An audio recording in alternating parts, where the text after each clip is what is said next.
9. Sartre. Existentialism. Preface. Jean-Paul Sartre was born in Paris in 1905. His short story The Wall is one of the classics of existentialism. It is reprinted unabridged. A brief analysis of the following selections too is offered in Chapter 1. Self-deception is an important chapter of Sartre's major philosophic work, L'être et le néant. It is also offered unabridged in the translation of Hazel Barnes, but I have changed her translation of malvaise foi, which she renders bad faith.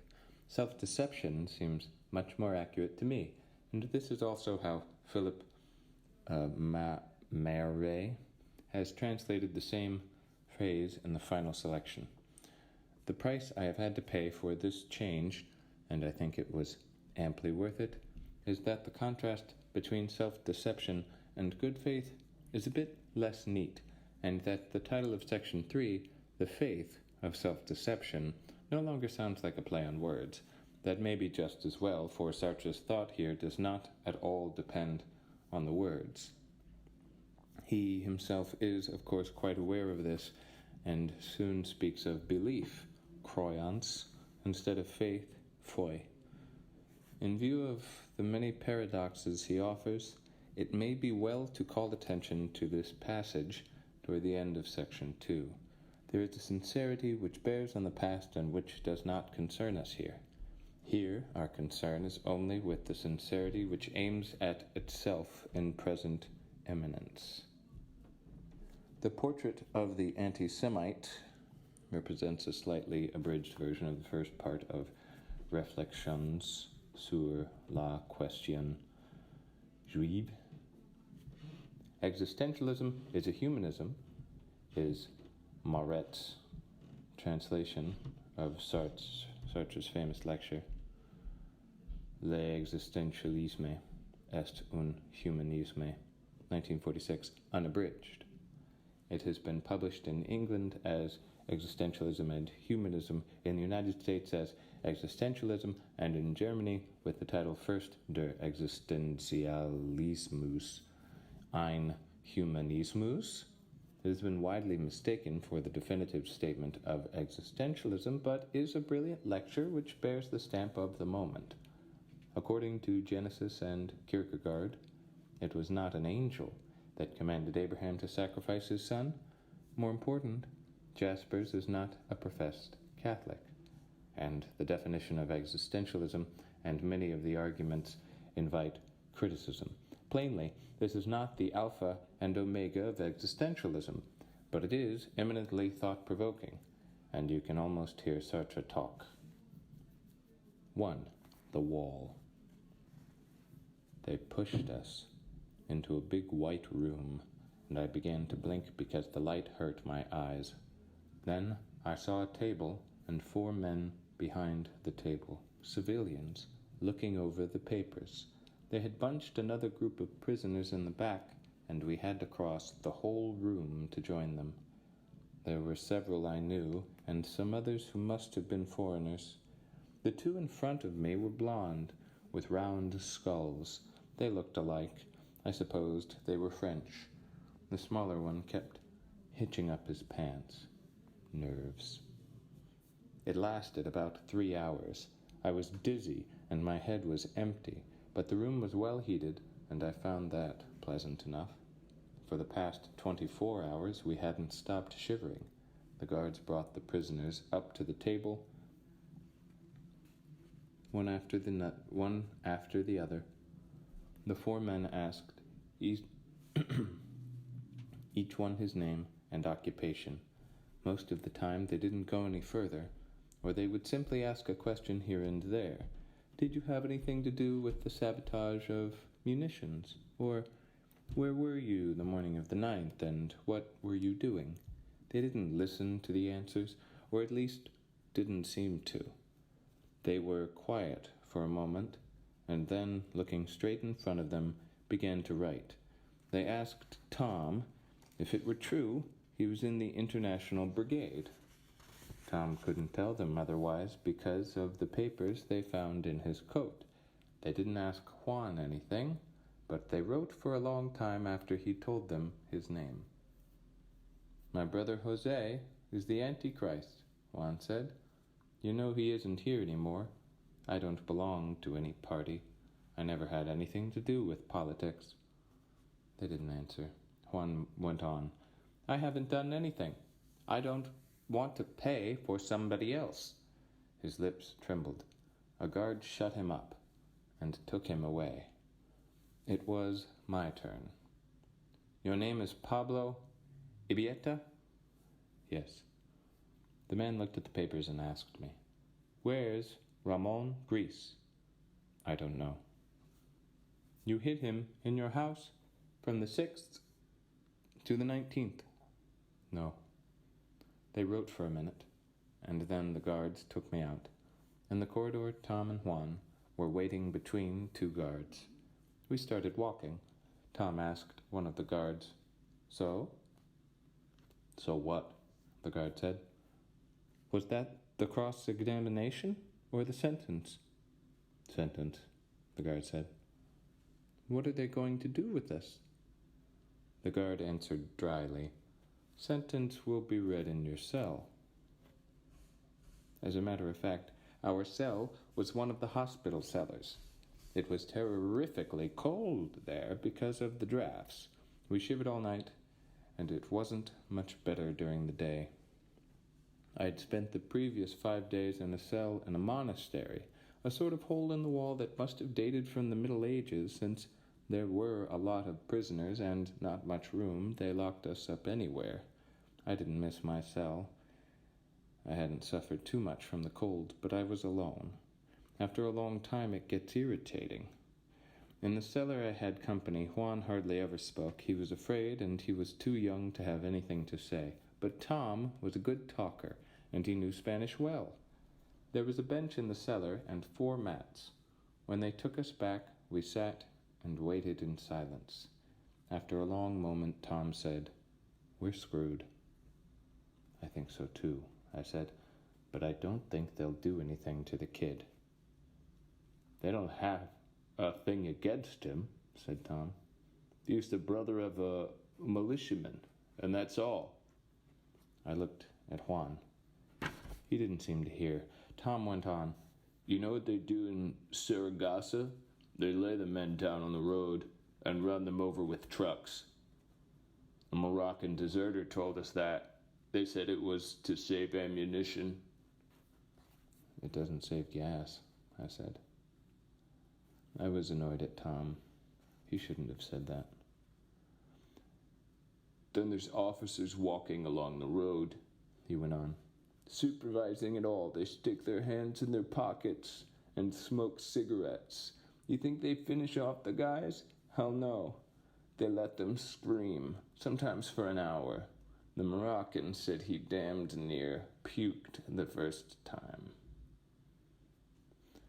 I don't believe they'll do that here, I said, unless they're really short on ammunition. Day was coming in through 4 air holes and a round opening they had made in the ceiling on the left, and you could see the sky through it. Through this hole, usually closed by a trap, they unloaded coal into the cellar. Just below the hole, there was a big pile of coal dust. It had been used to heat the hospital, but since the beginning of the war, the patients were evacuated and the coal stayed there, unused. Sometimes it even got rained on because they had forgotten to close the trap. Tom began to shiver. Good Jesus Christ, I'm cold, he said. Here it goes again. He got up and began to do exercises. At each movement, his shirt opened on his chest, white and hairy. He lay on his back, raised his legs in the air and bicycled. I saw his great rump trembling. Tom was husky, but he had too much fat. I would soon be sunk into this mass of tender flesh as in a lump of butter. It wouldn't have made me feel like that if he'd been thin. I wasn't exactly cold, but I couldn't feel my arms and shoulders anymore. Sometimes I had the impression I was missing something and began to look around for my coat, and then suddenly remembered they hadn't given me a coat, and It was rather uncomfortable. They took our clothes and gave them to their soldiers, leaving us only our shirts, and those canvas pants that hospital patients wear in the middle of summer. After a while, Tom got up and sat next to me, breathing heavily. Warmer? Good Christ, no, put him out of the wind. Around 8 o'clock in the evening, a major came in with 2 falangistas. He had a sheet of paper in his hand. He asked the guard, "What are the names of those 3? "Steinbach, Ibieta, and Mirball," the guard said. The major put on his eyeglasses and scanned the list. Steinbach. Oh, yes. You are sentenced to death. You will be shot tomorrow morning. He went on looking. The other 2 as well. That's not possible, Juan said. Not me. The major looked at him, amazed. What's your name? Juan Mirbal, he said. Well, your name is there, said the major. You're sentenced. I didn't do anything, Juan said. The major shrugged his shoulders and turned to Tom and me. You're Basque. Nobody is Basque. He looked annoyed. They told me there were 3 Basques. I'm not going to waste my time running after them. Then, naturally, you don't want a priest? We didn't even answer. He said, a Belgian doctor is coming shortly. He is authorized to spend the night with you. He made a military salute and left. What did I tell you? Tom said. We get it. Yes, I said. It's a rotten deal for the kid. I said that to be decent, but I didn't like the kid. His face was too thin, and fear and suffering had disfigured it, twisting all his features. 3 days before, he was a smart sort of kid. Not too bad, but now he looked like an old fairy, and I thought how he'd never be young again. Even if they were to let him go, it wouldn't have been too hard to have a little pity for him, but pity disgusts me, or rather, it horrifies me. He hadn't said anything more, but he had turned gray. His face and hands were both gray. He sat down again and looked at the ground with round eyes. Tom was good-hearted. He wanted to take his arm, but the kid tore himself away violently and made a face. Let him alone, I said in a low voice. You can see he's going to blubber. Tom obeyed regretfully. He would have liked to comfort the kid. It would have passed his time, and he wouldn't have been tempted to think about himself. But it annoyed me. I'd never thought about death because I never had any reason to, but now the reason was here, and there was nothing to do but think about it. Tom began to talk. So you think you've knocked guys off, do you? He asked me. I didn't answer. He began explaining to me that he had knocked off 6 since the beginning of August. He didn't realize the situation, and I could tell he didn't want to realize it. I hadn't quite realized it myself. I wondered if it hurt much. I thought of bullets. I imagined their burning hail through my body. All that was beside the real question, but I was calm. We had all night to understand. After a while, Tom stopped talking, and I watched him out of the corner of my eye. I saw he too had turned gray, and he looked rotten. I told myself, now it starts. It was almost dark. A dim glow filtered through the air holes, and the pile of coal made a big stain beneath the spot of the sky. I could already see a star through the hole in the ceiling. The night would be pure and icy. The door opened, and 2 guards came in, followed by a blond man in a tan uniform. He saluted us. "I am the doctor," he said. "I have authorization to help you in these trying hours." He had an agreeable and distinguished voice. I said, "What do you want here?" "I am at your disposal. I shall do all I can to make your last moments less difficult." "What did you come here for?" "There are others. The hospital's full of them." "I was sent here," he answered with a vague look. "Ah, would you like to smoke?" he added hurriedly. "I have cigarettes and even cigars." He offered us English cigarettes and puros, but we refused. I looked him in the eyes, and he seemed irritated. I said to him, "You aren't here on an errand of mercy. Besides, I know you. I saw you with the fascists in the barracks yard the day I was arrested." I was going to continue, but something surprising suddenly happened to me. The presence of this doctor no longer interested me. Generally, when I'm on somebody, I don't let go, but the desire to talk left me completely. I shrugged and turned my eyes away. A little later, I raised my head. He was watching me curiously. The guards were sitting on a mat.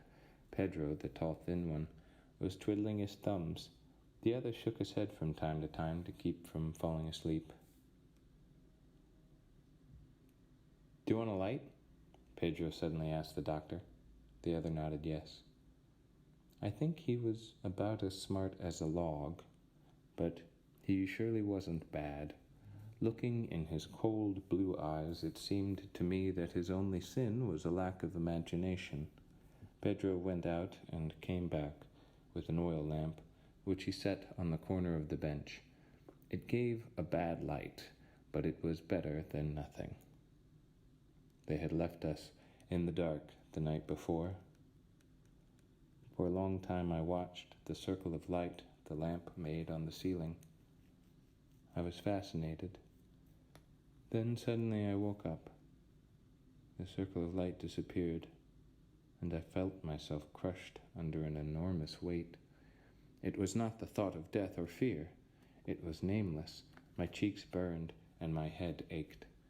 I shook myself and looked at my 2 friends. Tom had hidden his face in his hands. I could only see the fat white nape of his neck. Little Juan was the worst.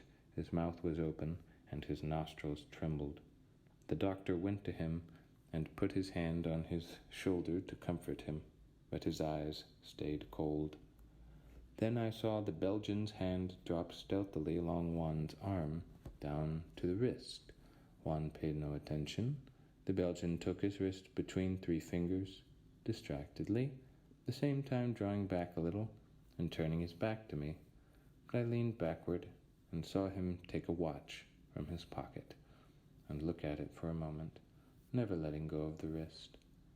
After a minute, he let the hand fall, inert, and went and leaned his back against the wall. Then, as if he suddenly remembered something very important, which had to be jotted down on the spot, he took a notebook from his pocket and wrote a few lines.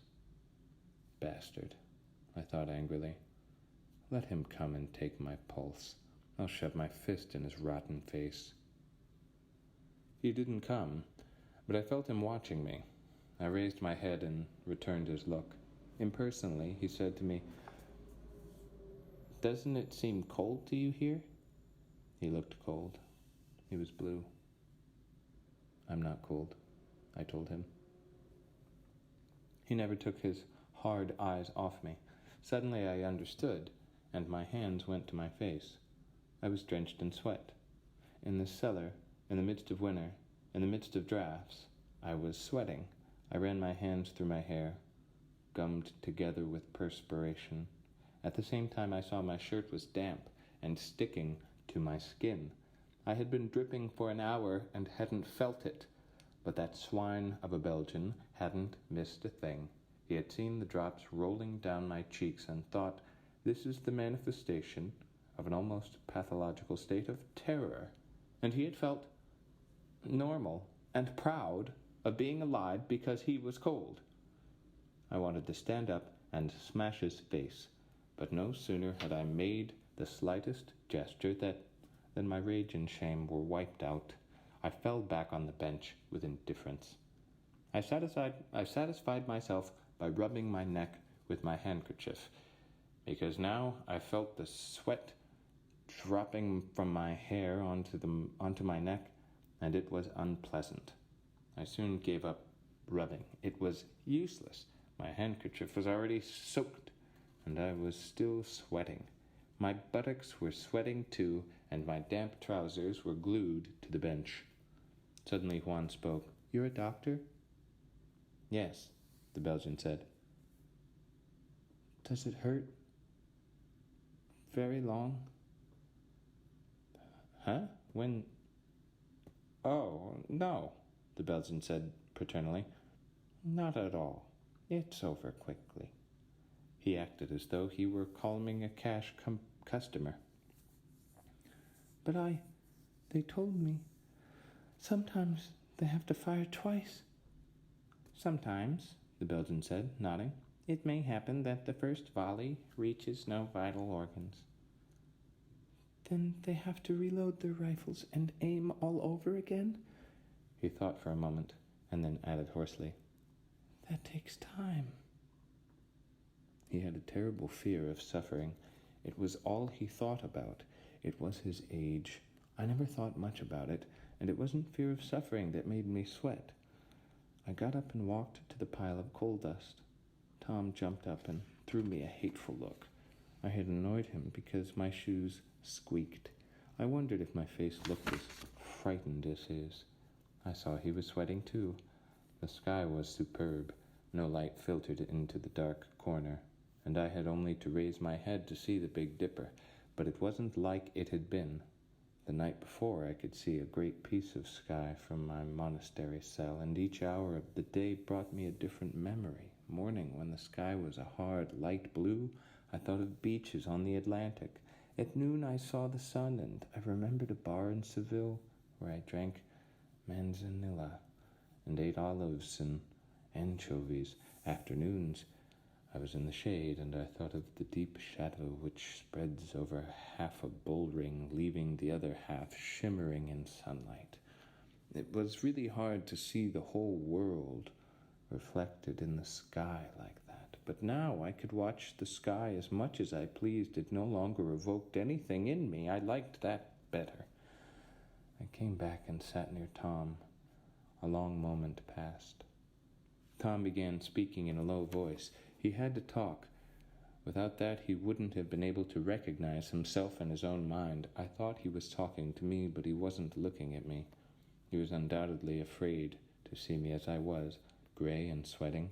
We were alike and worse than mirrors of each other. He watched the Belgian, the living. "Don't you understand?" he said. "I don't understand."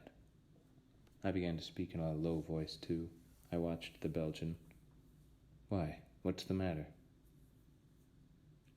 "Something is going to happen to us that I can't understand." There was a strange smell about Tom. It seemed to me I was more sensitive than usual to odors. I grinned. "You'll understand in a while." "It isn't clear," he said obstinately. "I want to be brave, but first I have to know. Listen, they're going to take us into the courtyard. Good. They're going to stand up in front of us. How many?" "I don't know, 5 or 8, not more." "All right. There'll be 8. Someone will holler aim, and I'll see 8 rifles looking at me. I think how I'd like to get inside the wall. I'll push against it with my back, with every ounce of strength I have, but the wall will stay. Like a nightmare. I can imagine all that. If you only knew how well I can imagine it." All right, I said. "I can imagine it too." "It must hurt like hell. You know, they aim at the eyes and the mouth to disfigure you," he added mechanically. I can feel the wounds already. I've had pains in my head and my neck for the past hour. Not real pains, worse. This is what I'm going to feel tomorrow morning, and then what? I well understood what he meant, but I didn't want to act as if I did. I had pains too, pains in my body like a crowd of tiny scars. I couldn't get used to it, but I was like him. I attached no importance to it. After, I said, "You'll be pushing up daisies." He began to talk to himself. He never stopped watching the Belgian. The Belgian didn't seem to be listening. I knew what he had come to do. He wasn't interested in what we thought. He came to watch our bodies dying in agony while yet alive. "It's like a nightmare," Tom was saying. "You want to think something.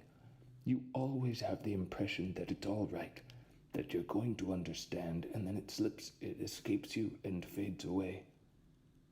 I tell myself there will be nothing afterwards, but I don't understand what it means. Sometimes I almost can, and then it fades away, and I start thinking about the pains again. Bullets, explosions. I'm a materialist. I swear to you, I'm not going crazy, but something's the matter. I see my corpse. That's not hard, but I'm the one who sees it with my eyes. I've got to think that I won't see anything anymore, and the world will go on for the others. We aren't made to think that, Pablo. Believe me, I've already stayed up a whole night waiting for something, but this isn't the same. This will creep up behind us, Pablo, and we won't be able to prepare for it." "Shut up," I said. "Do you want me to call a priest?" He didn't answer. I had already noticed he had the tendency to act like a prophet and call me Pablo, speaking in a toneless voice. I didn't like that, but it seems all the Irish are that way. I had the vague impression he smelled of urine. Fundamentally, I hadn't much sympathy for Tom, and I didn't see why, under the pretext of dying together, I should have any more. It would have been different with some others, with Ramon Grease, for example. But I felt alone between Tom and Juan. I liked that better anyhow. With Ramon, I might have been more deeply moved, but I was terribly hard just then, and I wanted to stay hard. He kept on chewing his words with something like distraction. He certainly talked to keep himself from thinking. He smelled of urine like an old prostate case. Naturally, I agreed with him. I could have said everything he said. It isn't natural to die. And since I was going to die, nothing seemed natural to me, not this pile of coal dust or the bench or Pedro's ugly face, only it didn't please me to think the same things as Tom. And I knew that. All through the night, every 5 minutes, we would keep on thinking things at the same time. I looked at him sideways, and for the first time he seemed strange to me. He wore death on his face. My pride was wounded. For the past 24 hours, I had lived next to Tom. I had listened to him, I had spoken to him, and I knew we had nothing in common. And now we looked as much alike as twin brothers, simply because we were going to die together. Tom took my hand without looking at me. "Pablo, I wonder if it's really true that everything ends." I took my hand away and said, "Look, between your feet, you pig." There was a big puddle between his feet, and drops fell from his pants leg. "What is it?" he asked, frightened. "You're pissing in your pants," I told him. "It isn't true," he said furiously. "I'm not pissing. I don't feel anything." The Belgian approached us. He asked with false solicitude, "Do you feel ill?" Tom did not answer. The Belgian looked at the puddle and said nothing. "I don't know what it is," Tom said ferociously, "but I'm not afraid. I swear I'm not afraid." The Belgian did not answer. Tom got up and went to piss in a corner. He came back buttoning his fly and sat down without a word. The Belgian was taking notes. All three of us watched him because he was alive. He had the motions of a living human being, the cares of a living human being. He shivered in the cellar the way the living are supposed to shiver. He had an obedient, well-fed body. The rest of us hardly felt ours. Not in the same way, anyhow. I wanted to feel my pants between my legs, but I didn't dare.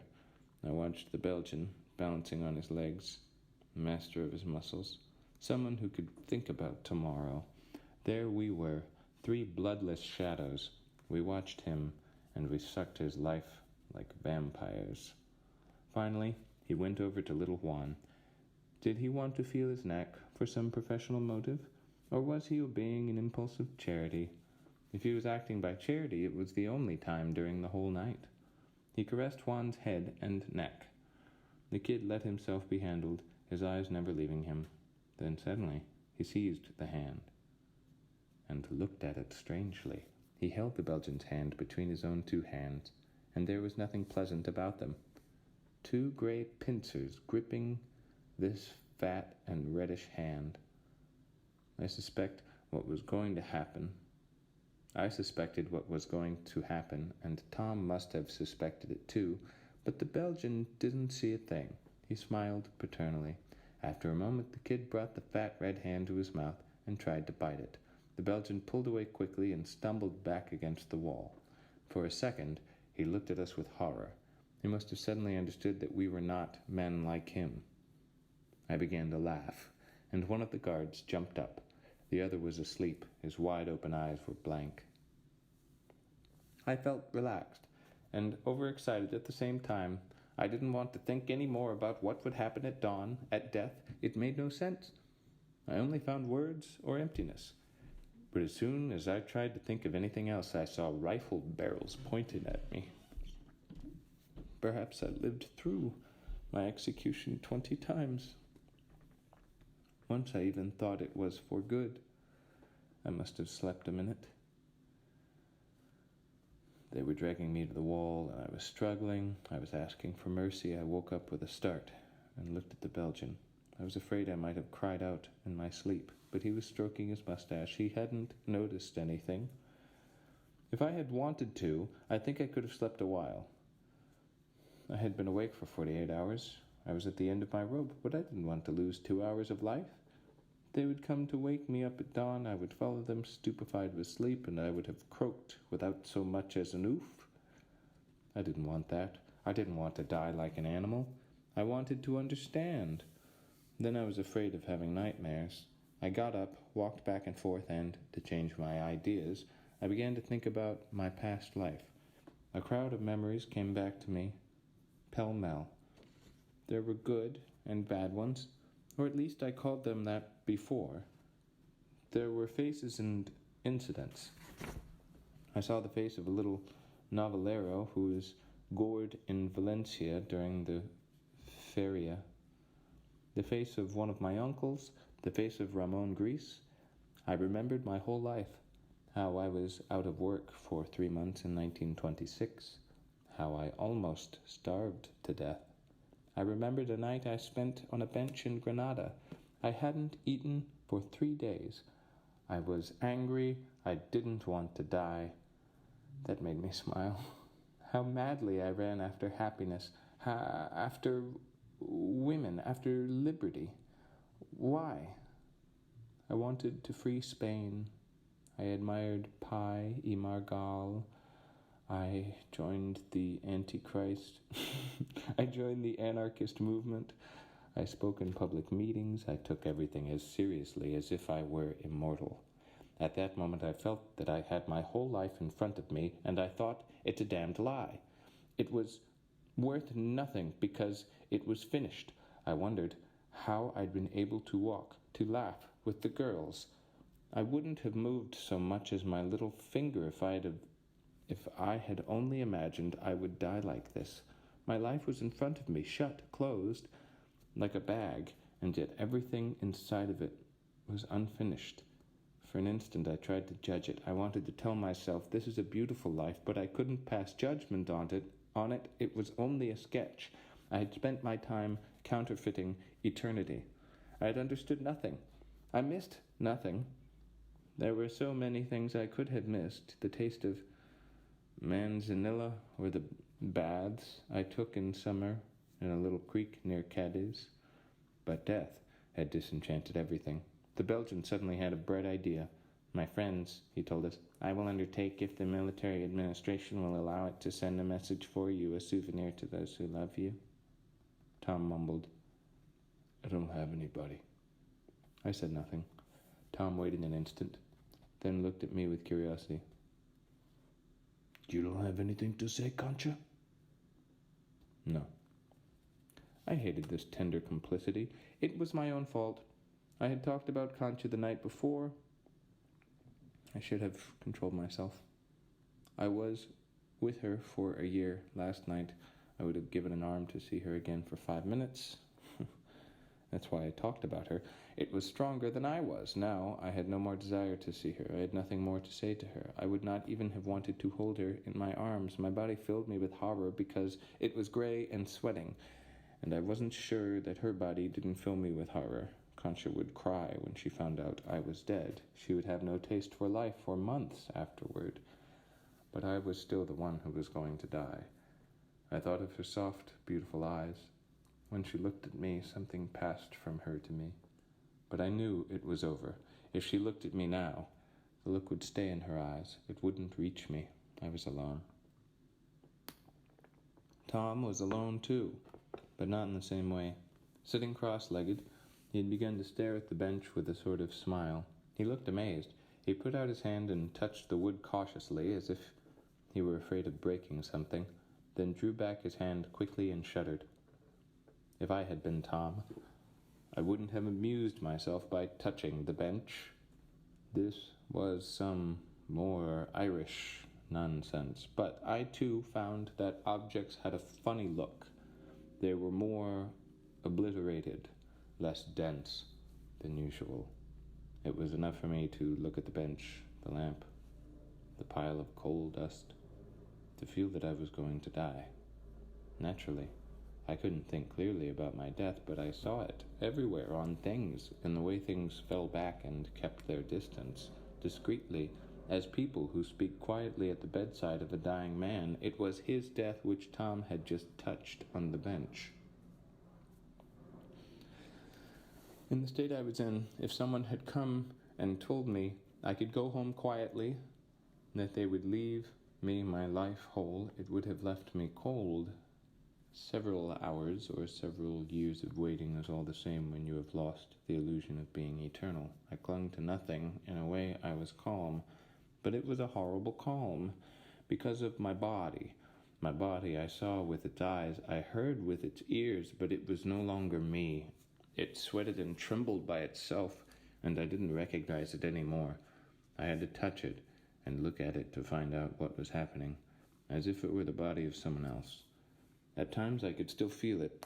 I felt sinkings and fallings, as when you're in a plane taking a nosedive, or I felt my heart beating. But that didn't reassure me. Everything that came from my body was all cockeyed. Most of the time it was quiet, and I felt no more than a sort of weight, a filthy presence against me. I had the impression of being tied to an enormous vermin.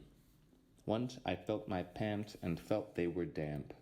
I didn't know whether it was sweat or urine, but I went to piss on the coal pile as a precaution. The Belgian took out his watch, looked at it. He said, "It is 3:30. Bastard. He must have done it on purpose. Tom jumped. We hadn't noticed time was running out. Night surrounded us like a shapeless, somber mass. I couldn't even remember that it had begun.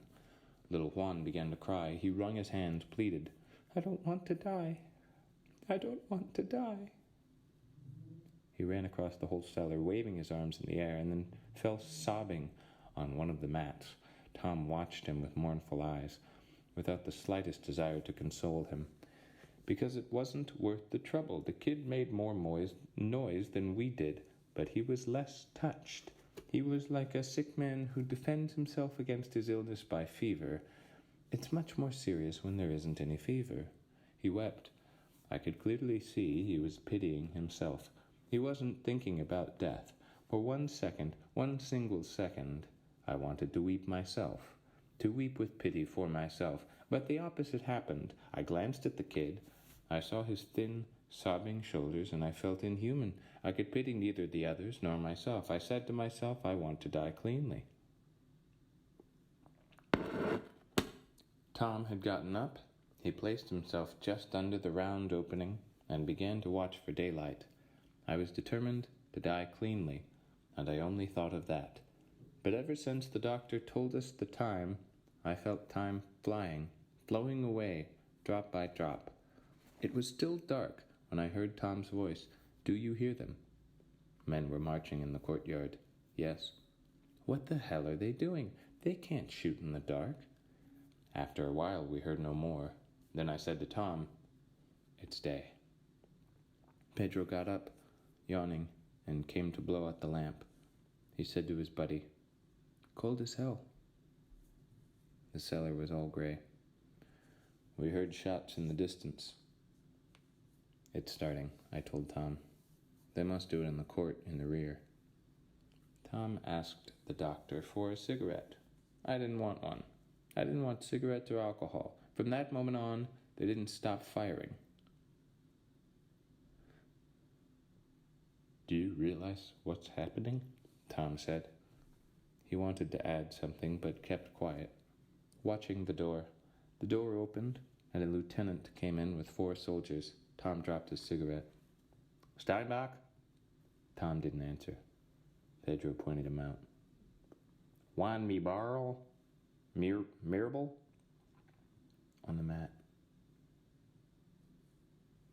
"Get up," the lieutenant said. Juan did not move. 2 soldiers took him under the arms and set him on his feet, but he fell as soon as they released him. The soldiers hesitated. "He's not the first sick one," said the lieutenant. "You 2 carry him. They'll fix it up down there."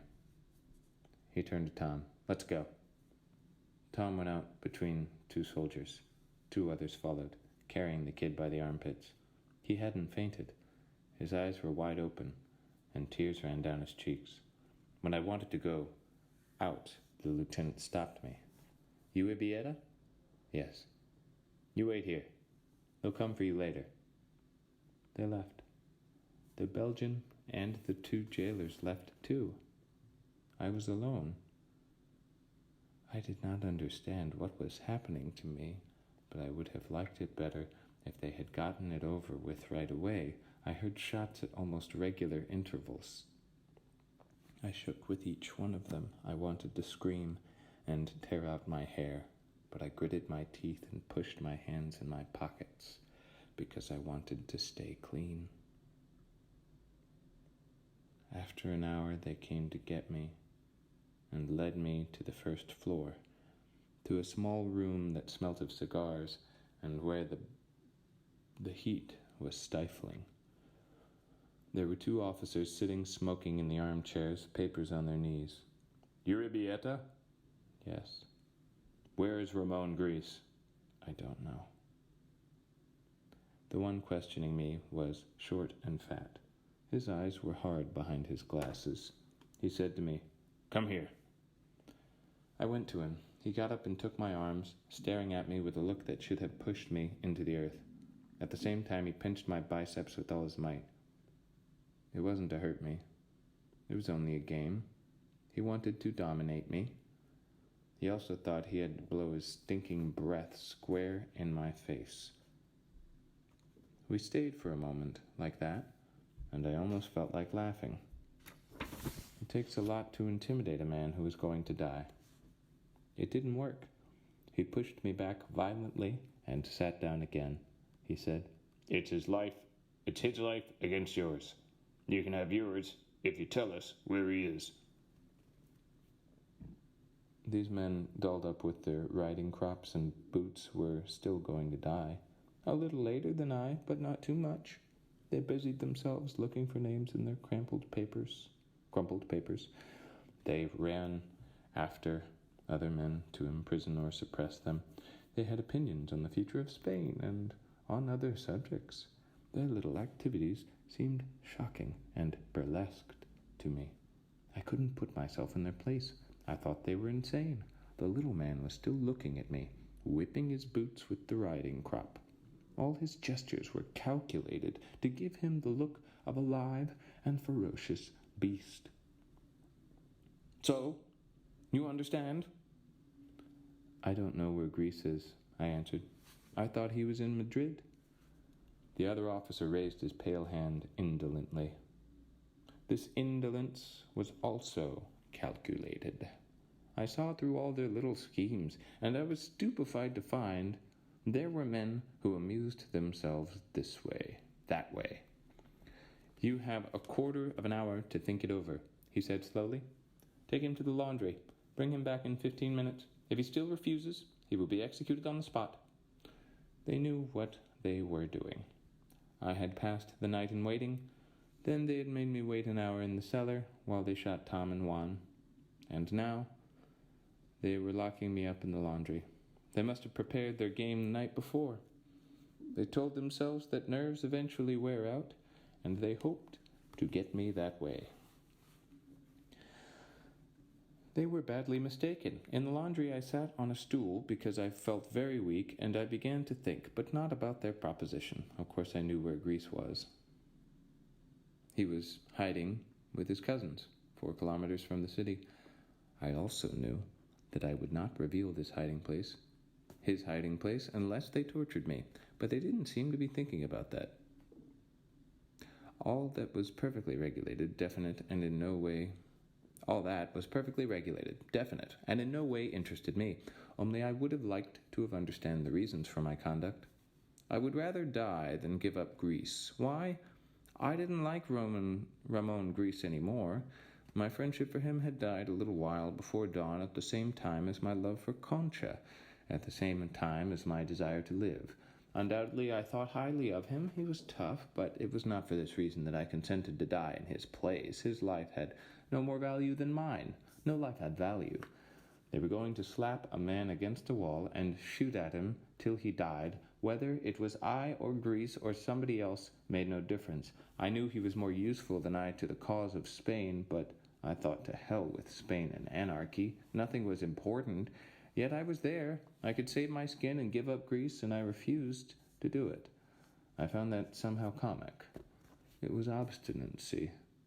I thought, I must be stubborn, and a droll sort of gaiety spread over me.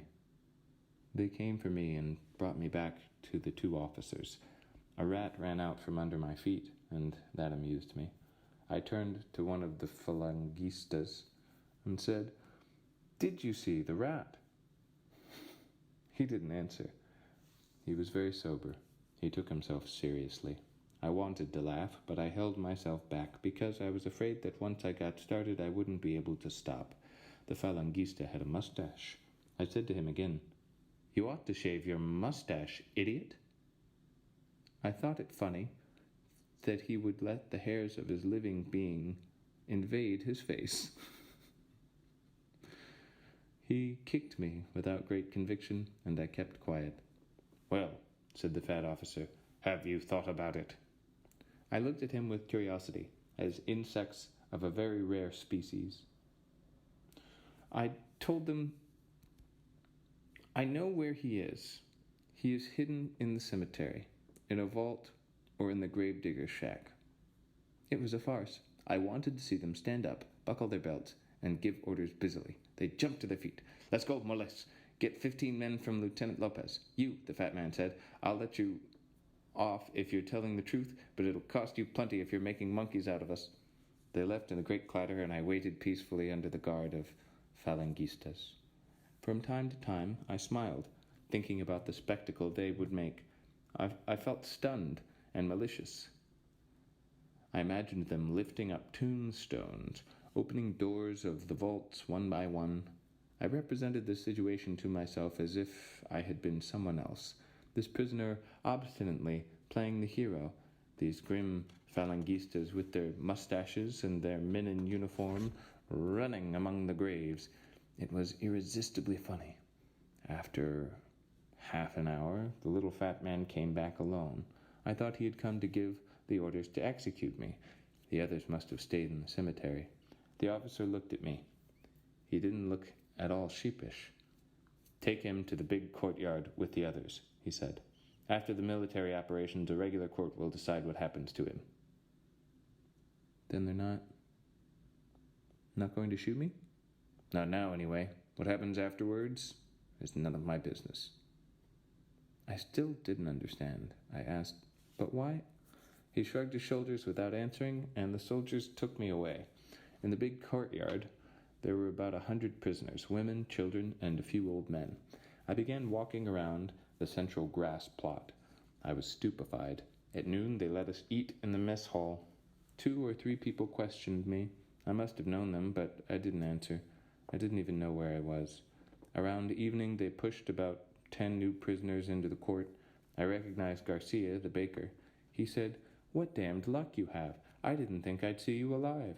"They sentenced me to death," I said, "and then they changed their minds. I don't know why." "They arrested me at 2 o'clock, Garcia said. "Why?" Garcia had nothing to do with politics. "I don't know," he said. "They arrest everybody who doesn't think the way they do." He lowered his voice. "They got grease." I began to tremble. "When?" "This morning. He messed it up. He left his cousins on Tuesday because they had an argument. There were plenty of people to hide him, but he didn't want to owe anything to anybody. He said, 'I'll go and hide in Ibieta's place,' but they got him, so I'll go hide in the cemetery." "In the cemetery?" "Yes, what a fool. Of course they went by there this morning. That was sure to happen. They found him in the gravedigger's shack. He shot at them and they got him." "In the cemetery?" Everything began to spin, and I found myself sitting on the ground. I laughed so hard I cried. 2. Self-deception.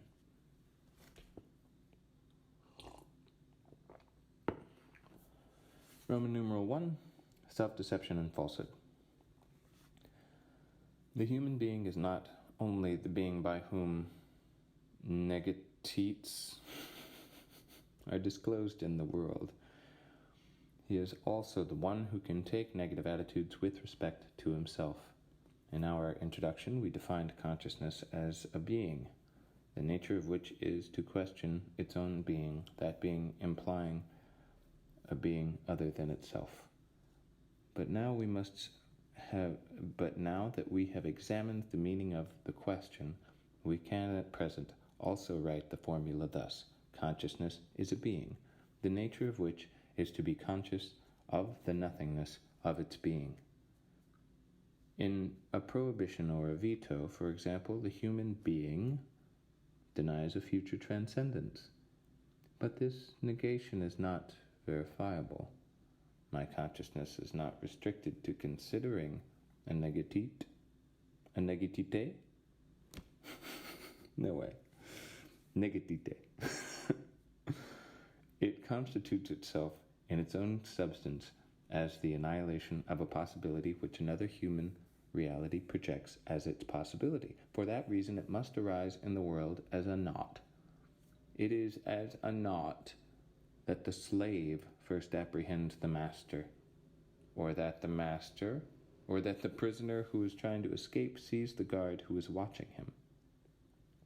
There are even men, e.g. caretakers, overseers, jailers, whose social reality is uniquely that of the naught, who will live and die, having forever been only a naught upon the earth.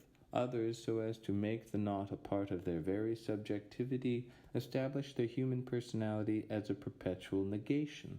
This is the meaning and function of what Scheller calls the man of resentment. In reality, the naught. But there exist more subtle behaviors, the description of which will lead us further into the inwardness of consciousness. Irony is one of these. In irony, a man annihilates what he posits within one and the same act. He leads us to believe in order not to be believed. He affirms to deny and denies to affirm. He creates a positive object, but it has no being other than its nothingness. Thus, attitudes of negation toward the self permit us to raise a new question. What are we to say is the nature of man who has the possibility of denying himself? But it is out of the question to discuss the attitude of self-negation in its universality. The kinds of behavior which can be ranked under this heading are too diverse. We risk retaining only the abstract form of them. It is best to choose and to examine one determined attitude which is essential to human reality and which is such that consciousness, instead of directing its negation outward, turns it toward itself. This attitude, it seems to me, is self-deception. Mauvaise foi. Frequently, this is identified with falsehood. We say indifferently of a person that he shows signs of self-deception or that he lies to himself. We shall willingly grant that self-deception is a lie to oneself on condition that we distinguish the lie to oneself from lying in general. Lying is a negative attitude, we will agree to that, but this negation does not bear on consciousness itself. It aims only at the transcendent. The essence of the lie implies the fact that the liar actually is in complete possession of the truth, which he is hiding. A man does not lie about what he is ignorant of. He does not lie when he spreads an error of which he himself is the dupe. He does not lie when he is mistaken. The ideal description of the liar would be a cynical consciousness, affirming truth within himself, denying it in his words, and denying that negation as such. Now, this doubly negative attitude rests on the transcendent. The fact expressed is transcendent since it does not exist. And the original negation rests on truth, that is, on a particular type of transcendence.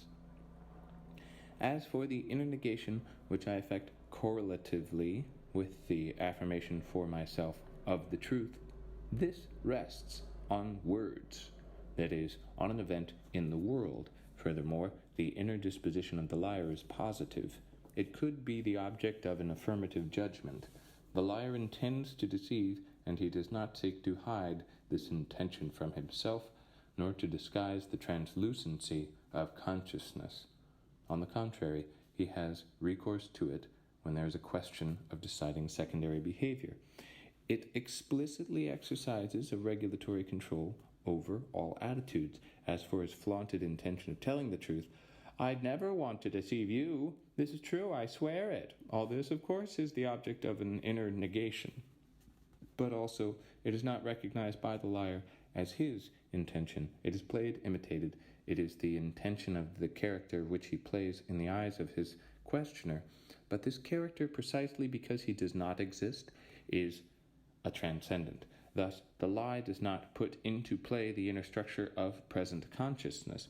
All the negations which constitute it bear on objects which by this fact are removed from consciousness. The lie does not require special ontological foundation, and the explanations which the existence of negation in general requires are valid without change in the case of deceit.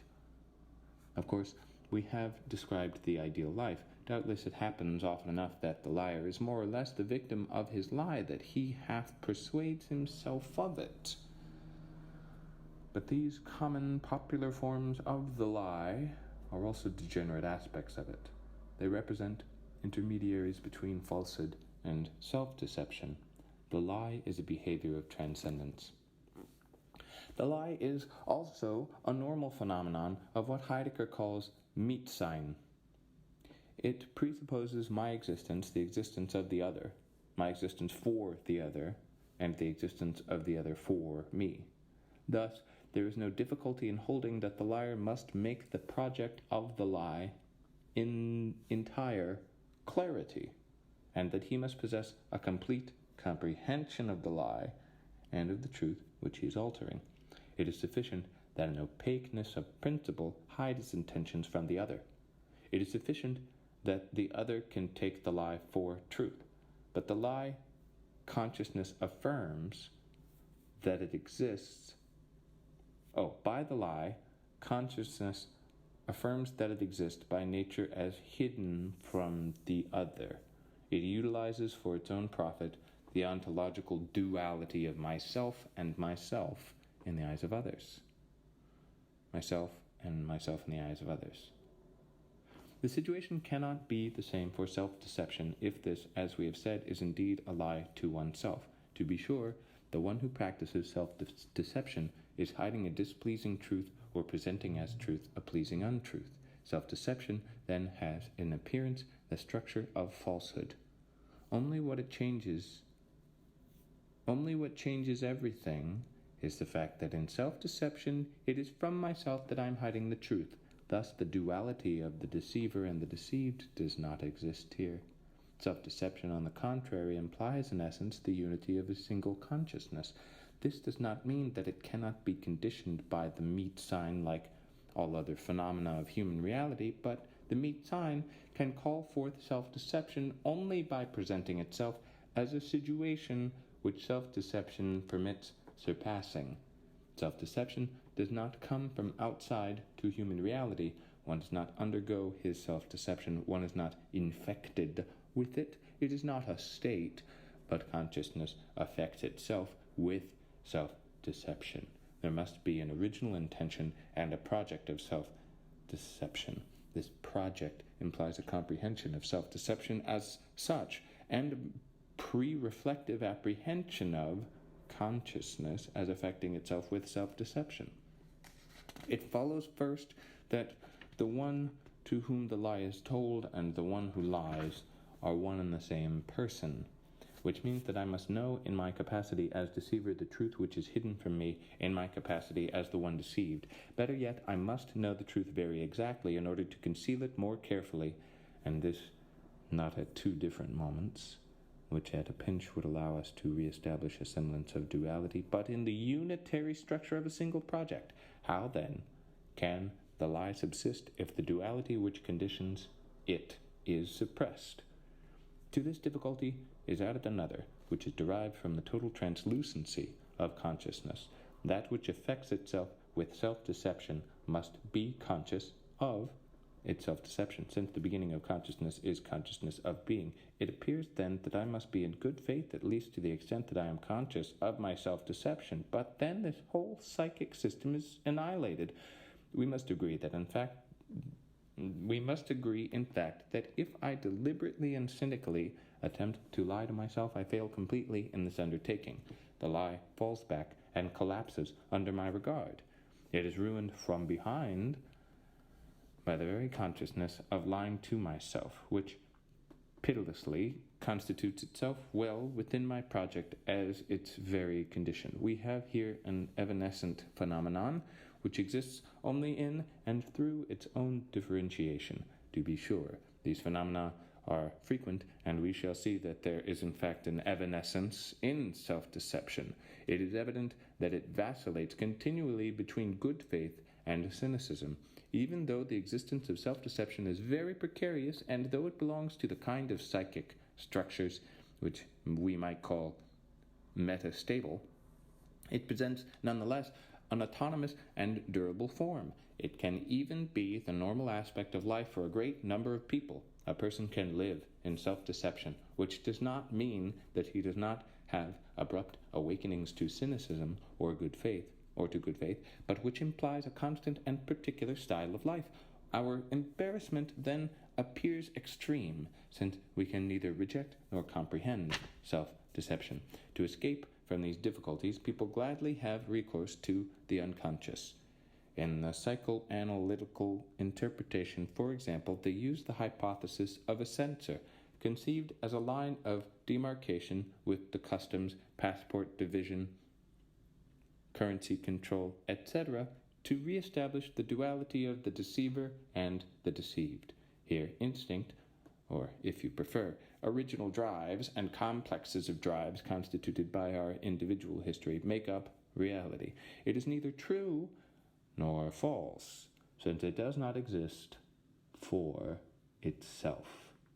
It simply is, exactly like this table, which neither true nor false in itself, but simply real. As for the conscious symbols of the instinct, this interpretation takes them not for appearances, but for real psychic facts. Fear, forgetting, dreams exist really by virtue of concrete facts of consciousness, in the same way as the words and the attitudes of the liar are concrete, really existing patterns of behavior.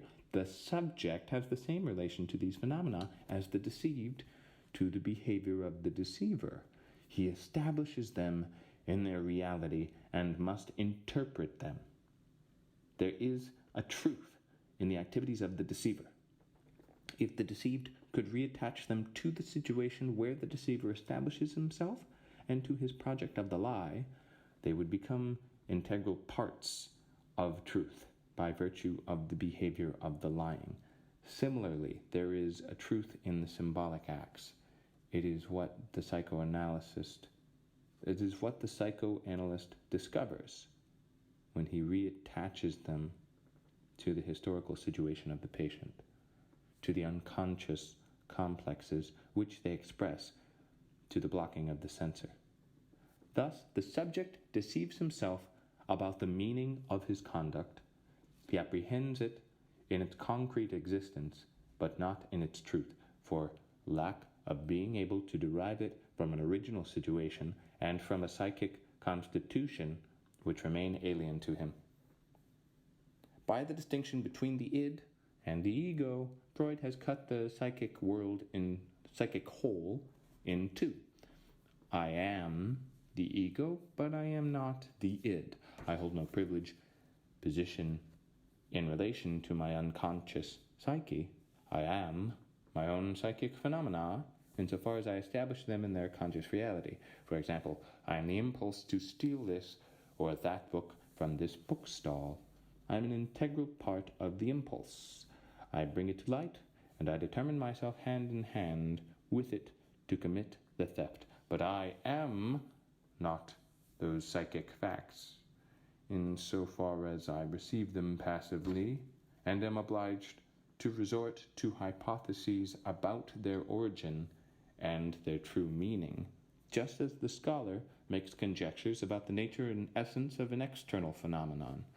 This theft, for example, which I interpret as an immediate impulse determined by the rarity, the interest, or the price of the volume which I am going to steal, it is in truth a process derived from self-punishment, which is attached more or less directly to an Oedipus complex. The impulse toward the theft contains a truth which can be reached only by more or less probable hypotheses. The criterion of this truth will be the number of conscious psychic facts which it explains. From a more pragmatic point of view, it will be also the success of the psychiatric cure which it allows. Finally, the discovery of this truth will necessitate the cooperation of the psychoanalyst, who appears as the mediator between my unconscious drives and my conscious life. The other appears as being able to effect the synthesis between the unconscious thesis and the conscious antithesis. I can know myself only through the mediation of the other, which means that I stand in relation to my id in the position of the other. If I have a little knowledge of psychoanalysis, I can, under circumstances particularly favorable, try to psychoanalyze myself, but this attempt can succeed only if I distrust every kind of intuition, only if I apply to my case from without abstract schemes and rules already learned. As for the results, whether they are obtained by my efforts alone or with the cooperation of a technician, they will never have the certainty which intuition confers. They will possess simply the always increasing probability of scientific hypotheses. The hypothesis of the Oedipus complex, like the atomic theory, is nothing but an experimental idea, as Peirce said.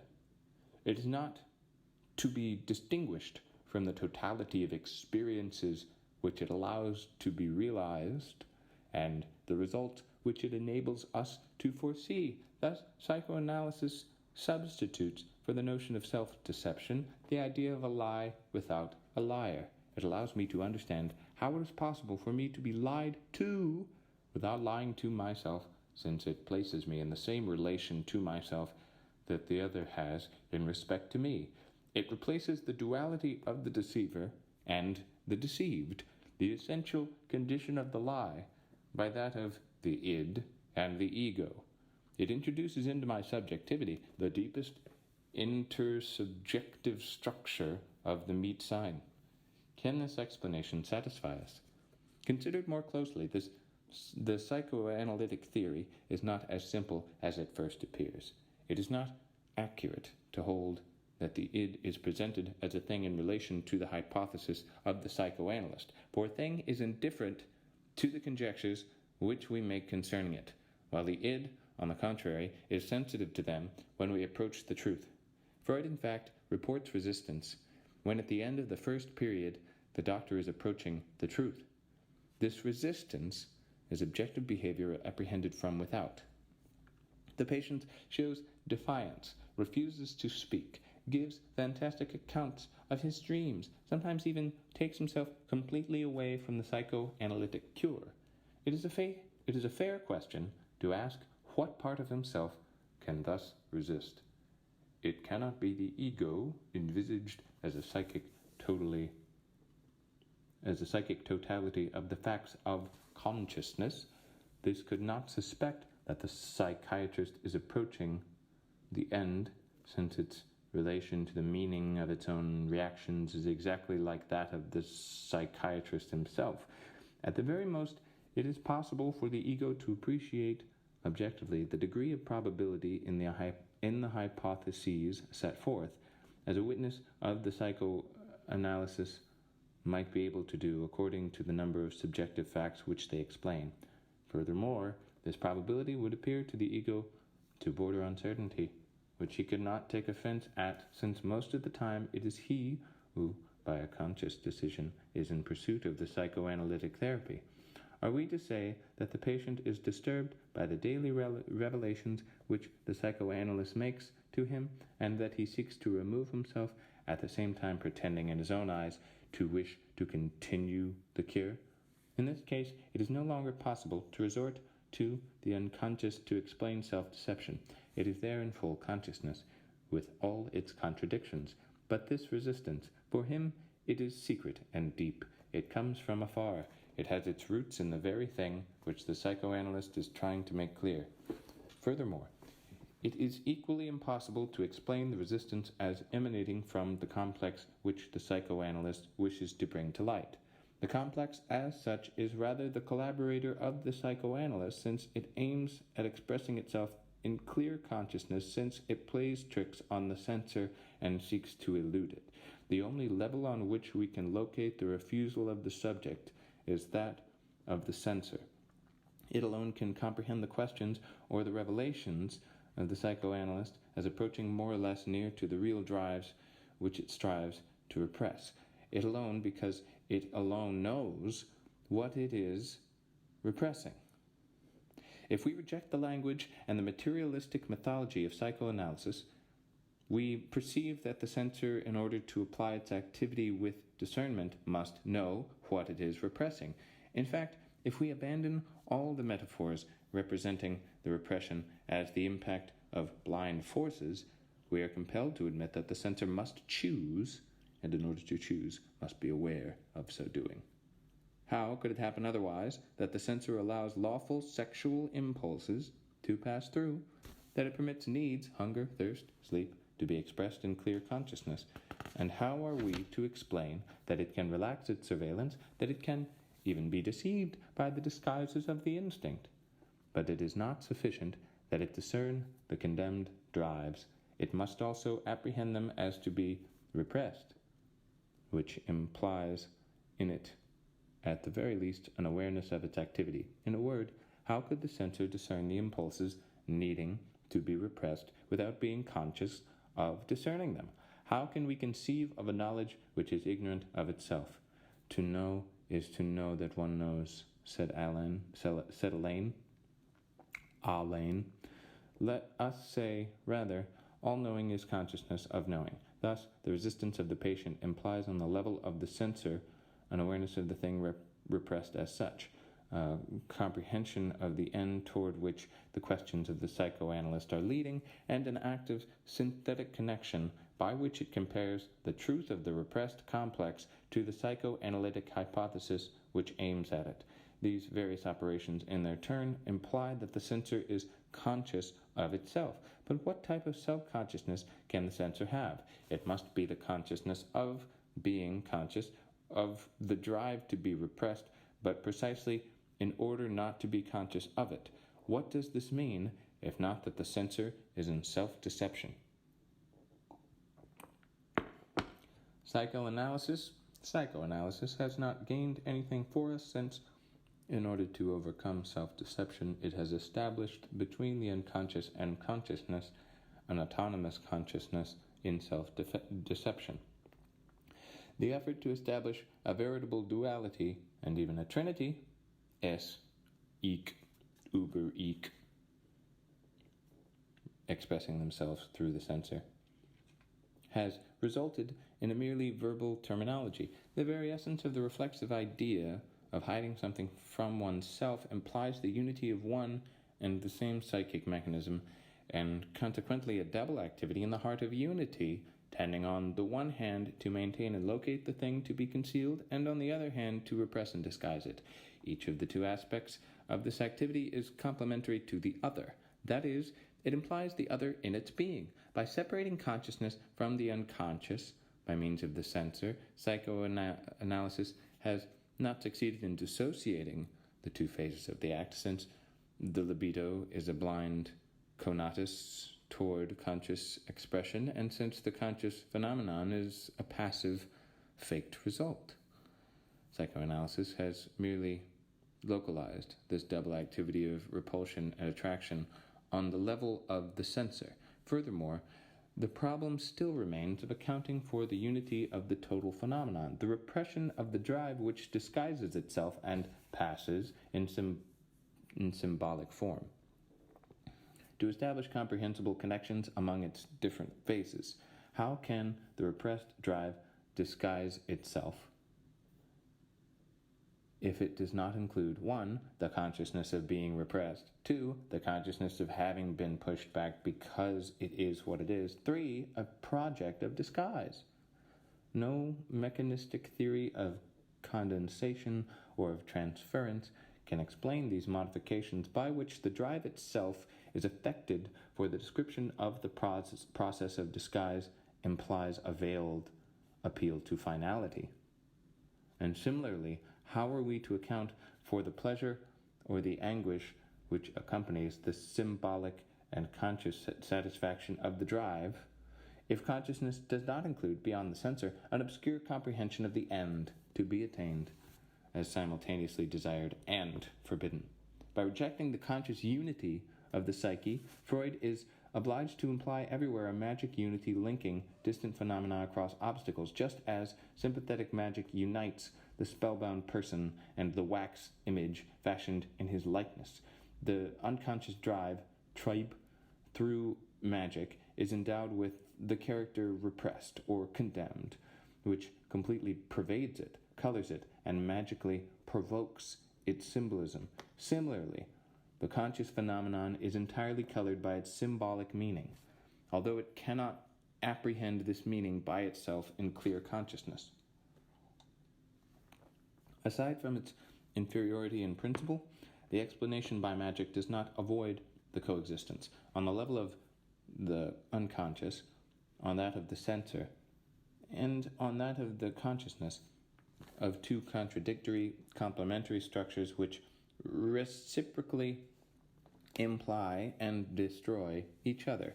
Proponents of the theory have hypostasized and reified self-deception. They have not escaped it. That is what has inspired a Viennese psychiatrist, Steckel, to depart from psychoanalytical tradition and to write in La Femme Frigide, "Every time that I have been able to carry my investigations far enough, I have established that the crux of the psychosis was conscious." In addition, the cases which he reports in his work bear witness to a pathological self-deception, which the Freudian doctrine cannot account for. There is the question, for example, of women whom a marital infidelity has made frigid. That is, they succeed in hiding from themselves not complexes deeply sunk in half-physiological darkness, but acts of conduct which are objectively discoverable, which they cannot fail to record at the moment when they perform them. Frequently, In fact, the husband reveals to Steckel that his wife is given objective signs of pleasure, but the woman, when questioned, will fiercely deny them. Here we find a pattern of detachment. The admissions which Steckel was able to draw out inform us that these pathologically frigid women apply themselves to detaching themselves in advance from the pleasure which they dread. Many, for example, at the time of the sexual act, turn their thoughts away toward their daily occupations, make up their household accounts. Will anyone speak of an unconscious here?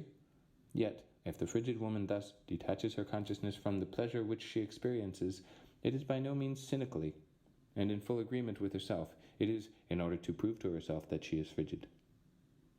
We have, in fact, to deal with a phenomenon of self-deception, since the efforts taken in order not to be present to the experienced pleasure imply the recognition that the pleasure is experienced. They imply it in order to deny it.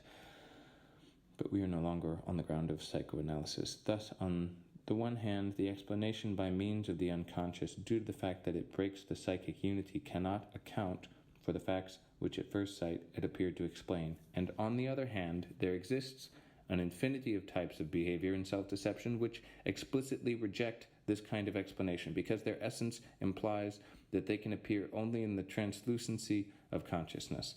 We find that the problem which we had attempted to resolve is still untouched. Roman numeral 2, patterns of self-deception. If we wish to get out of this difficulty, we should examine more closely the patterns of self-deception and attempt a description of them. This description will permit us, perhaps, to fix more exactly the conditions for the possibility of self-deception. That is, to reply to the question we raised at the outset: what must be the nature of man if he is to be capable of self-deception? Take the example of a woman who has consented to go out with a particular man for the first time. She knows very well the intentions which the man who is speaking to her cherishes regarding her. She knows also that it will be necessary sooner or later for her to make a decision, but she does not want to realize the urgency. She concerns herself only with what is respectful and discreet in the attitude of her companion. She does not apprehend this conduct as an attempt to achieve what we call the first approach. That is, she does not want to see the possibilities of temporal development which his conduct presents. She restricts this behavior to what it is in the present. She does not wish to read in the phrases which he addresses to her anything other than their explicit meaning. If he says to her, "I find you so attractive," she disarms this phrase of its sexual background. She attaches to the conversation and to the behavior of the speaker the immediate meanings which she imagines as objective qualities. The man who is speaking to her appears to her sincere and respectful as the table is round or square, as the wall coloring is blue or gray. The qualities thus attached to the person she is listening to are in this way fixed in a permanence like that of things, which is no other than the projection of the strict present of the qualities into the temporal flux. This is because she does not quite know what she wants. She is profoundly aware of the desire which she inspires, but the desire, cruel and naked, would humiliate and horrify her. Yet she would find no charm in a respect which would be only respect. In order to satisfy her, there must be a feeling which is addressed wholly to her personality, that is, to her full freedom, and which would be a recognition of her freedom, but at the same time, this feeling must be wholly desire. That is, it must address itself to her body as object. This time, when she refuses to apprehend the desire for what it is, she does not even give it a name. She recognizes it only to the extent that it transcends itself towards admiration, esteem, respect, and that it is wholly absorbed in the more refined forms which it produces, to the extent of no longer figuring any more as a sort of warmth and density. But then suppose he takes her hand. This act of her companion risks changing the situation by calling for an immediate decision. To leave the hand there is to consent in herself to flirt, to engage herself. To withdraw it is to break the troubled and unstable harmony which gives the hour its charm. The aim is to postpone the moment of decision as long as possible. We know what happens next. The young woman leaves her hand there, but she does not notice that she is leaving it. She does not notice, because it happens by chance, that she is, at this moment, all intellect. She draws her companion up to the most lofty regions of sentimental speculation. She speaks of life, of her life. She shows herself in her essential aspect, a personality, a consciousness, and during this time, the divorce of the body from the soul is accomplished. The hand rests inert between the warm hands of her companion, neither consenting nor resisting a thing. We shall say that this woman is in self-deception, but we see immediately that she uses various procedures in order to maintain herself in this self-deception. She has disarmed the actions of her companion by reducing them to being only what they are, that is, to existing in the mode of the in itself. But she permits herself to enjoy his desire to the extent that she will apprehend it as not being what it is, will recognize its transcendence. Finally, while sensing profoundly the presence of her own body to the degree of her being disturbed, perhaps, she realizes herself as not being her own body, as she contemplates it as though from above, as a passive object to which events can happen, but which can neither provoke them nor avoid them, because all its possibilities are outside of it. What unity do we find in these various aspects of self-deception? It is a certain act of forming contradictory concepts which untie in themselves both an idea and the negation of that idea. The basic concept which is thus engendered utilizes the double property of the human being, who is at once a facticity and a transcendence. These two aspects of human reality are in truth and ought to be capable of a valid coordination, but self-deception does not wish either to coordinate them or to surmount them in a synthesis. Self-deception seeks to affirm their identity while preserving their differences.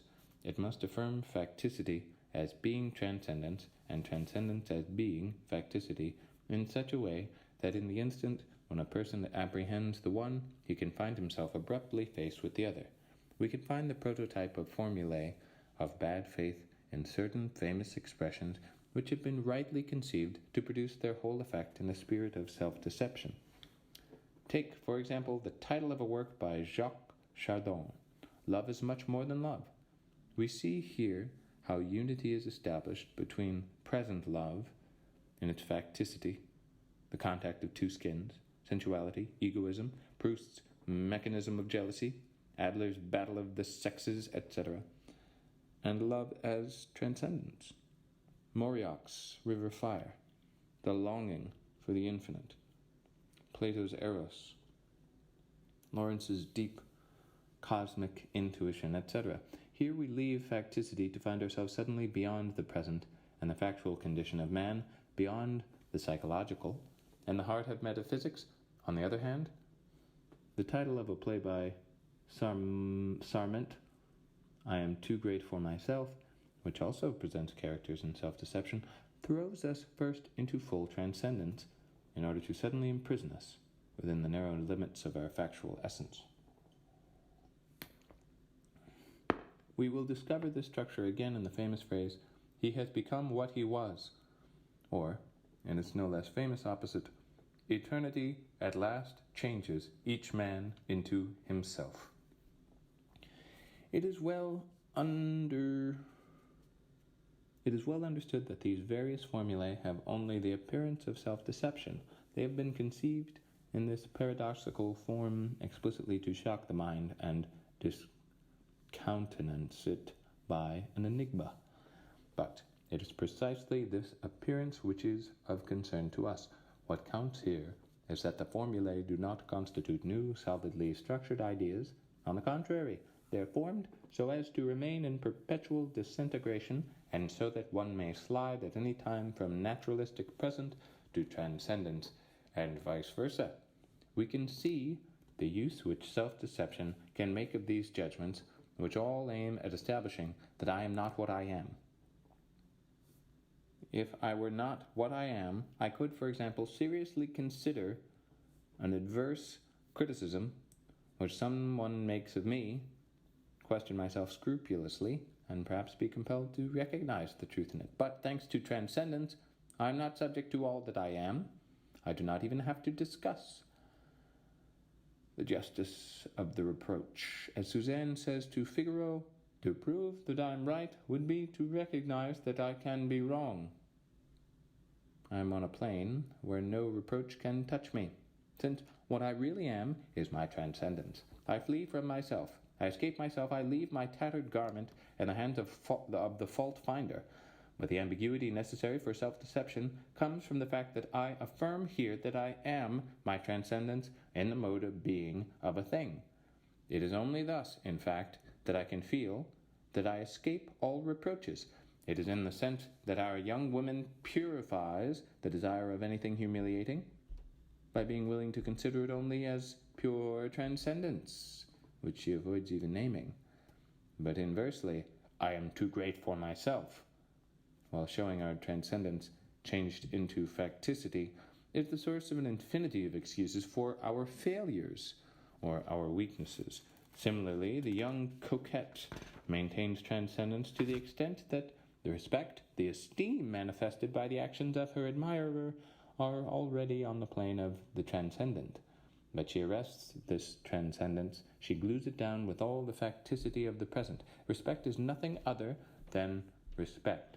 It is an arrested surpassing, which no longer surpasses itself toward anything. But although this metastable concept of transcendence facticity is one of the most basic instruments of self-deception, it is not the only one of its kind. We can equally well use another kind of duplicity derived from human reality, which we will express thoroughly, roughly, by saying that its being for itself implies complementary a being for others. Upon any one of my activities, it is always possible to converge two regards, mine and that of another. The activity will not present exactly the same structure in each case, but as we shall see later, as each regard perceives it, there is not, between these two aspects of my being, any difference of appearance in being, as if I were to myself the truth of myself, and as if the other possessed only a deformed image of me.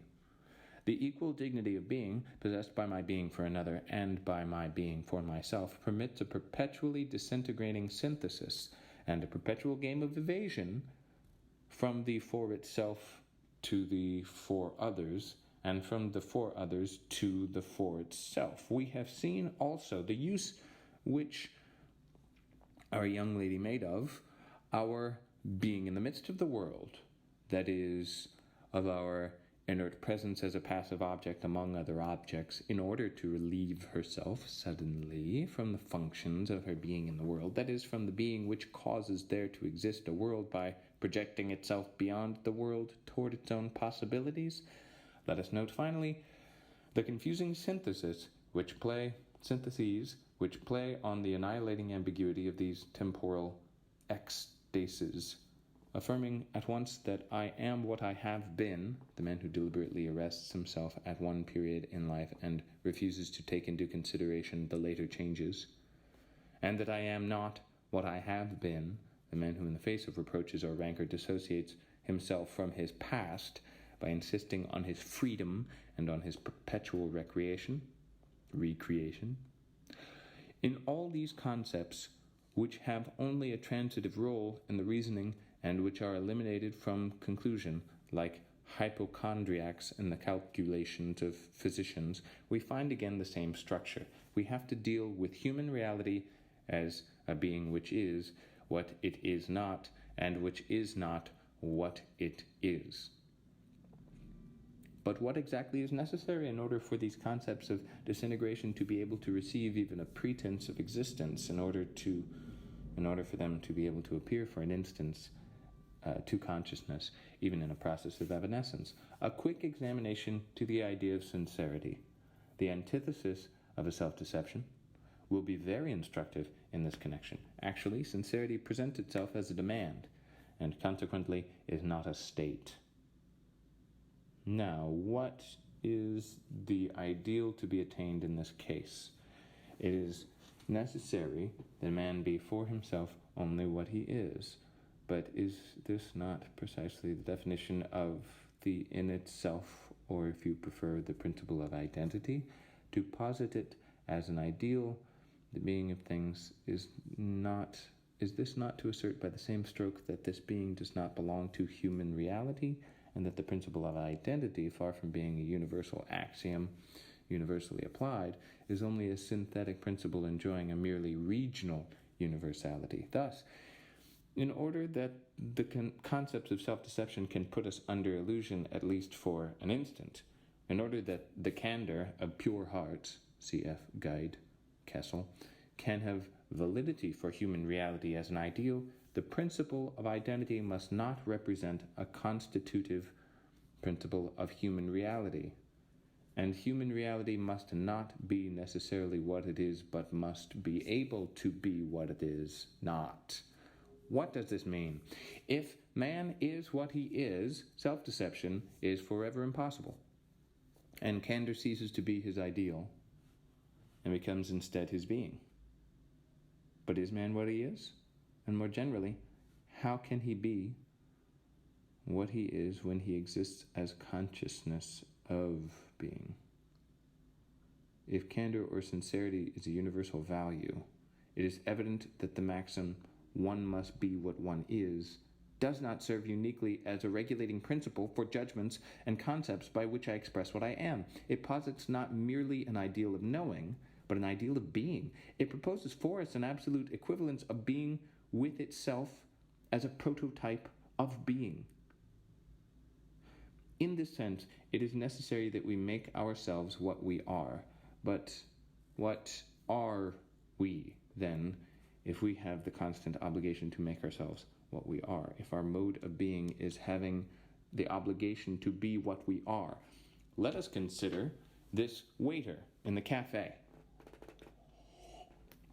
His movement is quick and forward, a little too precise, a little too rapid. He comes toward the patrons with a step a little too quick.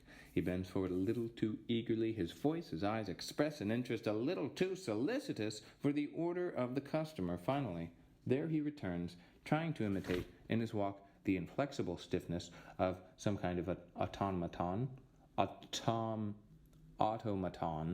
while carrying his tray with the recklessness of a tightrope walker by putting it in perpetually unstable, perpetually broken equilibrium, which he perpetually reestablishes by a light movement of the arm and hand. All his behavior seems to us a game. He applies himself to chaining his movements as if they were mechanisms, the one regulating the other. His gestures and even his voice seem to be mechanisms. He gives himself the quickness and pitiless rapidity of things. He is playing, he is amusing himself. But what is he playing? We need not watch long before we can explain it. He is playing at being a waiter in a cafe. There's nothing there to surprise us. The game is a kind of marking out and investigation. The child plays with his body in order to explore it, to take inventory of it. The waiter in the cafe plays with his condition in order to realize it. This obligation is not different from that which is imposed on all tradesmen. Their condition is wholly one of ceremony. The public demands of them what they realize. The public demands of them that they realize it as ceremony. There's the dance of the grocer, of the tailor, of the auctioneer, by which they endeavor to persuade their clientele that they are nothing but a grocer, an auctioneer, a tailor. A grocer who dreams is offensive to the buyer, because such a grocer is not wholly a grocer. Society demands that he limit himself to his function as a grocer, just as the soldier at attention makes himself into a soldier thing, with a direct regard which does not see at all, which is no longer meant to see, since it is the rule and point he must fix his eyes on, the sight fixed at 10 paces. There are indeed many precautions to imprison a man in what he is, as if we lived in perpetual fear that he might escape from it, that he might break away and suddenly elude his condition. In a parallel situation from within, the waiter in the cafe cannot be immediately a cafe waiter in the sense that this inkwell is an inkwell, or the glass is a glass. It is by no means that he cannot form reflective judgments or concepts concerning his condition. He knows well what it means. The obligation of getting up at 5 o'clock, of sweeping the floor of the shop before the restaurant opens, of starting the coffee pot going, etc. He knows the rights which it allows, the right to the tips, the right to belong to a union, etc. But all these concepts, all these judgments, refer to the transcendent. It is a matter of abstract possibilities of rights and duties, and conferred on a person possessing rights, and it is precisely this person who I have to be, if I am the waiter in question, and who I am not. It is not that I do not wish to be this person, or that what I want this person to be, or that I want this person to be different, but rather there is no common measure between his being and mine. It is a representation for others and for myself, which means that I can be he only in representation. But if I represent myself as him, I am not he. I am separated from him as the object from the subject, separated by nothing, but this nothing isolates me from him. I cannot be he. I can only play at being him. That is, to imagine myself that I am he, and thereby I affect him with nothingness. In vain do I fulfill the functions of a cafe waiter. I can be he only in the neutralized mode, as the actor is Hamlet, by mechanically making the typical gestures of my state and by aiming at myself as an imaginary cafe waiter through those gestures taken as an analogue. What I attempt to realize is a being in self of the cafe waiter, as if it were not just in my power to confer their value and their urgency upon my duties and the rights of my position, as if it were not my free choice to get up each morning at 5 o'clock or to remain in bed, even though it meant getting fired, as if from the very fact that I sustained this role in existence, I did not transcend it on every side, as if I did not constitute myself as one beyond my condition. Yet there is no doubt that I am, in a sense, a cafe waiter. Otherwise, could I not just as well call myself a diplomat or a reporter? But if I am one, this cannot be in the mode of being in itself. I am a waiter in the mode of being what I am not. Furthermore, we are dealing with more than mere social conditions. I am never any one of my attitudes, any one of my actions. The good speaker is the one who plays at speaking because he cannot be speaking. The attentive pupil who wishes to be attentive, his eyes riveted on the teacher, his ears open wide, so exhausts himself in playing the attentive role that he ends up by no longer hearing anything. Perpetually absent to my body, to my acts, I am, despite myself, that divine absence of which Valéry speaks. I cannot say either that I am here or that I am not here, in the sense that we say that a box of matches is on the table. This would be to confuse my being in the world with a being in the midst of the world, nor that I am standing, nor that I am seated. This would be to confuse my body with the idiosyncratic totality of which it is only one of the structures. On all sides I escape being, and yet I am. But take the mode of being in which concerns only myself. I am sad. One might think that surely I am the sadness in the mode of being what I am. What is the sadness, however, if not the intentional unity which comes to resemble and animate the totality of my conduct? It is the meaning of this dull look with which I view the world, of my bowed shoulders, of my lowered head, of the listlessness in my whole body. But at the very moment when I adopt each of these attitudes, do I not know that I shall not be able to hold on to it? Let a stranger suddenly appear, and I will lift my head. I will assume a lively cheerfulness. What will remain of my sadness except that I obligingly promise it an appointment for later, after the departure of the visitor? Moreover, is not this sadness itself a conduct? Is it not consciousness which affects itself with sadness as a magical recourse against a situation too urgent? And in this case even, should we not say that being sad means first to make oneself sad? That may be, someone will say, but after all, doesn't giving oneself the being of sadness mean to receive this being? It makes no difference from where I receive it. The fact is that a consciousness which affects itself with sadness is, sad precisely for this reason, but it is difficult to comprehend the nature of consciousness. The being sad is not a ready-made being, which I give myself, as I can give this book to my friend. I do not possess the property of affecting myself with being. If I make myself sad, I must continue to make myself sad from beginning to end. I cannot treat my sadness as an impulse finally achieved and put it on file without recreating it, nor can I carry it in the manner of an inert body which continues its movement after the initial shock. There is no inertia in consciousness. If I make myself sad, it is because I am not sad. The being of the sadness escapes me by, and in the very act by which I affect myself with it. The being in itself of sadness perpetually haunts my consciousness of being sad, but it is as a value which I cannot realize. It stands as a regulative meaning of my sadness, not as its constitutive modality. Constitutive? Someone may say that my consciousness at least is, whatever may be the object or the state of which it makes itself consciousness. But how do we distinguish my consciousness of being sad from sadness? Is it not all one?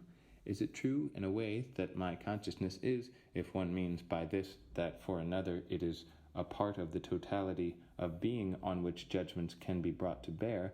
But it should be noted, as Husserl clearly understood, that my consciousness appears originally to the other as an absence.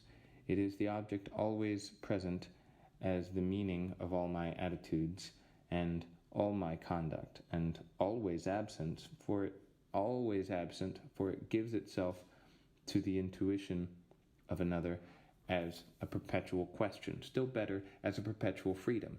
When Pierre looks at me, I know, of course, that he is looking at me. His eyes, things in the world, are fixed on my body, a thing in the world that is the objective fact of which I can say. It is, but it is also a fact in the world. The meaning of this look is not a fact in the world, and this is what makes me uncomfortable.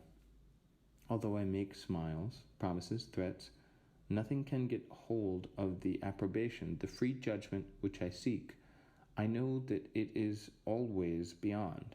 I sense it in my very attitude, which is no longer like that of the worker toward the things he uses as instruments. My reactions, to the extent that I project myself toward the other, are no longer for myself, but are rather mere presentations. They await being constituted as graceful or uncouth, sincere or insincere, etc., by an apprehension which is always beyond my efforts to provoke, an apprehension which will be provoked by my efforts only if of itself it lends them by force, that is, only insofar as it causes itself to be provoked from without, which is its own mediation with the transcendent.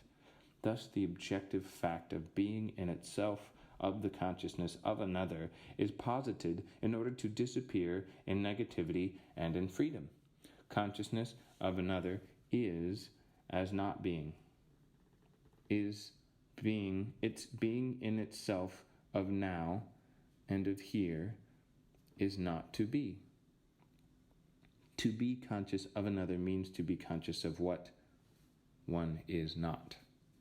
Furthermore, the being of my own consciousness does not appear to me as the consciousness of another. It exists because it makes itself, since its being is consciousness of being. But that means that making sustains being. Consciousness has to be its own being. It is never sustained by being. It sustains being in the heart of subjectivity, which means, once again, that it is inhabited by being, but that it is not being. Consciousness is not what it is. Under these conditions, what can be the significance of the ideal of sincerity except an attempt impossible to achieve, of which the very meaning is in contradiction with the structure of my consciousness? To be sincere, we said, is to be what one is. That supposes that I am not originally what I am, but here naturally Kant's "you ought, therefore you can" is implicitly understood. I can become sincere. this is what my duty and my effort to achieve sincerity imply. But we definitely established that the original structure of not being what one is renders impossible in advance all movement toward being in itself or being what one is. And this impossibility is not hidden from consciousness. On the contrary, it is the very stuff of consciousness.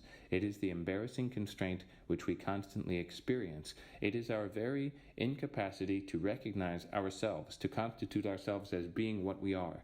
It is this necessity which means that as soon as we posit ourselves as a certain being, by a legitimate judgment, based on inner experience or correctly deduced from a priori or empirical premises, by that very position we surpass this being, and that not toward another being, but toward emptiness, toward nothing. How then can we blame another for not being sincere or rejoice in our own sincerity, since this sincerity appears to us as at the same time to be impossible? How can we, in conversation, in confession, in introspection, even attempt sincerity, since the effort will by its very nature be doomed to failure, and since at the very same time, when we announce it, we have a prejudicative comprehension of its futility. In retrospection, I try to determine exactly what I am, to make up my mind to be my true self without delay, even though it means consequently to put myself searching for ways to change myself. But what does this mean, if not that I am constituting myself as a thing? Shall I determine the ensemble of purposes and motivations which have pushed me to do this or that action? But this is already to postulate a casual determinism which constitutes the flow of my states of consciousness as a succession of physical states. Shall I uncover in myself drives, even though it be to affirm them in shame? But is this not deliberately to forget that these drives realize themselves with my agreement? That they are not forces of nature, but that I lend them their efficacy by a perpetually renewed decision concerning their value? Shall I pass judgment on my character, on my nature? Is this not to veil from myself at that moment what I know only too well, that I thus judge a past to which by definition my present is not subject? The proof of this is that the same man who in sincerity posits that he is what in actuality he was, is indignant against the reproach of another, and tries to disarm it by asserting that he can no longer be what he was. We are readily astonished and upset when the penalties of the court affect the man who in this new freedom is no longer the guilty person he was, but at the same time we require of this man that he recognize himself as being this guilty one. What then is sincerity except precisely a phenomenon of self-deception? Have we not shown indeed that in self-deception human reality is constituted as being which is what it is not, and which is not what it is? Let us take an example. A homosexual frequently has an intolerable feeling of guilt, and his whole existence is determined in relation to this feeling. One will readily foresee that he is in self-deception. In fact, it frequently happens that this man, while recognizing his homosexual inclination, while avowing each and every particular misdeed which he has committed, refuses with all his strength to consider himself a pederast. His case is always different, peculiar. There enters into it something of a game, of chance, of bad luck. The mistakes are all in the past. They are explained by a certain conception of the beautiful, which women cannot satisfy. We shall see in them the results of a restless search, rather than the manifestations of a deeply rooted tendency, etc., etc. Here is assuredly a man in self-deception who borders on the comic, since, acknowledging all the facts which are imputed to him, he refuses to draw from them the conclusion which they impose. His friend, who is his most severe critic, becomes irritated with this duplicity. The critic only asks one thing, and perhaps then he will show himself indulgent, that the guilty one recognize himself as guilty, that the homosexual declare frankly, whether humbly or boastfully, matters little, I am a pederast. We ask here, who is in self-deception, the homosexual or the champion of sincerity? The homosexual recognizes his faults, but he struggles with all his strength against the crushing view that his mistakes constitute for him a destiny. He does not wish to let himself be considered as a thing. He has an obscure but strong feeling that an homosexual is not an homosexual, as this table is a table, or as this red-haired man is red-haired. It seems to him that he has escaped from each mistake as soon as he has posited it and recognized it, and he even feels that the psychic duration by itself cleanses him from each misdeed, constitutes for him an undetermined future, causes him to be born anew. Is he wrong? Does he not recognize in himself the peculiar, irreducible character of human reality? His attitude includes, then, an undeniable comprehension of truth, but at the same time he needs this perpetual rebirth, this constant evasion in order to live. He must constantly put himself beyond reach in order to avoid the terrible judgment of collectivity. Thus he plays on the word being. He would be right, actually, if he understood the phrase, "I am not a pederast," in the sense of, "I am not what I am." That is, if he declared to himself, to the extent that a pattern of conduct is defined as the conduct of a pederast, and to the extent that I have taken on this conduct, I am a pederast. But to the extent that human reality cannot be finally defined by patterns of conduct, I am not one. But instead he slides surreptitiously towards a different connotation of the word being. He understands that not being, in the sense of not being in itself, he lays claim to not being a pederast in the sense in which this table is not an inkwell. He is in self-deception. But the champion of sincerity is not ignorant of the transcendence of human reality. Pederasty is not the same as homosexuality. Do they think it is? But the champion of sincerity is not ignorant of the transcendence of human reality, and he knows how at need to appeal to it for its own. But the champion of sincerity is not ignorant of the transcendence of human reality, and he knows how, at need, to appeal to it for his own advantage. He makes use of it even, and brings it up in the present argument. Does he not wish, first in the name of sincerity, then of freedom, that the homosexual reflect on himself and acknowledge himself as an homosexual? Does he not let the other understand that such a confession will win indulgence for him? What does this mean, if not that the man who will acknowledge himself as an homosexual will no longer be the same as the homosexual whom he acknowledges being, and that he will escape into the region of freedom and of goodwill? The critic asks the man then to be what he is in order to no longer be what he is. It is the profound meaning of the saying, "A sin confessed is half pardoned." He demands of the guilty one that he constitute himself as a thing, precisely in order no longer to treat him as a thing. And this contradiction is constitutive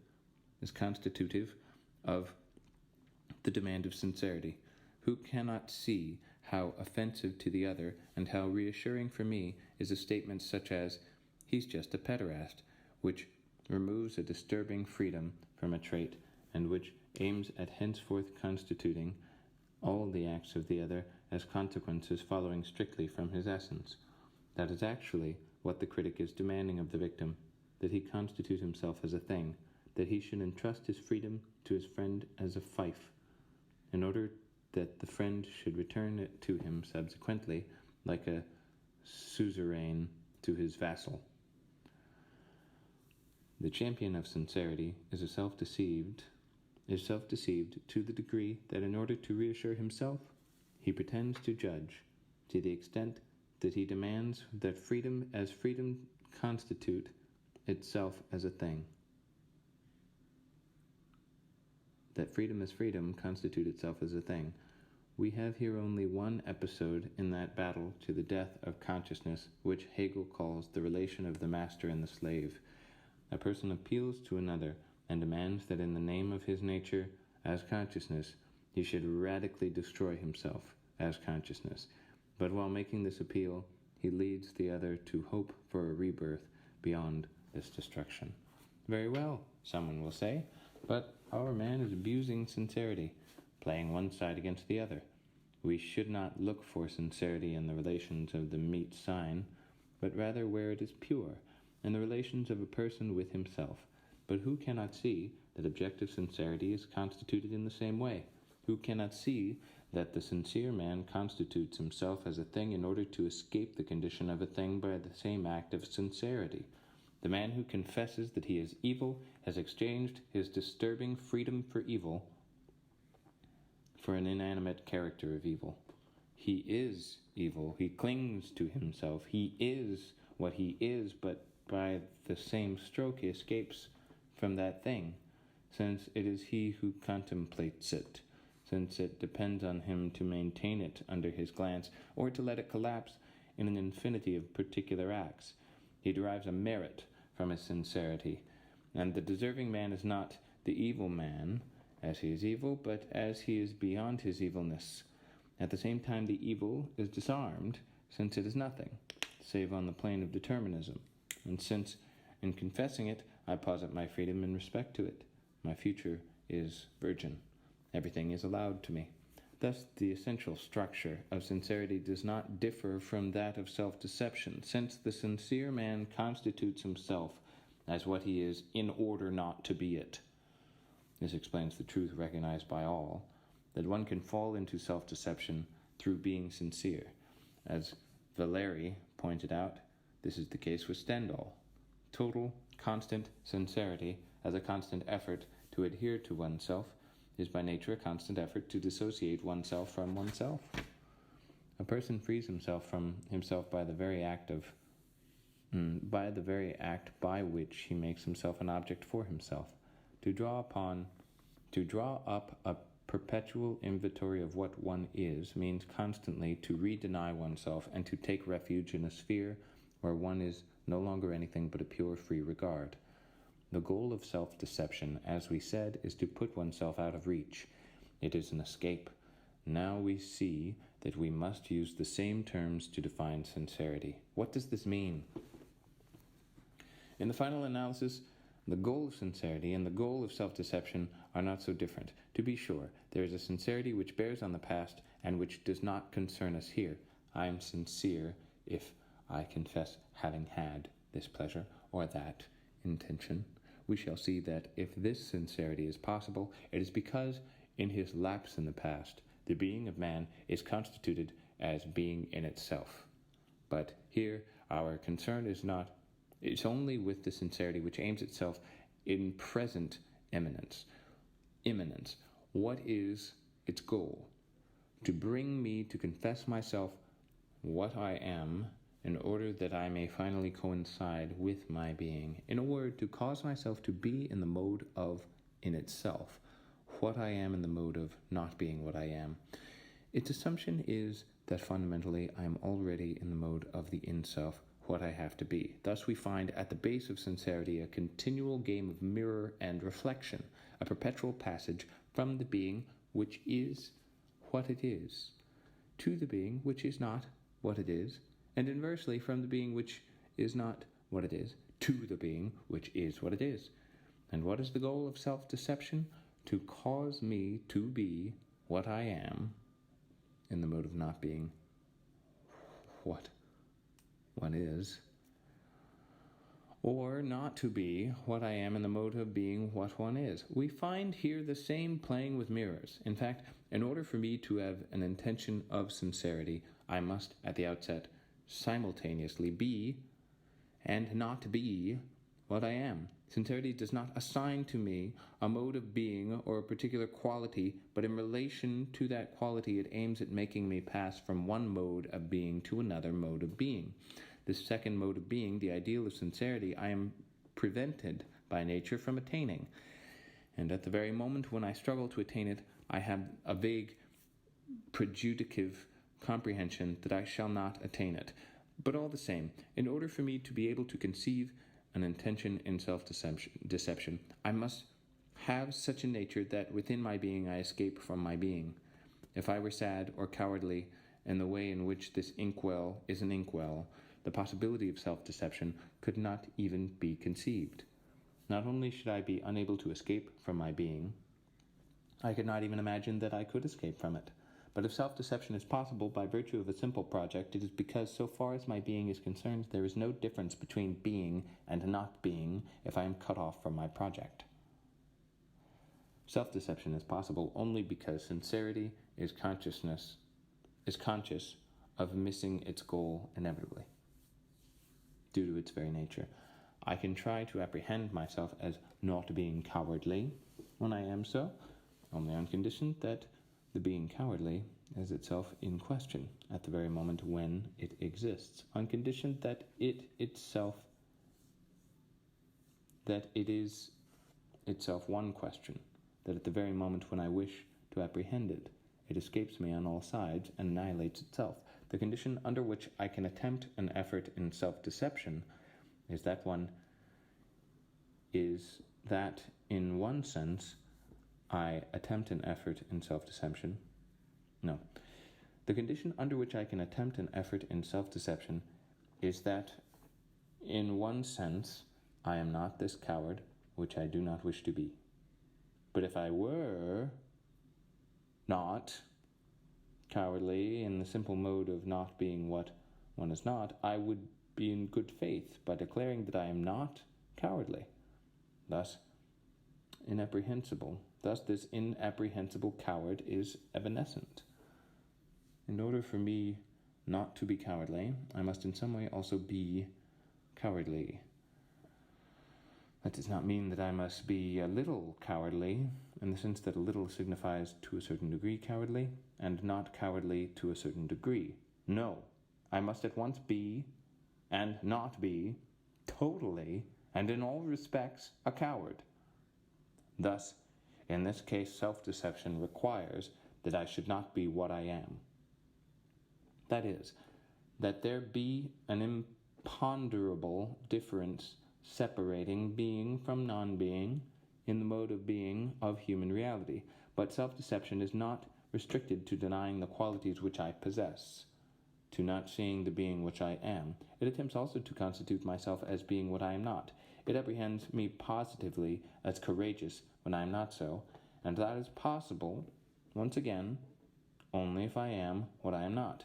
That is, if non-being in me does not have being even by virtue of non-being.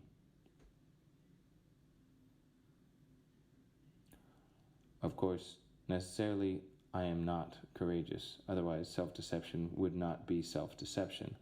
But in addition, my effort in self-deception must include the ontological comprehension that even in my usual being, what I am not it, really, and that there is no such difference between the being of being sad, for example, which I am in the mode of not being what I am, and the non-being of not being courageous, which I wish to hide from myself. Moreover, it is particularly requisite that the very negation of being should be in itself the object of a perpetual annihilation, that the very meaning of non-being be perpetually in question in human reality.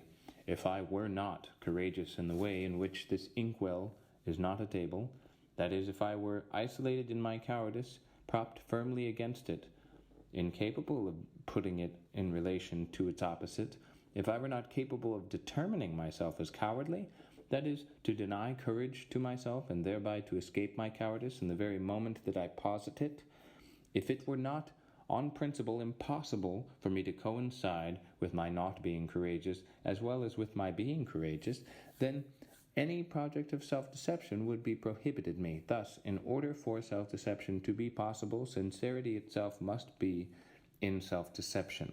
The condition of the possibility for self-deception is that human reality, in its most immediate being, in the inner structure of the pre-reflective cogito, must be what it is not, and not be what it is. Roman numeral 3, the faith of self-deception.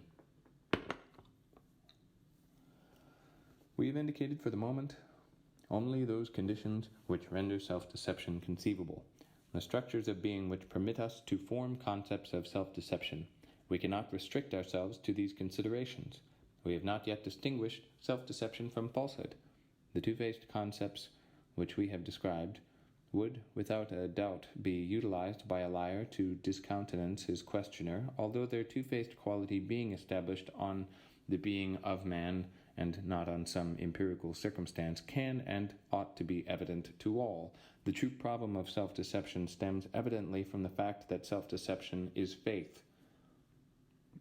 It cannot be either a cynical lie or certainty, if certainty is the intuitive possession of the object. But if we take belief as meaning, the adherence of being to its object when the object is not given or is given indistinctly, then self-deception is belief. And the essential problem of self-deception is a problem of belief.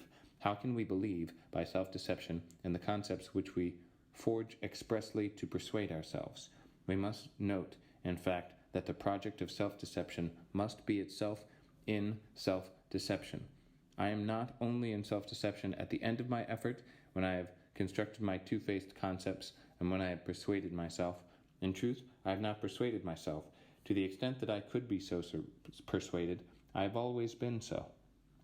And at the very moment when I was disposed to put myself in self-deception, I of necessity was in self-deception with respect to the same disposition. For me to have represented it to myself as self-deception would have been cynicism. To believe it sincerely innocent would have been in good faith. The decision to be in self-deception does not dare to speak its name. It believes itself and does not believe itself in self-deception. It believes itself and does not believe itself in good faith. It is this which, from the upsurge of self-deception, determines the latter attitude and, as it were, the Weltanschauung of self-deception. Self-deception does not hold the norms and criteria of truth as they are accepted by the critical thought of good faith. What it decides first, in fact, is the nature of truth. With self-deception, a truth appears, a method of thinking, a type of being which is like that of objects, the ontological characteristic of the world of self-deception with which the subject suddenly surrounds itself, is that here being is what it is not, and is not what it is. Consequently, a peculiar type of evidence appears, non-persuasive evidence. Self-deception apprehends evidence, but it is resigned in advance to not being fulfilled by this evidence, to not being persuaded and transformed into good faith. It makes itself humble and modest. It is not ignorant, it says, that faith is decision, and that after each intuition it must decide and will what it is. Thus, self-deception, in its primitive project and in its coming into the world, decides on the exact nature of its requirements. It stands forth in the firm resolution not to demand too much, to count itself satisfied when it is barely persuaded, to force itself in decisions to adhere to uncertain truths. This original project of self-deception is a decision in self-deception on the nature of faith.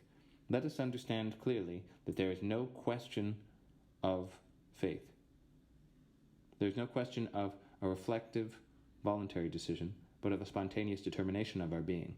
One puts oneself in self-deception as one goes to sleep, and one is in self-deception as one dreams. Once this mode of being has been realized, it is as difficult to get out of it as to wake oneself up. Self-deception is a type of being in the world, like waking or dreaming, which by itself tends to perpetuate itself, although its structure is of the metastable type. But self-deception is conscious of its structure, and it has taken precautions by deciding that the metastable structure is the structure of being, and that non-persuasion is the structure of all convictions. It follows that if self-deception is faith, and if it includes in its original project its own negation, it determines itself to be not quite convinced in order to convince itself that I am what I am not. Then to start with, a faith which wishes itself to be not quite convinced must be possible. What are the conditions for the possibility of such a faith? I believe that my friend Pierre feels friendship for me. I believe it in good faith. I believe it, but I do not have for it any self-evident intuition. for the nature of the object does not lend itself to intuition. I believe it. That is, I allow myself to give in to all impulses, to trust it. I decide to believe in it, and to maintain myself in this decision. I conduct myself, finally, as if I were certain of it. The whole in the synthetic unity of one and the same attitude. This, which I define as good faith, is what Hegel would call the immediate. It is simple faith. Hegel would demonstrate at once that the immediate calls for mediation, and that belief, by becoming belief for itself, passes to the state of non-belief. If I believe that my friend Pierre likes me, that means that his friendship appears to me as the meaning of all his acts. Belief is a particular consciousness of the meaning of Pierre's acts. But if I know that I believe, the belief appears to me as pure subjective determination without external correlative. This is what makes the very word to believe a term utilized indifferently to indicate the unwavering firmness of belief. My God, I believe in you, and its character as disarmed and strictly subjective. Is Pierre my friend? I do not know. I believe so. But the nature of consciousness is such that in it, the mediate and the immediate are one and the same being. To believe is to know that one believes, and to know that one believes is no longer to believe. Thus, to believe is not to believe any longer, because that is only to believe.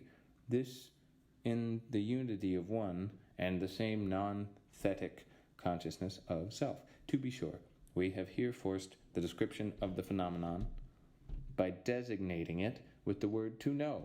Non-thetic consciousness is not to know, but it is in its very translucency at the origin of all knowing. Thus, the non-thetic consciousness of believing is destructive of belief, but at the same time, the very law of the pre-reflective cogito implies that the being of believing ought to be the consciousness of believing. Thus, is a being which questions its own being, which can realize itself only in its destruction, which can manifest itself to itself only by denying itself. It is a being for which to be is to appear, and to appear is to deny itself. To believe is not to believe. We see the reason for it. The being of consciousness is to exist by itself, then to make itself be, and thereby to pass beyond itself. In this sense, consciousness is perpetually escaping itself. Belief becomes non-belief. The immediate becomes mediation. The absolute becomes relative, and the relative becomes absolute. The ideal of good faith, to believe what one believes, is, like that of sincerity, to be what one is, an ideal of being in itself. Every belief is a belief that falls short. One never wholly believes what one believes. Consequently, the primitive project of self-deception is only the utilization of this self-destruction through the fact of consciousness. If every belief in good faith is an impossible belief, then there is a place for every impossible belief. My inability to believe that I am courageous will not discourage me, since every belief involves not quite believing. I shall define this impossible belief as my belief. To be sure, I shall not be able to hide from myself that I believe in order not to believe, and that I do not believe in order to believe. But the subtle total annihilation of self-deception by itself cannot surprise me. It exists at the basis of all faith. What is it then? At the moment when I wish to believe myself courageous, I know that I am a coward. And this certainly would come to destroy my belief. But first, I am not any more courageous than cowardly, if we are to understand this and the mode of being of the in itself. In the second place, I do not know that I am courageous. Such a view of myself can be accompanied only by belief, for it surpasses pure reflective certitude. In the third place, it is very true that self-deception does not succeed in believing what it wishes to believe, but it is precisely as the acceptance of not believing what it believes that it is self-deception. Good faith wishes to flee the not believing what one believes by finding refuge in being.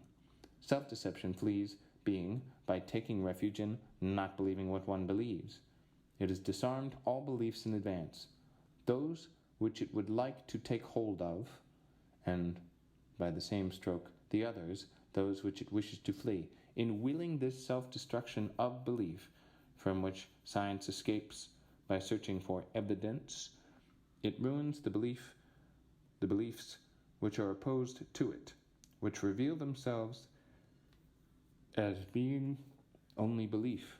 Thus, we can better understand the original phenomenon of self-deception. In self-deception there is no cynical lie, nor knowing preparation for deceitful concepts. But the first act of self-deception is to flee what it cannot flee, to flee what it is. The very project of flight reveals to self-deception an inner disintegration in the heart of being, and it is this disintegration which it wishes to be. In truth, the two immediate attitudes which we can take in the face of our being are conditioned by the very nature of this being and its immediate relation with the in itself. Good faith seeks to flee the inner disintegration of my being in the direction of the in itself, which it should be and is not. Self-deception seeks to flee the in itself by means of the inner disintegration of my being, but it denies this very disintegration as it denies that it is itself self-deception. Self-deception seeks by means of not being what one is to escape from the in itself, which I am not, in the mode of being what one is not. It denies itself as self-deception and aims at the in itself, which I am not, in the mode of not being what one is not.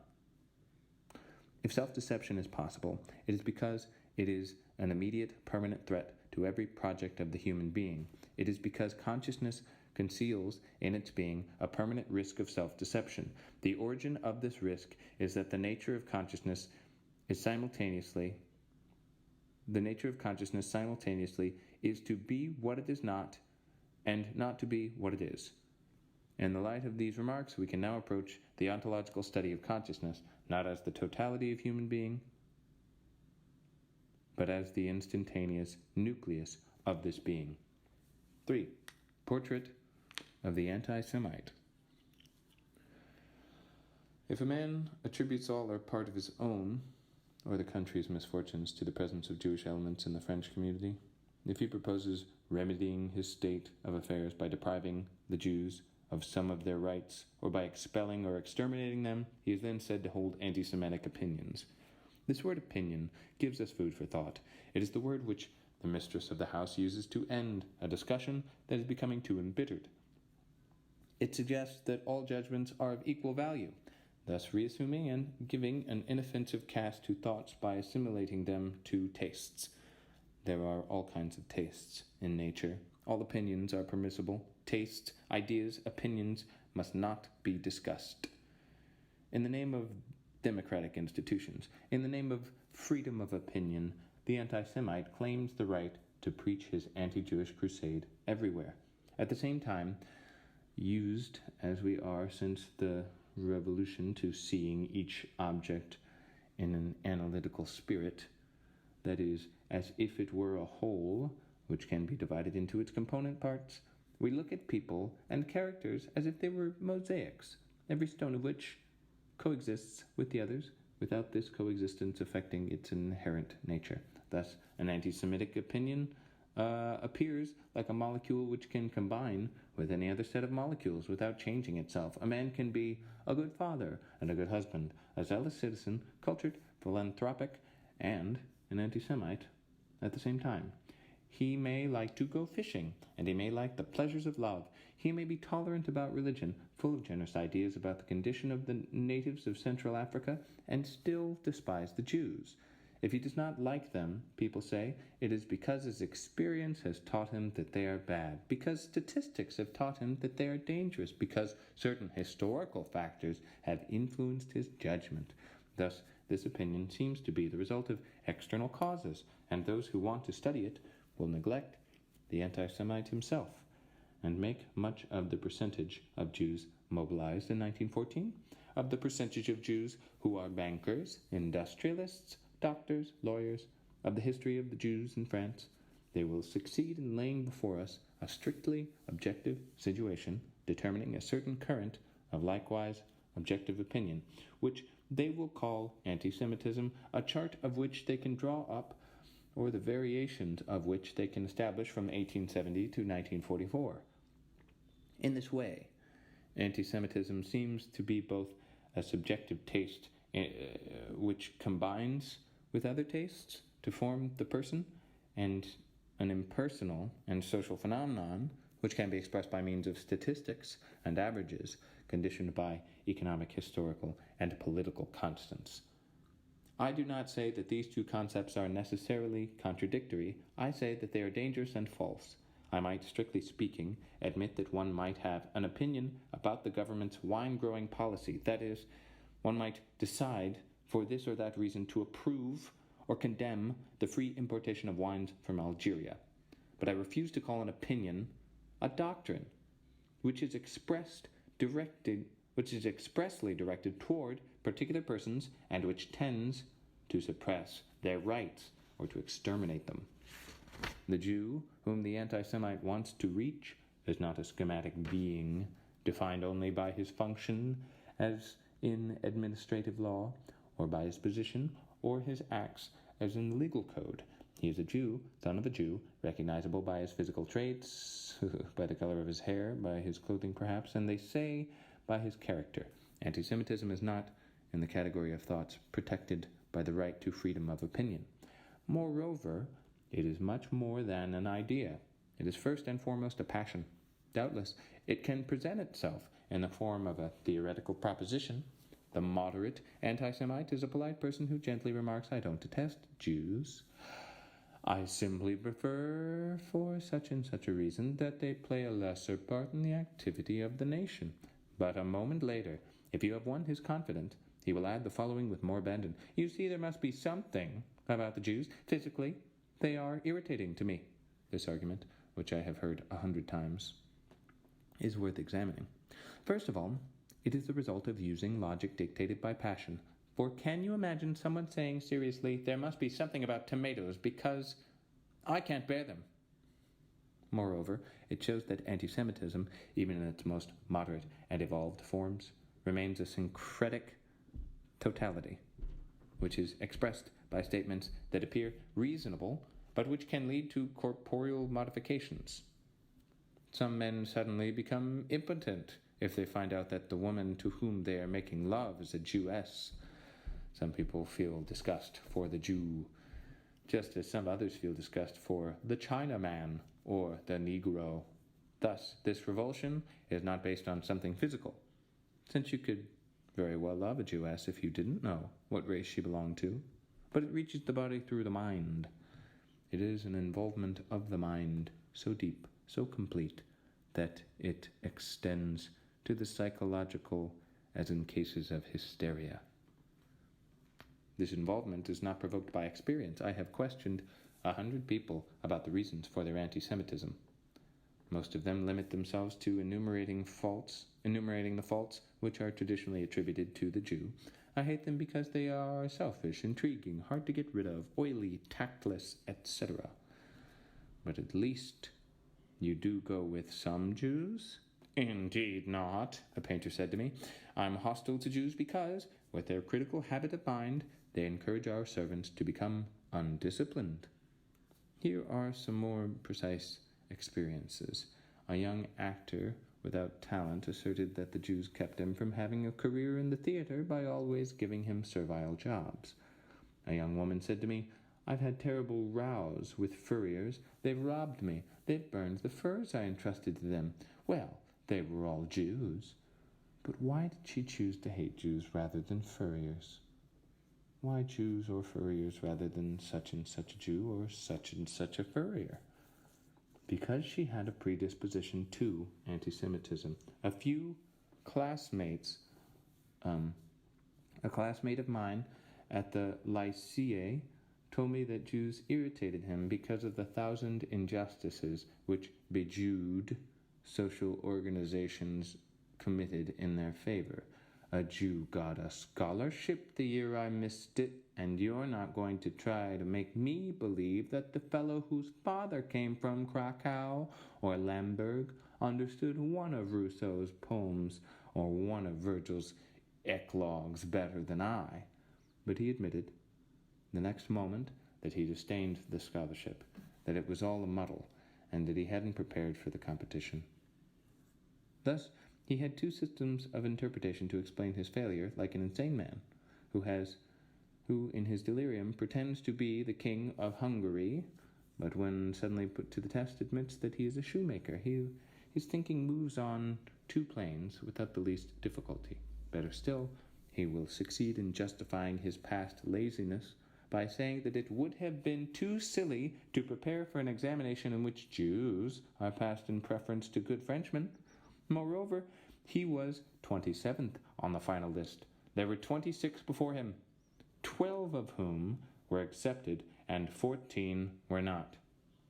Would he have gotten any further if Jews had been excluded altogether?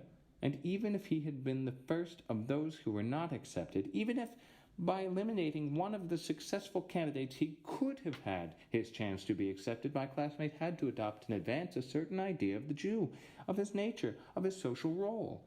And in order to be able to decide that among 26 more fortunate contestants it was the Jew who stole his place, he would a priori have to be the kind of person who runs his life on the basis of emotional reasoning.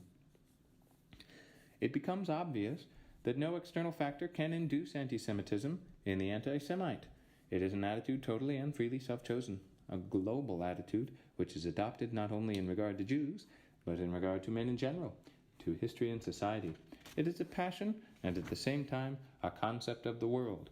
No doubt certain characteristics are more pronounced in such and such an anti-Semite than in another, but they are always present together, and they govern one another. It is this syncretic totality which we must now try to describe. I stated a few minutes ago that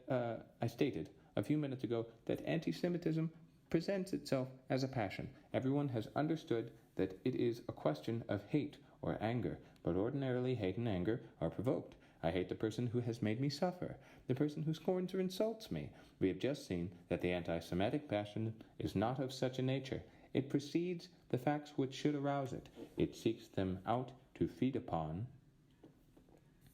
It must even interpret them in its own way in order to render them really offensive. And yet, if you speak of the Jew to an anti-Semite, he evinces signs of lively irritation. If we remember, moreover, that we must consent to anger before it can manifest itself, and that we grow angry, to use the correct expression, we must admit that anti-Semitism has chosen to exist on the passionate level. It is not unusual to choose an emotional way of life rather than a reasonable one, but ordinarily one loves the objects of passion, women, glory, power, money. Since the anti-Semite has chosen hatred, we are forced to conclude that it is the emotional state that he loves. Ordinarily, this kind of feeling is not pleasing. He who passionately desires a woman is passionate because of the woman and in spite of passion. One distrusts emotional reasoning, which by every means aims at pointing out opinions dictated by love, or jealousy, or hate. One mistrusts passionate aberrations, and that which has been termed monoideism, ideism, and this is what the anti-Semite chooses first of all. But how can one choose to reason falsely? Because one feels the nostalgia of impermeability.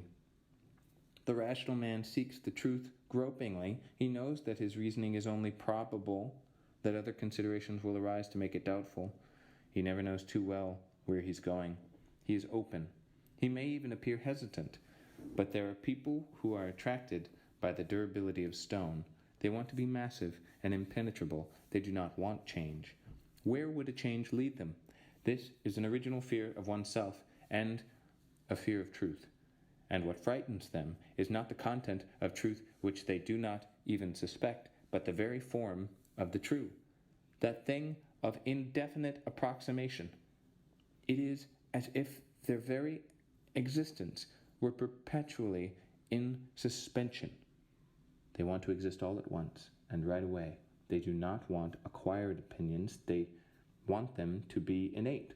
Since they are afraid of reasoning, they want to adopt a mode of life in which reasoning and research play but a subordinate role, in which one never seeks but that which one has already found, in which one never becomes other than what one already was. Only passion can produce this. Nothing but a strong emotional bias can give instant certitude. It alone can hold reasoning within limits. It alone can remain impervious to experience and last an entire lifetime. The anti-Semite has chosen hate because hate is a religion. He has originally chosen to devaluate words and reasons. Since he then feels at ease, since discussions about the right of the Jew appear futile and empty to him, he has at the outset placed himself on another level. If out of courtesy he consents momentarily to defend his point of view, he lends himself without giving himself. He simply tries to project his intuitive certainty onto the field of speech. A few moments ago, I quoted some statements made by anti-Semites, all of them absurd. I hate Jews because they teach indiscipline to servants, because a Jewish furrier robbed me, etc.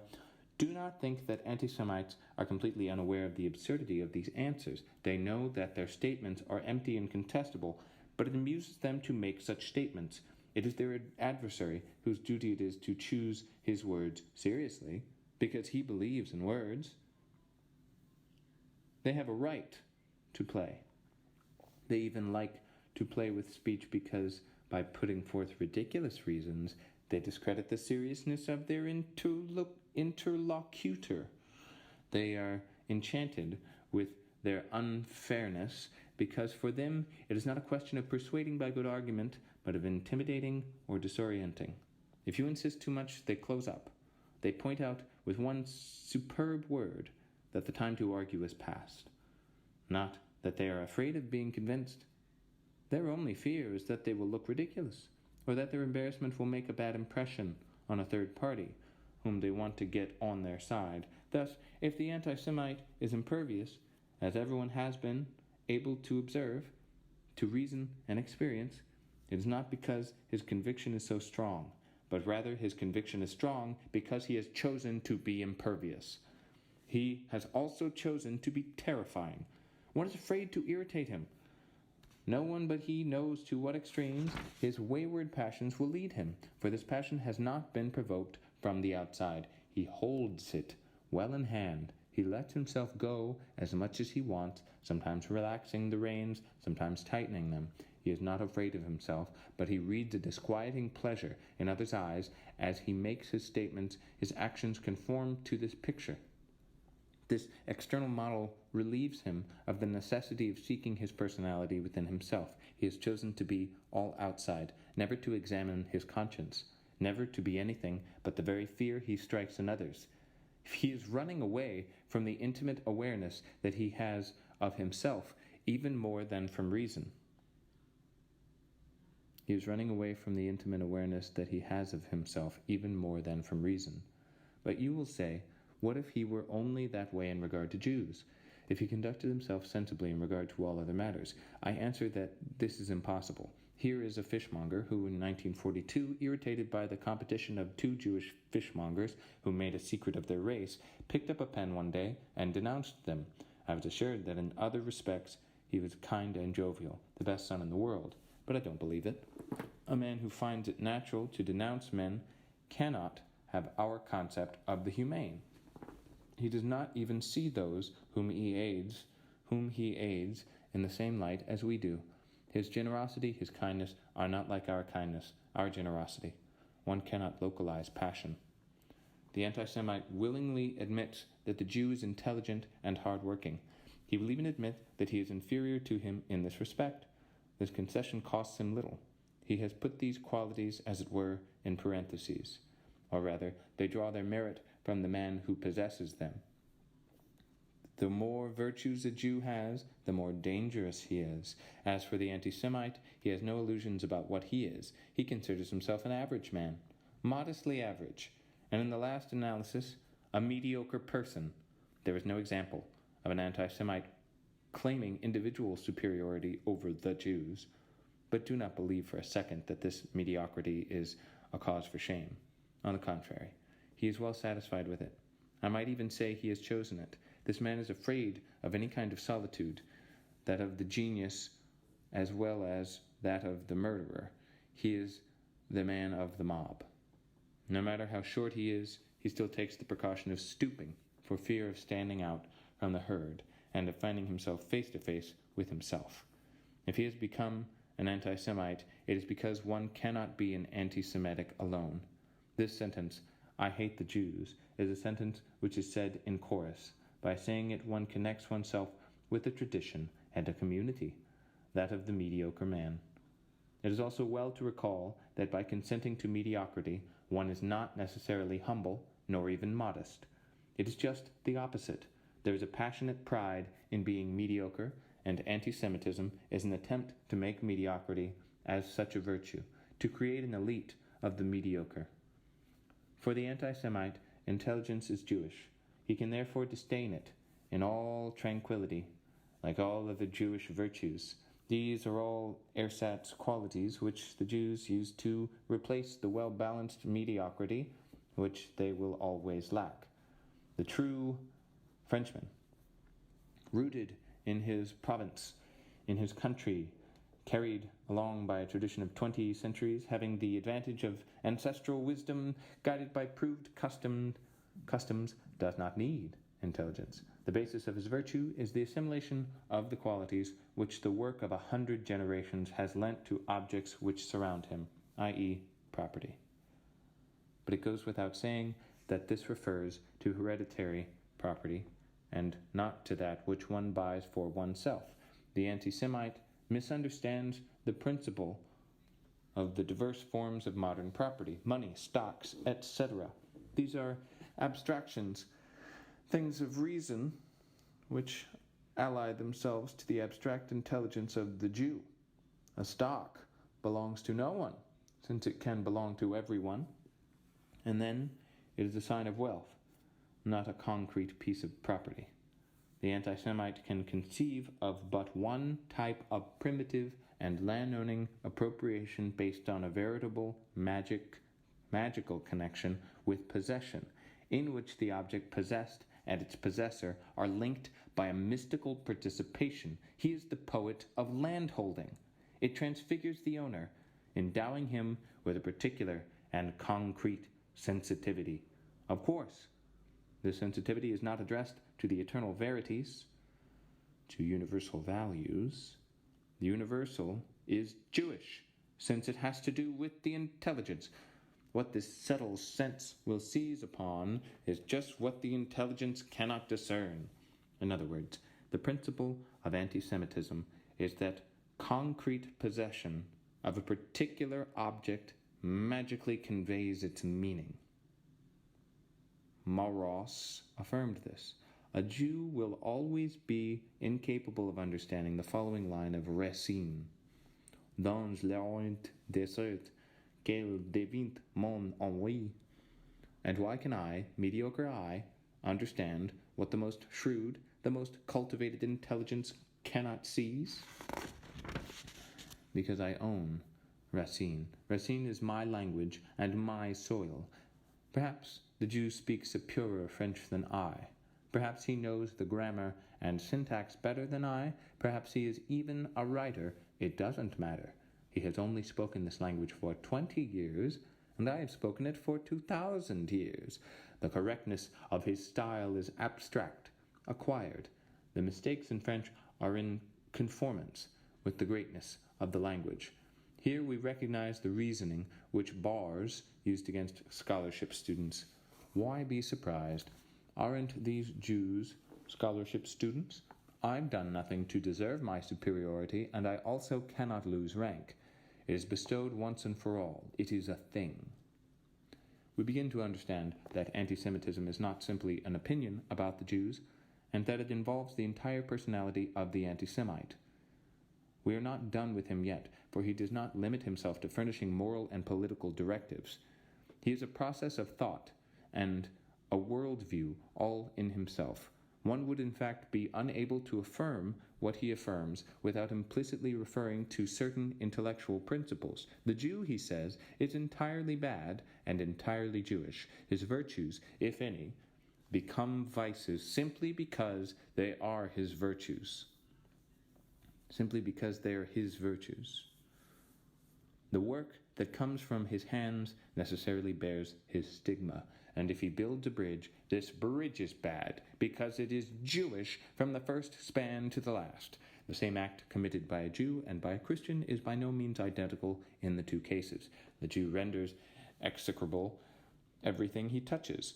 The first thing the Germans did was to forbid Jews the use of swimming pools.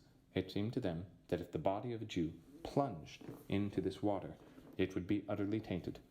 The Jew literally sullies even the air he breathes. If we try to formulate in abstract propositions the principle referred to, this is what we would get. The whole is more than and different from the sum of all of its parts. The whole determines the meaning and the true nature of the parts of which it is composed. There is not only one courageous virtue which might be indifferently a part of the Jewish or the Christian character as oxygen. There is not only one courageous virtue which might be indifferently a part of the Jewish or the Christian character as oxygen combines to make air, either with azote or argon, and combines with hydrogen to make water, but each person, with his courage, his generosity, his own way of thinking, of laughing, of eating and drinking, is an indivisible totality. That is to say, the anti-Semite has chosen to resort to the spirit of synthesis as a means of understanding the world. It is the spirit of synthesis which allows him to see himself as forming an indissoluble unity with France as a whole. It is in the name of synthesis that he denounces the purely analytical and critical intelligence of the Jew. But we must point out that for some time, both the right and the left, both the traditionalists and the socialists, have brought up synthetic principles in opposition to the spirit of analysis, which presided over the formation of the democratic bourgeoisie. The same principles cannot be valid for both groups. The two groups, at least, make different use of these principles. Everything becomes clear if we give up expecting the Jew to behave reasonably in conformity with his interests, if we discern in him, on the contrary, a metaphysical principle which forces him to do evil under all circumstances, though in so doing he destroys himself. This principle, as we might expect, is magical. On the one hand, it is an essence, a substantial form, and the Jew, whatever he does, cannot modify it, and any more than fire can keep itself from burning. And on the other hand, since the Jew must be hated, and since one does not hate an earthquake or phylloxera, this virtue is also freedom. But the freedom in question is carefully limited. If the Jew is free to do evil, not good, he has only as much free will as is necessary to bear the full responsibility of the crimes he commits, but not enough to be able to reform. Strange freedom, which instead of preceding and constituting the essence, remains entirely subordinate to it, and which is but an irrational quality of it, and yet remains freedom.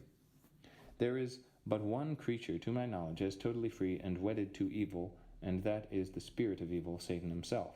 Thus the Jew is assimilable to the spirit of evil. His will, contrary to the Kantian will, is one which desires to be purely, gratuitously, and universally evil. It is the will to evil. Evil comes to the world through him.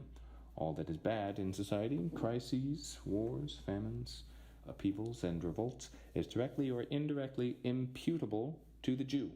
The anti-Semite is afraid of discovering that the world is badly made. For then things would have to be invented, modified, and man would find himself once more master of his fate, filled with agonizing and infinite responsibility. He localizes all the evil of the universe in the Jew. If nations wage war, it is not due to the fact that the idea of nationalism, in its present form, involves imperialism and a conflict of interest. No, the Jew is there, breathing discord. Somewhere behind all governments, if there is class struggle, it is not caused by economic organization, which leaves something to be desired. It is because Jewish ringleaders, hook-nosed agitators, have seduced the workers. Thus, anti-Semitism is primarily Manichaeanism. Manichaeanism. It explains the course of the world by the struggle between the principles of good and evil, or like Machineism. There is no conceivable truce between these. No, it's Manichaeism. Okay. There is no conceivable truce between these two principles. One of them must of necessity triumph, and the other be destroyed. Look at Celine. His vision of the universe is catastrophic. The Jew is everywhere. The earth is lost. The Aryan must not compromise. He must never make a covenant. But he must be on guard. If he breathes, already he has lost his purity, for the very air which penetrates his bronchi is contaminated. Is this not the sermon of Cathar? If Celine was able to uphold the socialist thesis of the Nazis, it was because he was paid to do so. Deep down in his heart, he did not believe in them. As far as he is concerned, there is no solution except collective suicide, non-procreation, death. Others, Moraz or the Parti Populaire Français, are less discouraging. They foresee a long and often doubtful struggle with the final triumph of good. It is Ormuzd against Ahriman. The reader has understood that anti-Semitism does not have recourse to Manichaeism as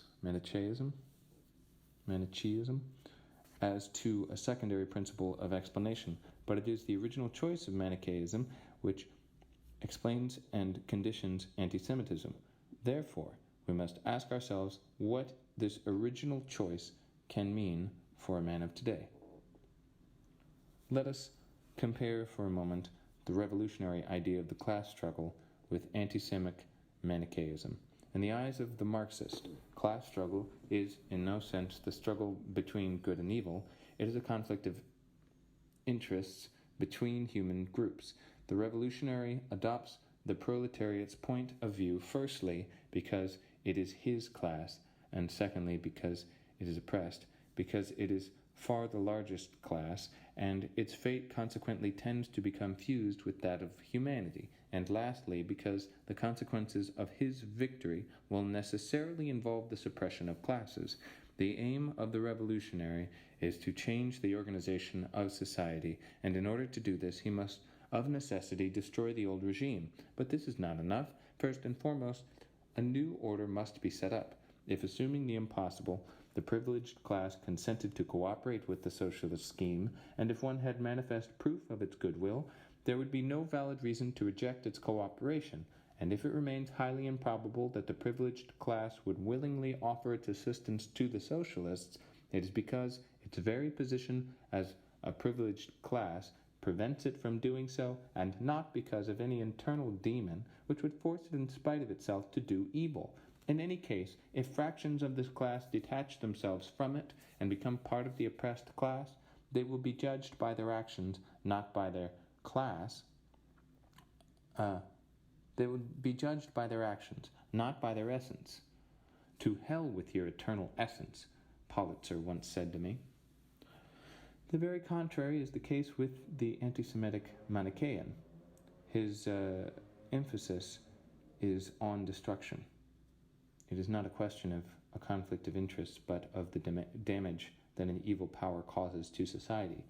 Behind the bitterness of the anti-Semite is concealed the belief that harmony will be reestablished of itself once evil has been ejected. His task, therefore, is purely negative. There is no question of building a society, but only of purifying the one that exists.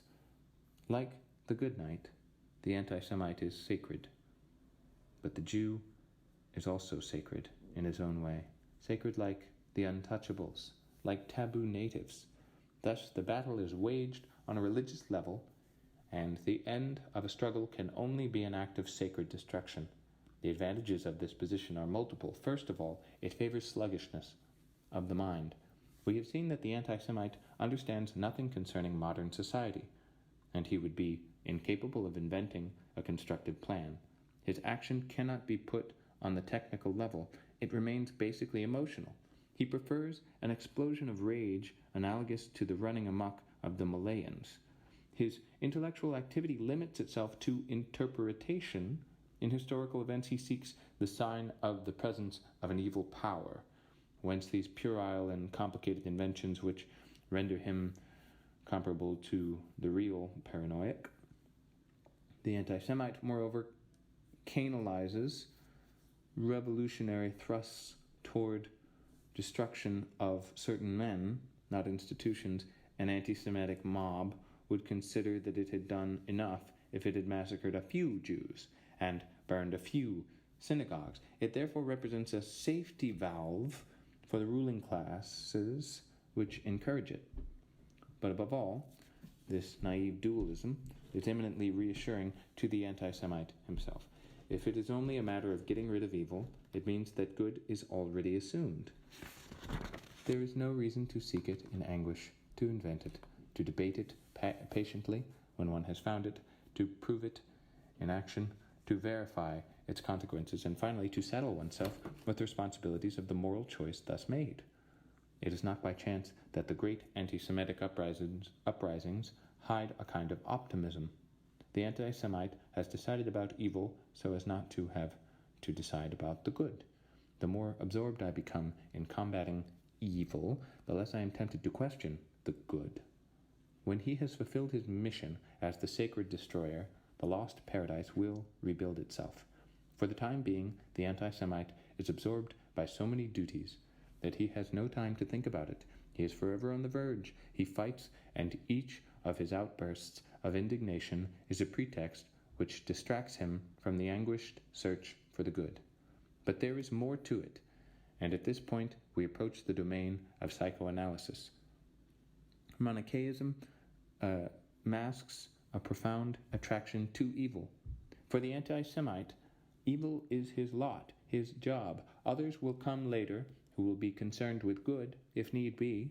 He is at the outpost of society. He turns his back on the pure virtues which he defends. He deals only with evil.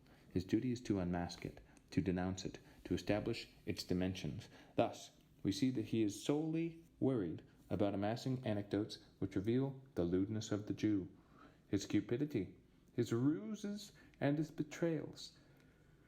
He washes his hands in filth. One should reread Drumont's La France Juive. This book, characterized by high French morality, is a collection of ignoble and obscene stories. Nothing better reflects the complex nature of the anti-Semite, since he did not want to choose his own good, for fear of being different, allowed everyone else's concept of the good to be imposed upon him.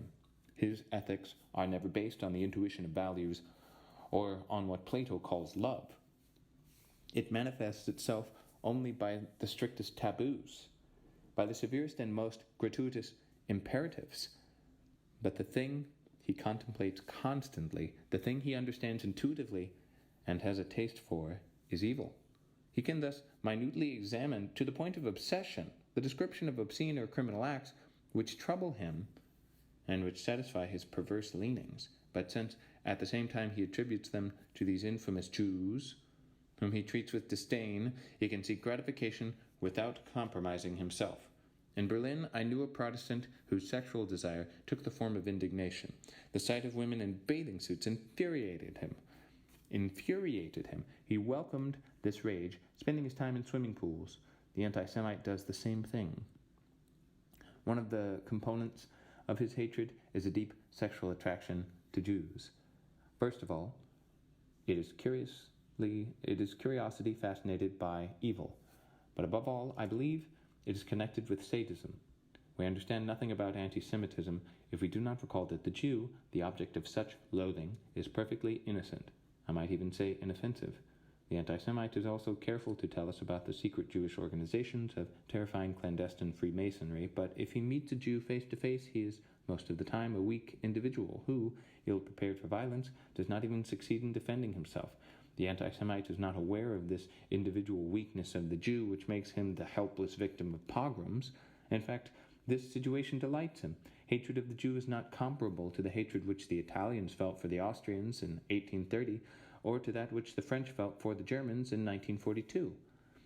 In the last two cases, it was a question of oppressors, of hard, cruel, and strong men who possessed arms, money, power, and who could do more harm to rebels than the latter could have dreamt of doing to them. The sadistic tendency was not an element of this hatred. But since evil for the anti-Semite is inaccurate in these unarmed and harmless men, he never finds himself But since evil for the anti-Semite is incarnate in these unarmed and harmless men, he never finds himself in the painful necessity of being heroic. It is amusing to be anti-Semitic. One can beat and torture the Jews without fear. The most they can do is appeal to the laws of the Republic. But the laws are not hard.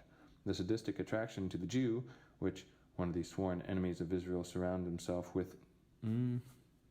The sadistic attraction to the Jew, which the anti-Semite feels, is so strong that it is not unusual to see one of these sworn enemies of Israel surround himself with Jewish friends.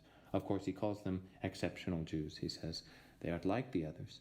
In a prominent place in the studio of the painter whom I mentioned a little while ago, and who in no way reproached the butchers of Lublin, there was a portrait of a Jew who was a dear friend of his, and whom the Gestapo had executed. But such protestations of friendship are not sincere, for there is no idea in their conversion of sparing the good Jews.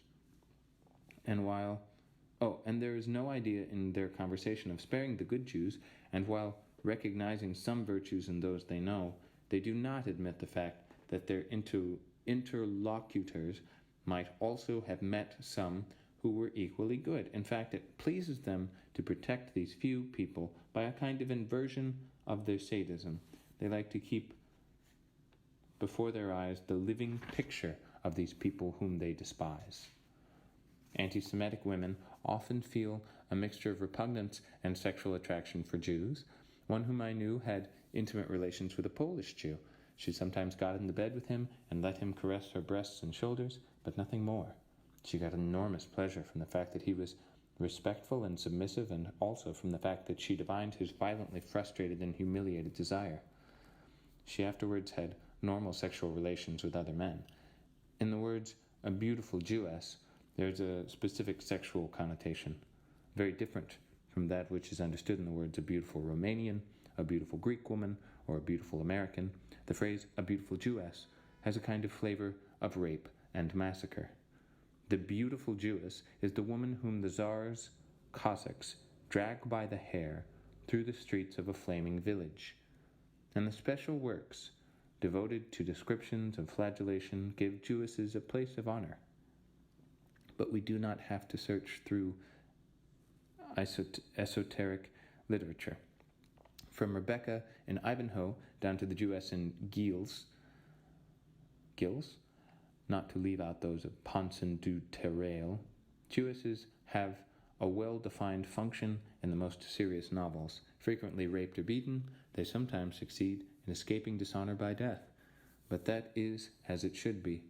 Those who keep their virtue are docile servants or humiliated women, in love with indifferent Christians who marry Aryans. No more is needed to show the sexually symbolic importance of the Jewess in folklore. With destruction, his function, the anti-Semite, a sadist, pure of heart, is in the depths of his soul a criminal. What he desires and prepares is the death of the Jew. Of course, all the enemies of the Jew do not overtly demand his death, but the measures which they propose and which are aimed at his debasement, his humiliation, his banishment, are the prerequisites of this murder, which they are contemplating. They are symbolic murders. Only the anti-Semite has a clear conscience. He is a criminal with a worthy motive. It is not his fault, after all, if his mission is to destroy evil with evil. The true France has relegated to him its powers of supreme justice. Of course, he does not have occasion to use them every day. But make no mistake, these sudden outbursts of anger, these thunderous reproaches which he hurls against cakes, are so many death sentences. Popular awareness divined this and invented the expression Jew-baiting. Thus, the anti-Semite has chosen to be a criminal, a pure criminal. Here again he evades responsibilities. He has censured his instinct for murder, but he has found a way of satisfying it without admitting it to himself. He knows he is bad, but since he is doing evil for the sake of good, since the whole people is awaiting deliverance at his hands, he considers himself a sort of bad sacred bull. By a kind of inversion of all values, examples of which we find in certain religions, and, for instance, in India, where there is sacred prostitution, it is to anger, hate, pillage, murder, all forms of violence that the anti-Semite accords respect and enthusiasm. And at the very moment he is drunk with evil, he feels the lightness of heart and the peace afforded by a clear conscience and the satisfaction of duty well done. The portrait is finished.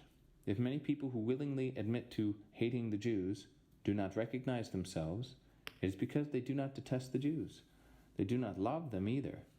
They would not do them the slightest harm, but they would not raise their little fingers to protect them from violence. They are not anti-Semites. They are nothing. They are no one. And since in spite of everything, one must appear to be something, they murmur without thinking of evil, without thinking at all. They go about repeating some formulas which they have learned and which give them the right to enter certain drawing rooms. Thus they know the delights of creating an ineffectual ripple, of having their heads crammed with an enormous affirmation which appears to them all the more respectable because they have borrowed it. Here anti-Semitism is but a justification. The futility of these people is, moreover, such that they willingly abandon this justification for any other one just as long as it be a distinguished one. For anti-Semitism is distinguished, like all the manifestations of an irrational collective soul tending to create a conservative and esoteric France.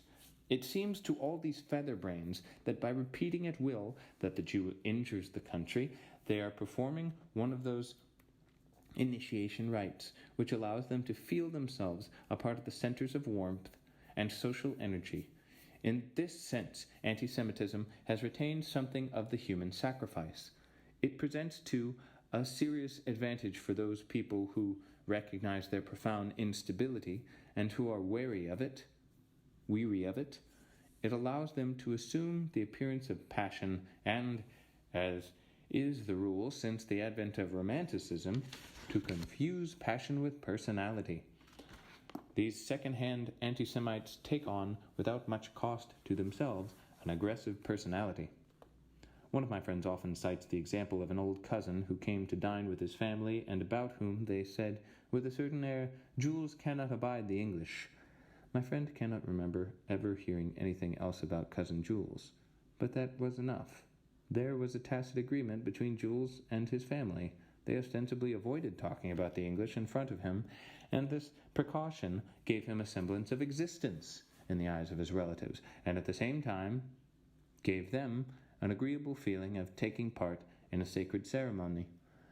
And if someone, under certain specific circumstances, after careful deliberation, and as it were inadvertently, made an allusion to Great Britain or its dominions, Uncle Jules pretended to go into a fury, and felt himself come to life for a moment.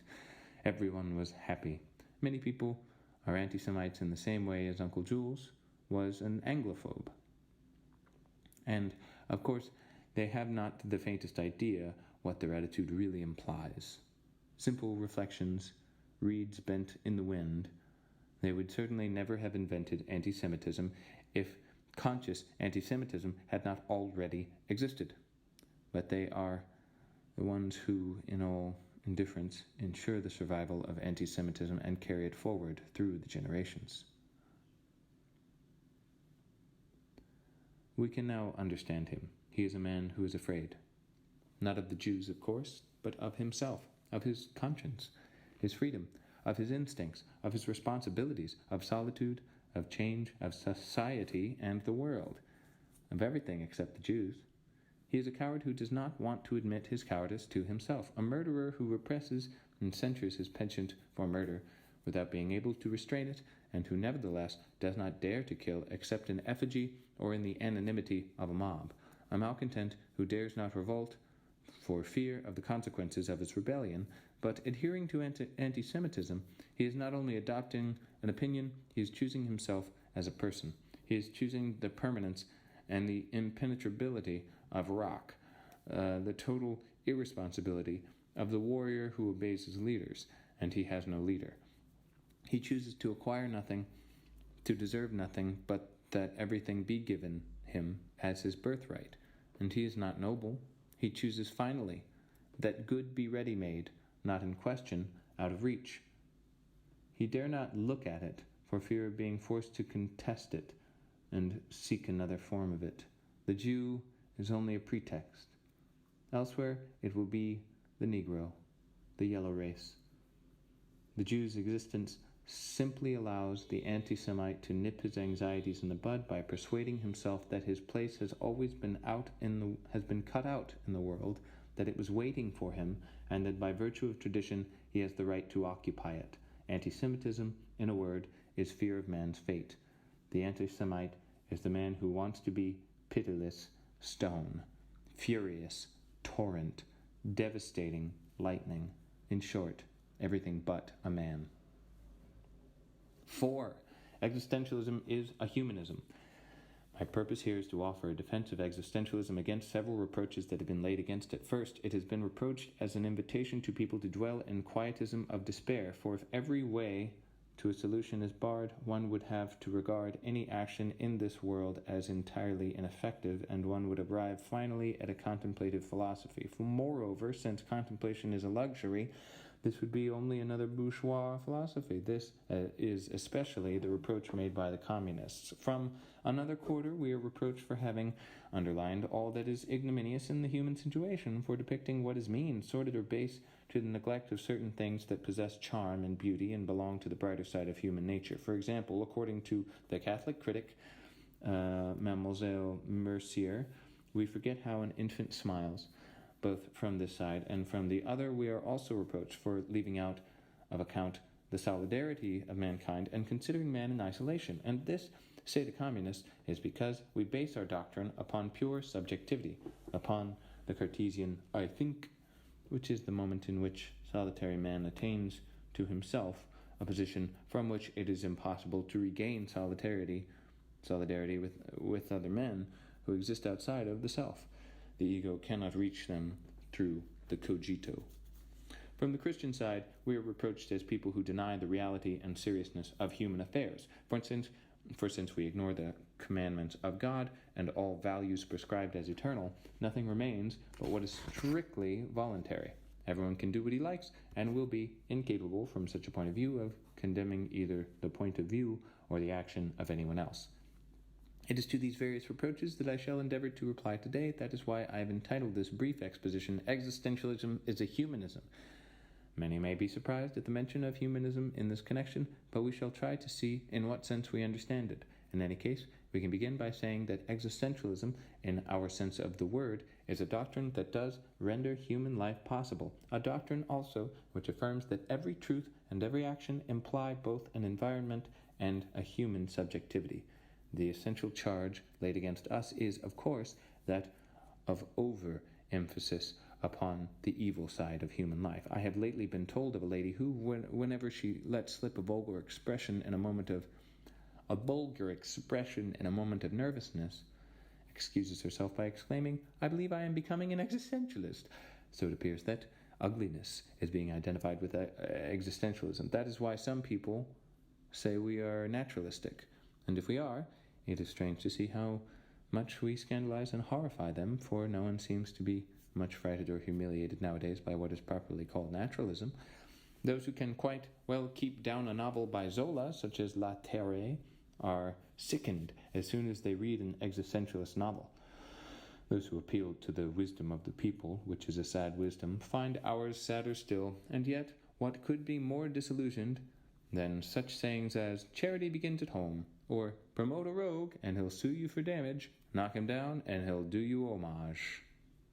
We all know how many common sayings can be quoted to this effect, and they all mean much the same, that you must not oppose the powers that be, that you must not fight against superior force, must not meddle in matters that are above your station, or that of any action not in accordance with some tradition is mere romanticism, or that any undertaking which is not the support of proven experience is foredoomed to frustration, and that since experience has shown men to be invariably inclined to evil, there must be firm rules to restrain them, otherwise we shall have anarchy. It is, however, the people who are forever mouthing these dismal proverbs, and whenever they are told of some more or less repulsive action, they say, how like human nature. It is these very people, always harping upon realism, who complain that existentialism is too gloomy a view of things. Indeed, their excessive protests make me upset, that what is annoying them is not so much our pessimism, but, much more likely, our optimism. For at bottom, what is alarming in the doctrine that I am about to try to explain to you is it not, that it confronts man with a possibility of choice. To verify this, let us review the whole question upon the strictly philosophic level. What then is this that we call existentialism? Most of those who are making use of this word would be highly confused if required to explain its meaning. For since it has become fashionable, people cheerfully declare that this musician or that painter is existentialist. A columnist in Clartés signs himself the existentialist, and indeed the word is now so loosely applied to so many things that it no longer means anything at all. It would appear that, for the lack of any novel doctrine, such as that of surrealism, all those who are eager to join in the latest scandal or movement now seize upon this philosophy, in which, however, they can find nothing to their purpose. For in truth, this is of all teachings the least scandalous and the most austere. It is intended strictly for technicians and philosophers. All the same, it can easily be defined.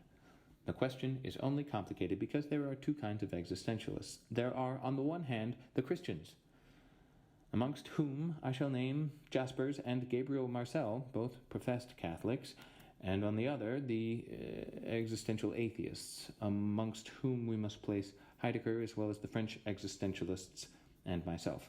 What they have in common is simply the fact that they believe that existence comes before essence, or, if you will, that we must begin from the subjective. What exactly do we mean by that? If one considers an article of manufacture as, for example, a book or a paper knife, one sees that it has been made by an artisan who had a conception of it, and he has paid attention equally to the conception of a paper knife and to the pre-existent technique of production, which is a part of that conception and is at bottom a formula. Thus, the paper knife is at the same time an article producible in a certain manner, and one which, on the other hand, serves a definite purpose, for one cannot suppose that a man would produce a paper knife without knowing what it was for. Let us say, then, of the paper knife, that its essence, that which is to say the sum of the formulae and the qualities which made its production and its definition possible, precedes its existence. The presence of such and such a paper knife or book is thus determined before my eyes. Here, then, we are viewing the world from a technical standpoint, and we can say that production precedes existence. When we think of God as the creator, we are thinking of him, most of the time, as a supernal artisan. Whatever doctrine we may be considering, whether it be a doctrine like that of Descartes or of Leibniz himself, we always imply that the will follows more or less from the understanding, or at least accompanies it. so that when God creates, he knows precisely what he is creating. Thus, the conception of man in the mind of God is comparable to that of the paper knife in the mind of the artisan. God makes man according to a procedure and a conception, exactly as the artisan manufactures a paper knife, following a definition and a formula. Thus, each individual man is the realization of a certain conception which dwells in the divine understanding. In the philosophic atheism of the 18th century, the notion of God is suppressed, but not for all that the idea that essence is prior to existence. Something of that idea we still find everywhere, in Diderot, in Voltaire, and even in Kant. Man possesses a human nature. That human nature, which is the conception of human being, is found in every man, which means that every man is a particular example of a universal conception, the conception of man. In Kant, this universality goes so far that the wild man of the woods, man in the state of nature, and the bourgeois are all contained in the same definition and have the same fundamental qualities. Here again, the essence of man precedes that historic existence which we confront in experience.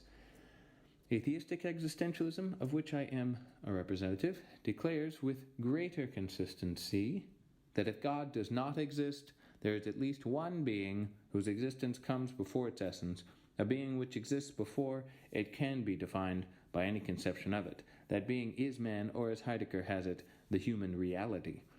What do we mean by saying that existence precedes essence? We mean that man, first of all, exists, encounters himself, surges up in the world, and defines himself afterwards. If man, as the existentialist sees him, is not definable, is because, to begin with, he is nothing. He will not be anything until later, and then he will be what he makes of himself. Thus, there is no human nature, because there is no God to have a conception of it. Man simply is, not that he is simply what he conceives himself to be, but he is what he wills, and as he conceives himself after already existing, as he wills to be after that leap towards existence, man is nothing else but that which he makes of himself. That is the first principle of existentialism, and this is what people call its subjectivity, using the word as a reproach against us. But what do we mean to say by this? But that man is of a greater dignity than a stone or a table. For we mean to say that man primarily exists, that man is, before all else, something which propels itself toward a future, and is aware that it is doing so. Man is indeed a project which possesses a subjective life, instead of being a kind of moss, or a fungus, or a cauliflower. Before that projection of self, nothing exists, not even in the heaven of intelligence. Man will only attain existence when he is what he proposes to be, what he purposes to be, not, however, what he may wish to be. For what we usually understand by wishing or willing is a conscious decision taken, much more often than not, after we have made ourselves what we are. I may wish to join a party, to write a book, or marry, but in such a case, what is usually called my will is probably a manifestation of a prior and more spontaneous decision. If, however, it is true that existence is prior to essence, man is responsible for what he is. Thus,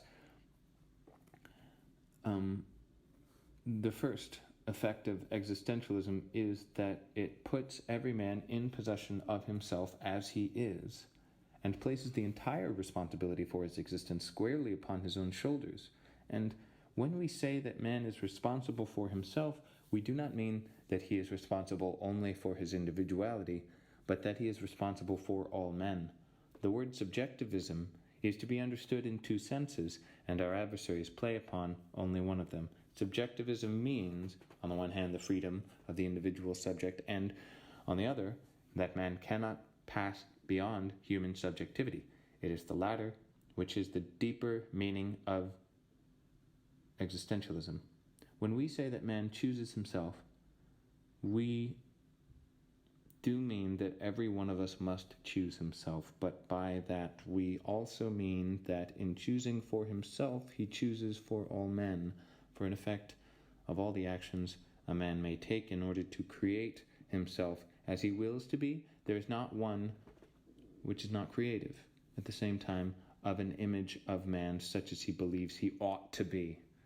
To choose between this or that is at the same time to affirm the value of that which is chosen, for we are unable ever to choose the worse. What we choose is always the better, and nothing can be better for us unless it is better for all. If, moreover, existence precedes essence, and we will to exist at the same time as we fashion our image, that image is valid for all, and for the entire epoch in which we find ourselves.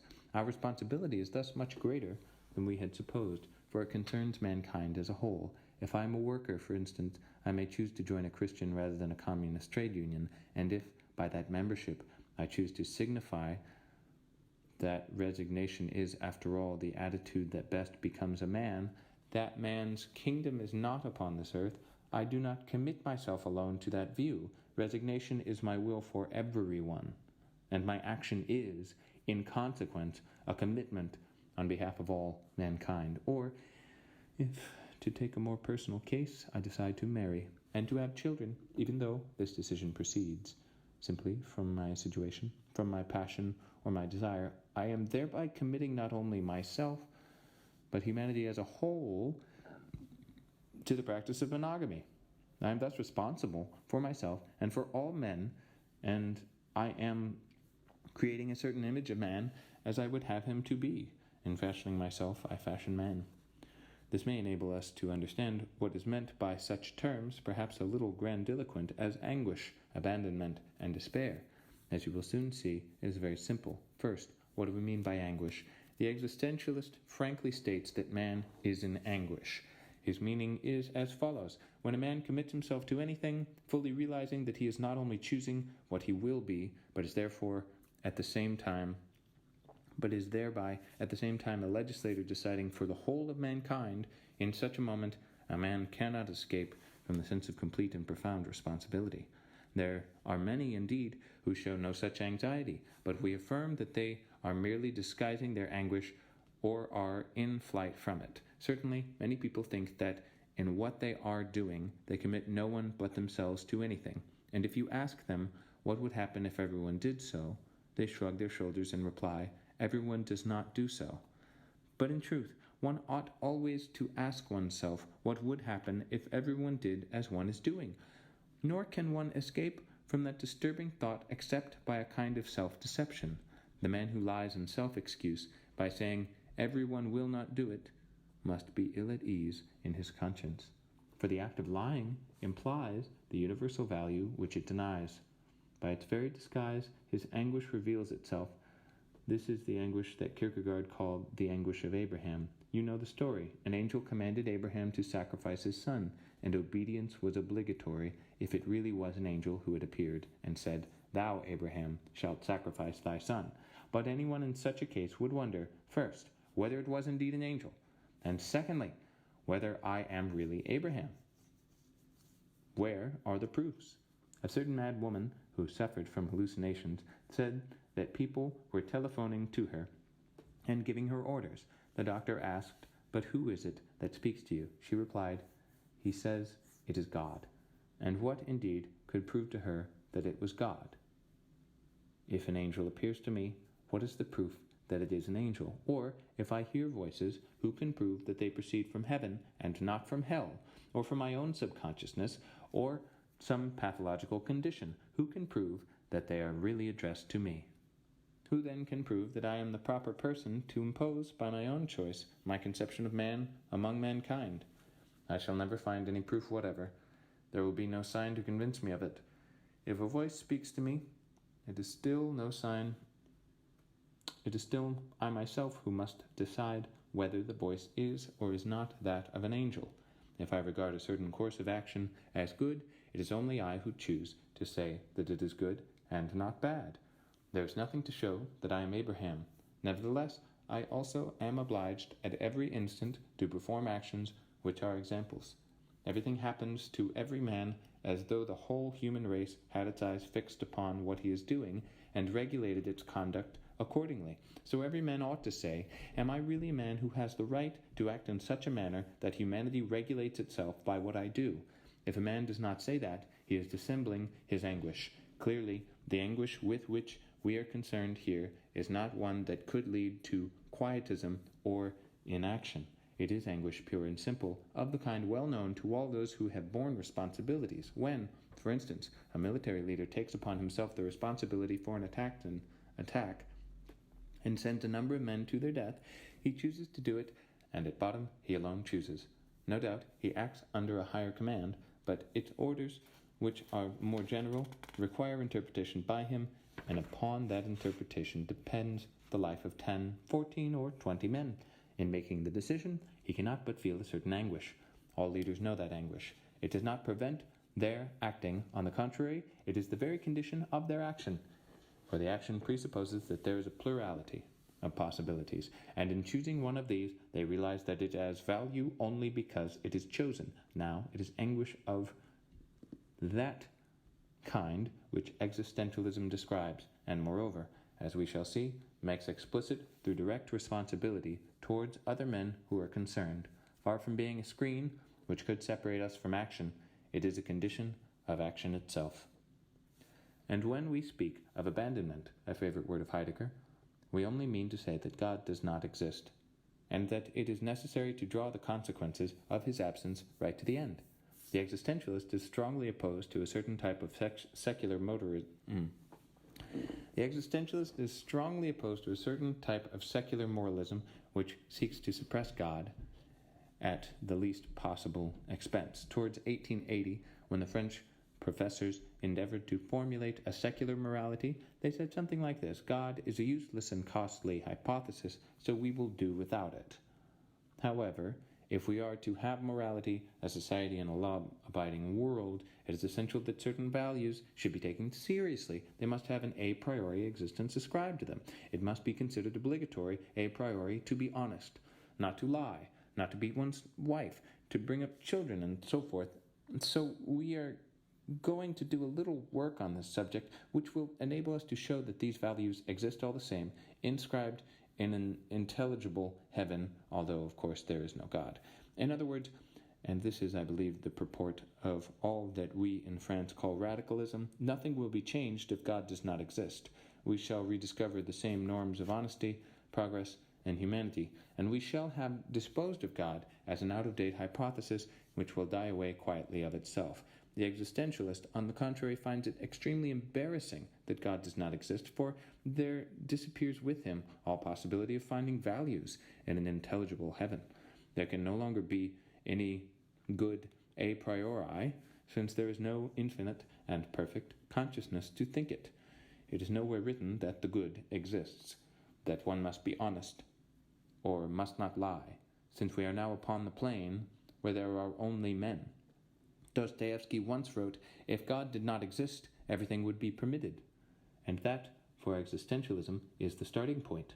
Everything is indeed permitted if God does not exist, and man is, in consequence, forlorn, for he cannot find anything to depend upon either within or outside himself. He discovers forthwith that he is without excuse, for if indeed existence precedes essence, one will never be able to explain one's action by reference to a given and specific human nature. In other words, there is no determinism. Man is free, man is freedom. Nor, on the other hand, if God does not exist, are we provided with any values or commands that could legitimize our behavior. Thus, we have neither behind us nor before us, in a luminous realm of values, any means of justification or excuse. We are left alone, without excuse. That is what I mean when I say that man is condemned to be free, condemned because he did not create himself, yet is nevertheless at liberty. And from the moment that he is thrown into this world, he is responsible for everything he does. The existentialist does not believe in the power of passion. He will never regard a grand passion as a destructive torrent upon which a man is swept into certain actions as by fate, and which, therefore, is an excuse for them. He thinks that man is responsible for his passion. Neither will an existentialist think that a man can find help through some sign being vouchsafed upon the earth for his orientation, for he thinks that the man himself interprets the sign as he chooses. He thinks that every man, without any support or help whatever, is condemned at every instant to invent man. As Ponge has written in a very fine article, man is the future of man. That is exactly true, only if one took this to mean that the future is laid up in heaven, that God knows what it is, it would be false, for then it would no longer even be a future. If, however, it means that whatever man may now appear to be, there is a future to be fashioned, a virgin future that awaits him, then it is a true saying. But in the present, one is forsaken. As an example by which you may the better understand this state of abandonment, I will refer to the case of a pupil of mine who sought me out in the following circumstances. His father was quarreling with his mother and was also inclined to be a collaborator. His elder brother had been killed in the German offensive of 1940, and this young man, with a sentiment somewhat primitive but generous, burned to avenge him. His mother was living alone with him, deeply afflicted by the semi-treason of his father and by the death of her eldest son, and her one consolation was in this young man. But he, at this moment, had the choice between going to England to join the Free French forces, or of staying near his mother and helping her to live. He fully realized that this woman lived only for him, and that his disappearance, or perhaps his death, would plunge her into despair. He also realized that, concretely and in fact, every action he performed on his mother's behalf would be sure of effect, in the sense of aiding her to live, whereas anything he did in order to go and fight would be an ambiguous action which might vanish her like water into sand and serve no purpose. For instance, to set out for England, he would have to wait indefinitely in a Spanish camp on the way through Spain. Or, on arriving in England or in Algiers, he might be put into an office to fill up forms. Consequently, he found himself confronted by two very different modes of action, the one concrete, immediate, but directed towards only one individual, and the other an action addressed to an end infinitely greater, a national collectivity, but for that very reason, ambiguous, and it might be frustrated on the way. At the same time, he was hesitating between two kinds of morality. On the one side, the morality of sympathy, of personal devotion, and on the other side, a morality of wider scope, but of more debatable validity. He had to choose between those two. What could help him to choose? Could the Christian doctrine? No. Christian doctrine says, act with charity, love your neighbor, deny yourself for others. Choose the way which is hardest, and so forth. But which is the harder road? To whom does one owe the more brotherly love, the patriot or the mother? Which is the more useful aim, the general one of fighting in and for the whole community, or the precise aim of helping one particular person to live? Who can give an answer to that a priori? A priori. No one. No, nor is it given any ethical scripture. The Kantian ethic says, never regard another as a means, but always as an end. Very well. If I remain with my mother, I shall be regarding her as the end, and not as a means. But by the same token, I am in danger of treating as means those who are fighting on my behalf. And the converse is also true, that if I go to the aid of the combatants, I shall be treating them as the end, at the risk of treating my mother as a means. If values are uncertain, if they are still too abstract to determine the particular, concrete case under consideration, nothing remains but to trust in our instincts.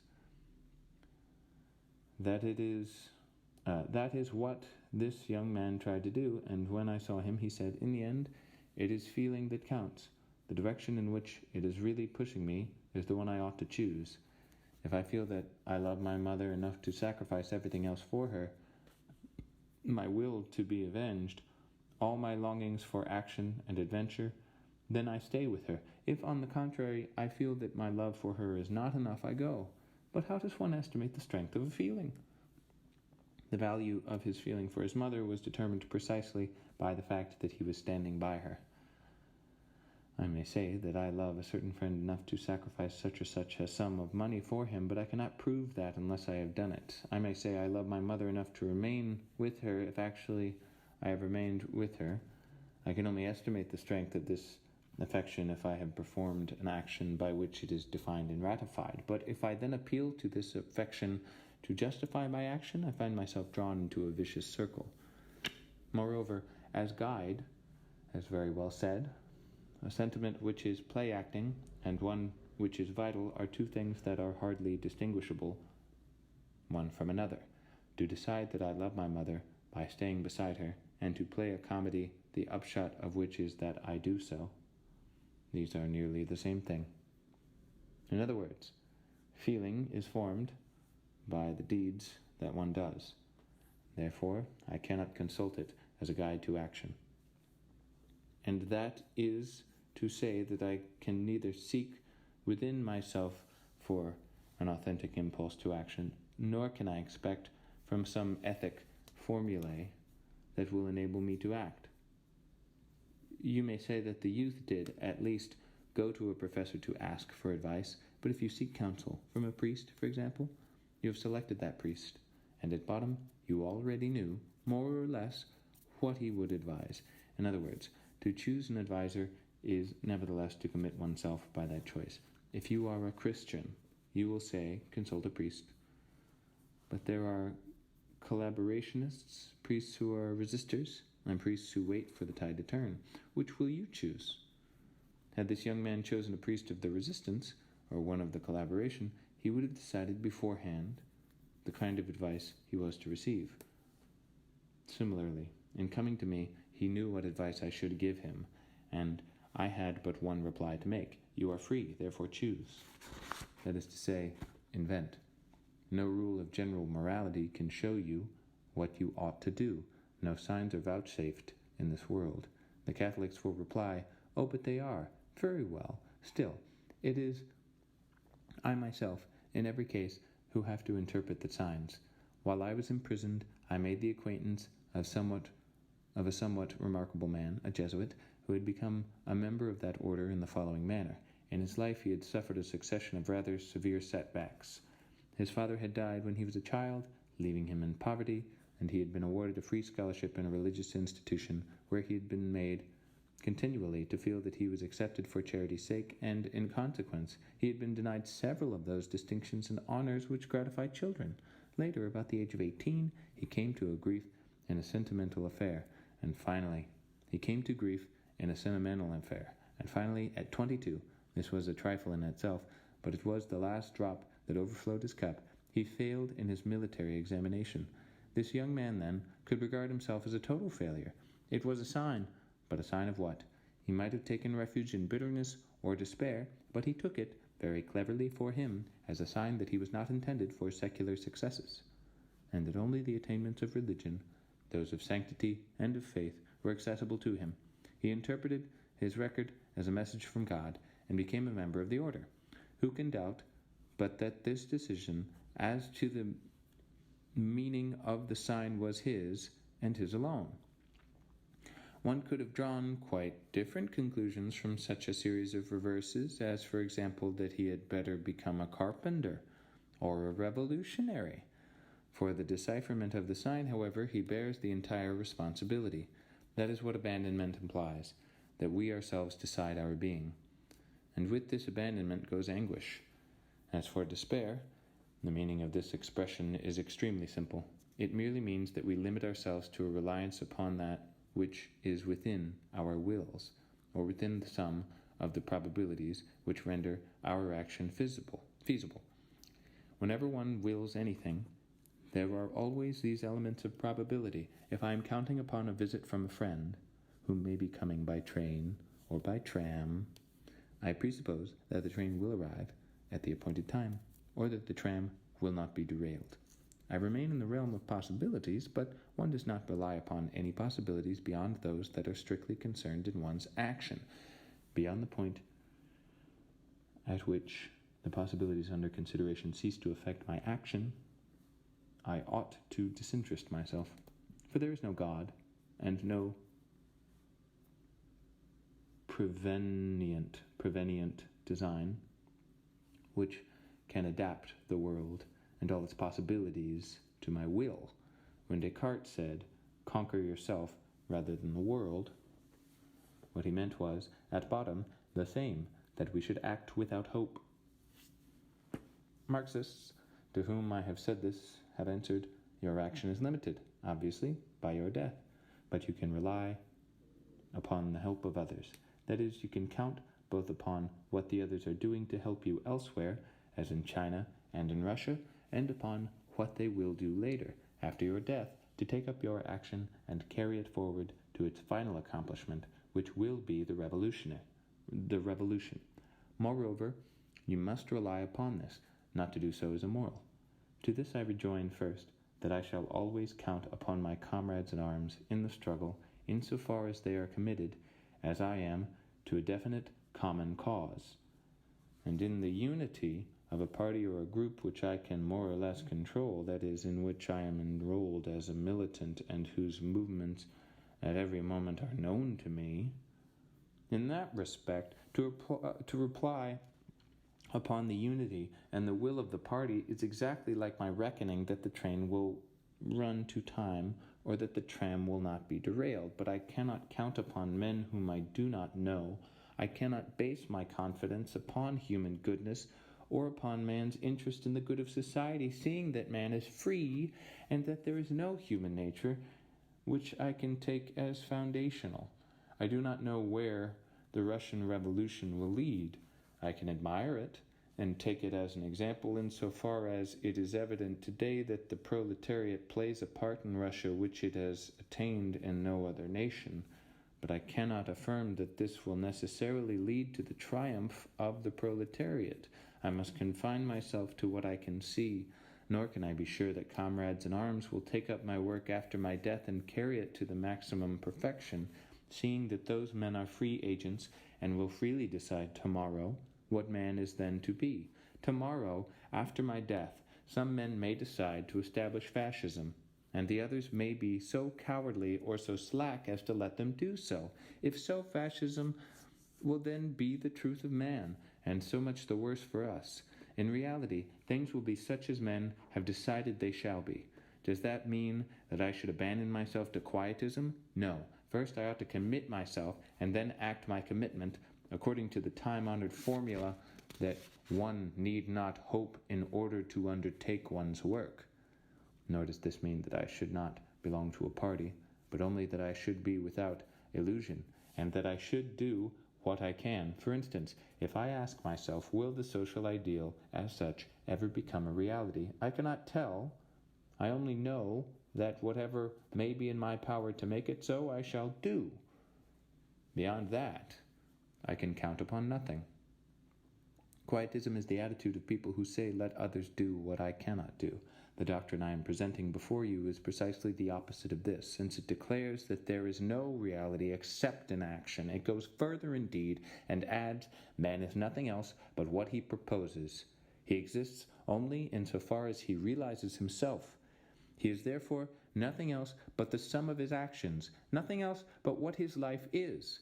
Hence, we can well understand why some people are horrified by our teaching, for many have but one resource to sustain them in their misery, and that is to think, circumstances have been against me, I was worthy to be something much better than I have been. I admit I have never had a great love or a great friendship, but that is because I never met a man or a woman who were worthy of it. If I have not written any very good books, it is because I had not the leisure to do so. Or, if I have had no children to whom I could devote myself, it is because I did not find the man I could have lived with. So, there remains within me a wide range of abilities, inclinations, and potentialities, unused, but perfectly viable, which endow me with a worthiness that could never be inferred from the mere history of my actions. But in reality, and for the existentialist, there is no love apart from the deeds of love, no potentiality of love other than that which is manifested in loving.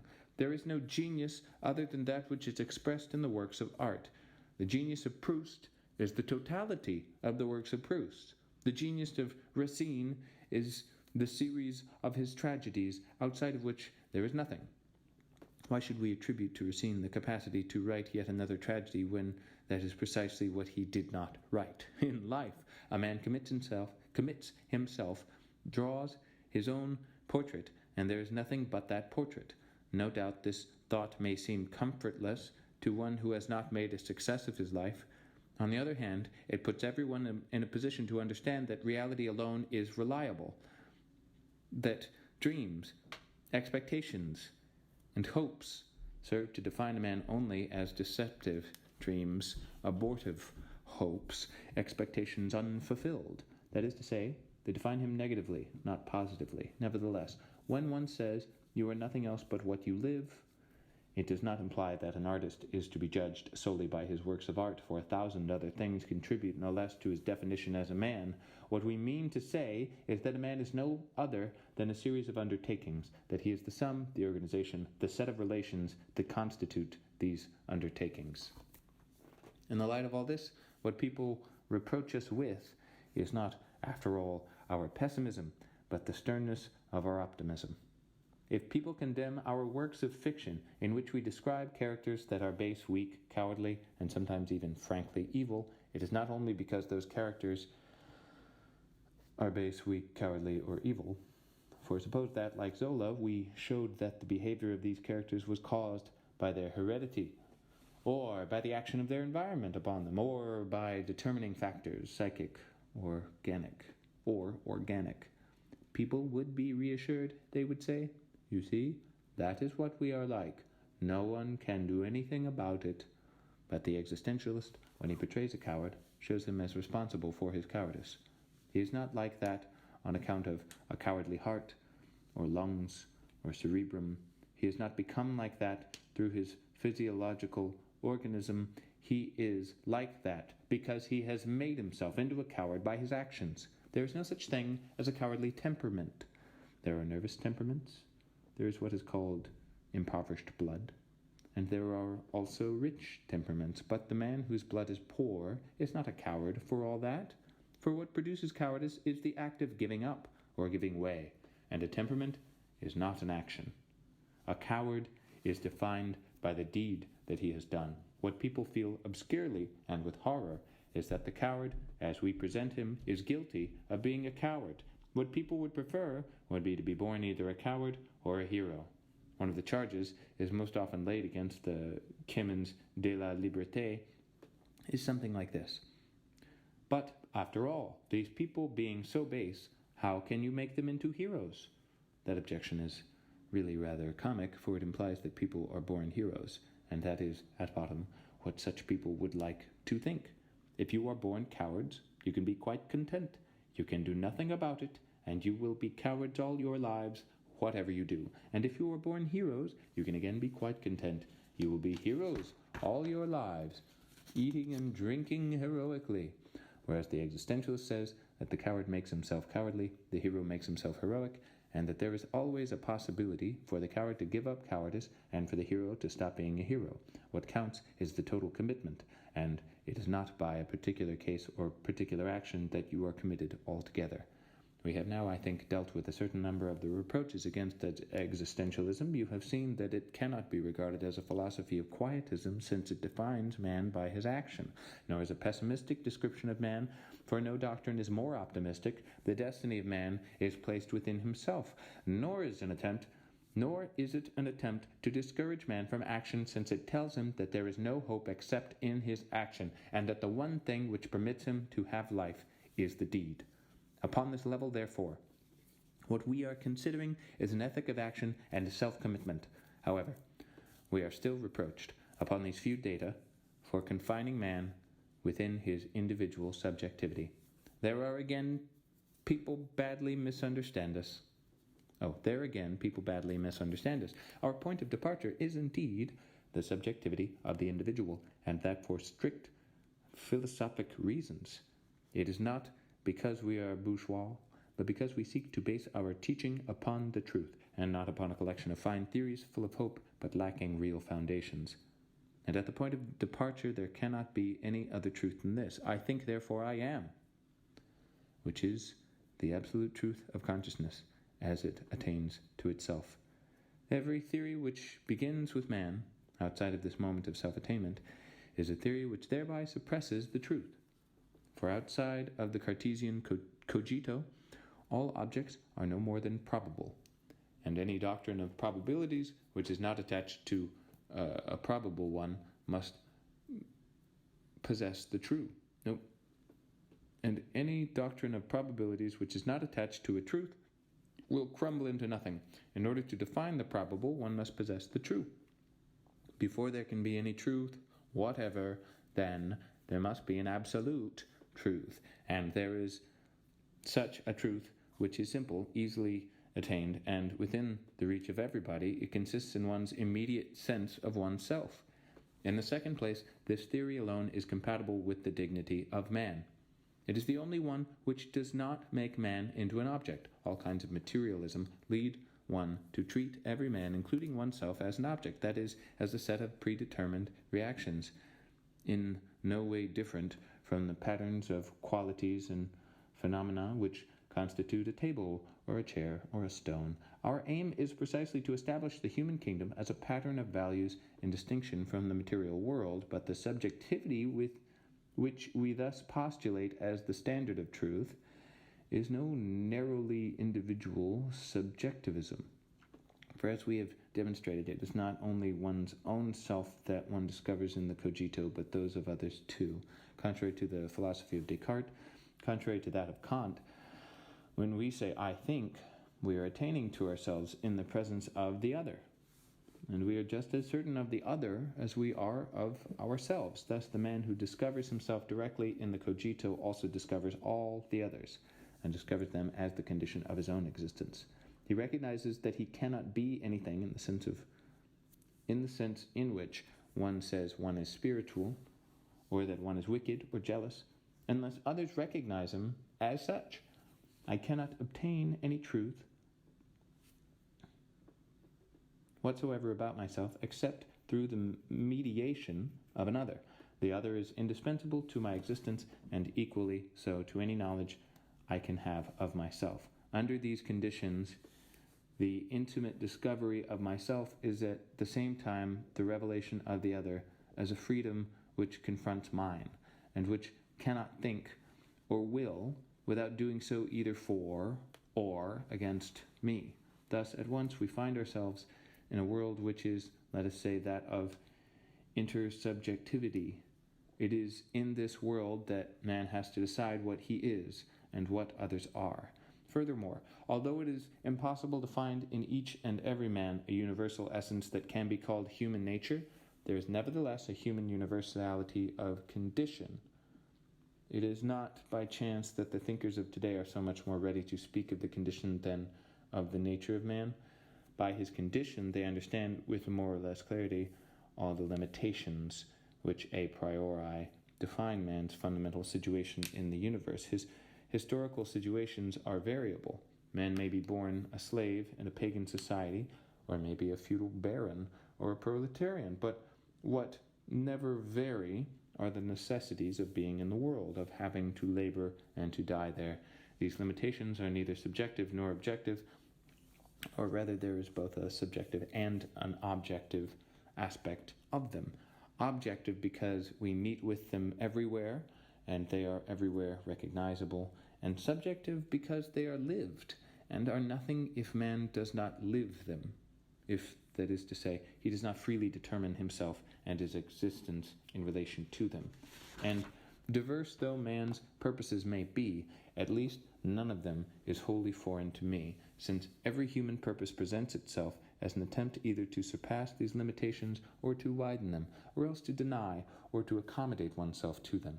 Consequently, every purpose, however individual it may be, is of universal value. Every purpose, even that of a Chinese or an Indian or a Negro, can be understood by a European.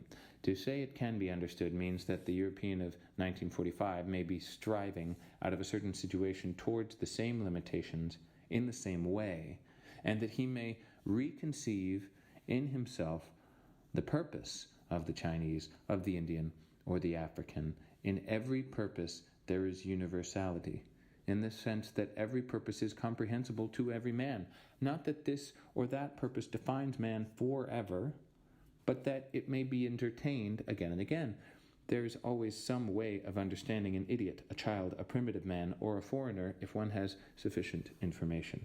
In this sense, we may say that there is a human universality, but it is not something given, it is being perpetually made.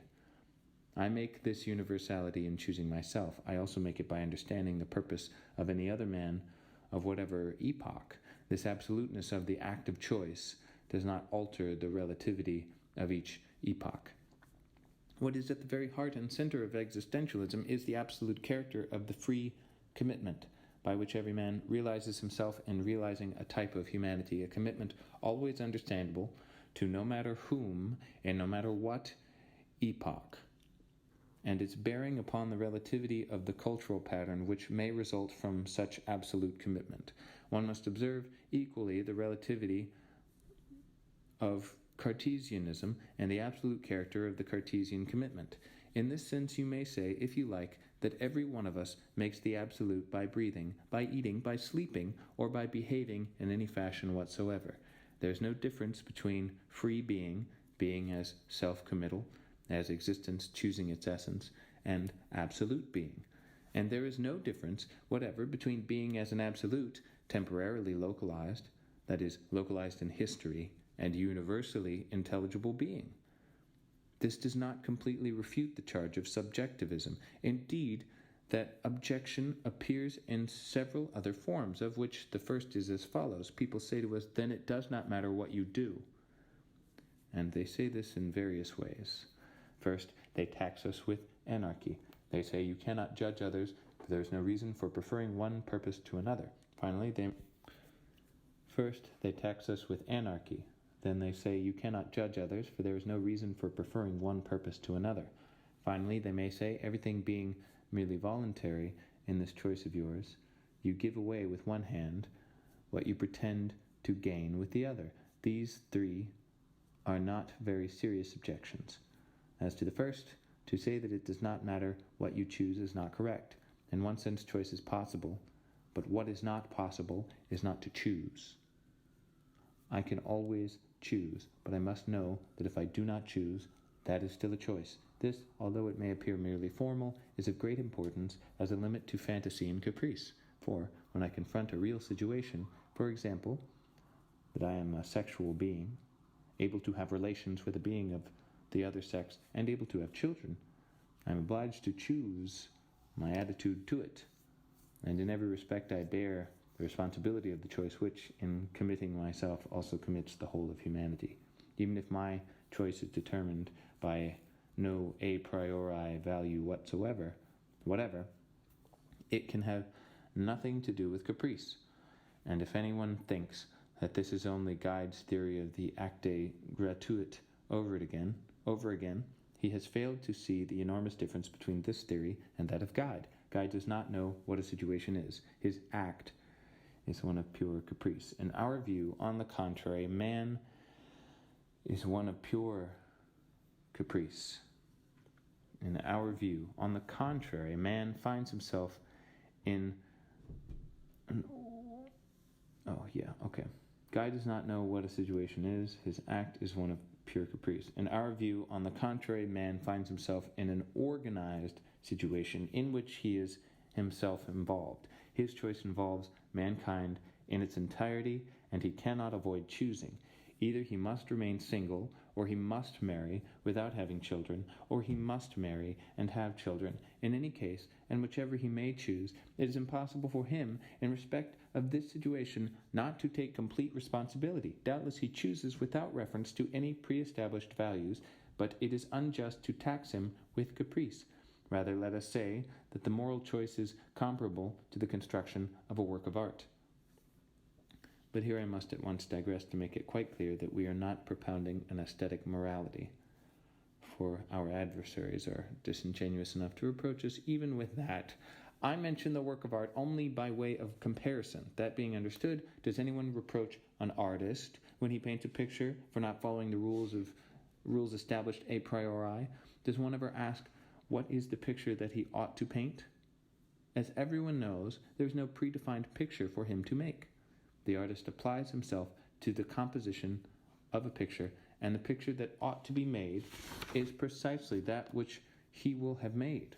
As everyone knows, there are no aesthetic values a priori, but there are values which will appear in due course in the coherence of the picture, in the relation between the will to create and the finished work. No one can tell what the painting of tomorrow will be like. One cannot judge a painting until it is done. What has that to do with morality? We are in the same creative situation. We never speak of a work of art as irresponsible. When we are discussing a canvas by Picasso, we understand very well that the composition became what it is at the time when he was painting it, and that his works are part and parcel of his entire life. It is the same upon the plane of morality. There is this in common between art and morality, that in both we have to do with creation and invention. We cannot decide a priori what it is that should be done. I think it was made sufficiently clear to you in the case of that student who came to see me that to whatever ethical system he might appeal, the Kantian or any other, he could find no sort of guidance whatever. He was obliged to invent the law for himself. Certainly we cannot say that this man, in choosing to remain with his mother, that is, in taking sentiment, personal devotion, and concrete charity as his moral foundations, would be making an irresponsible choice, nor could we do so if he preferred the sacrifice of going away to England. Man makes himself. He is not found ready-made. He makes himself by the choice of his morality, and he cannot but choose a morality such as the pressure of circumstances upon him. We define man only in relation to his commitments. It is therefore absurd to reproach us for irresponsibility in our choice. In the second place, people say to us, "You are unable to judge others." This is true in one sense and false in another. It is true in this sense that whenever a man chooses his purpose and his commitment in all clearness and in all sincerity, whatever that purpose may be, it is impossible for him to prefer another. It is true that in the sense that we do not believe in progress. It is true in the sense that we do not believe in progress. Progress implies amelioration, but man is always the same, facing a situation which is always changing, and choice remains always a choice in the situation. The moral problem has not changed since the time when it was a choice between slavery and anti-slavery, from the time of the War of the Secession, for example, until the present moment, when one chooses between the MRP, Mouvement Républicain Populaire, and the Communists. We can judge nevertheless, for, as I have said, one chooses in view of others, and in view of others one chooses himself. One can judge first, and perhaps this is not a judgment of value, but it is a logical judgment, that in certain cases choice is founded upon an error, and in others upon the truth.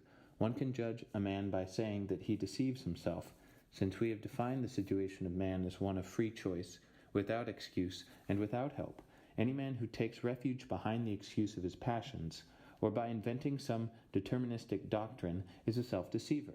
One may object, but why should he not choose to deceive himself? I replied that it is not for me to judge him morally, but I define his self-deception as an error.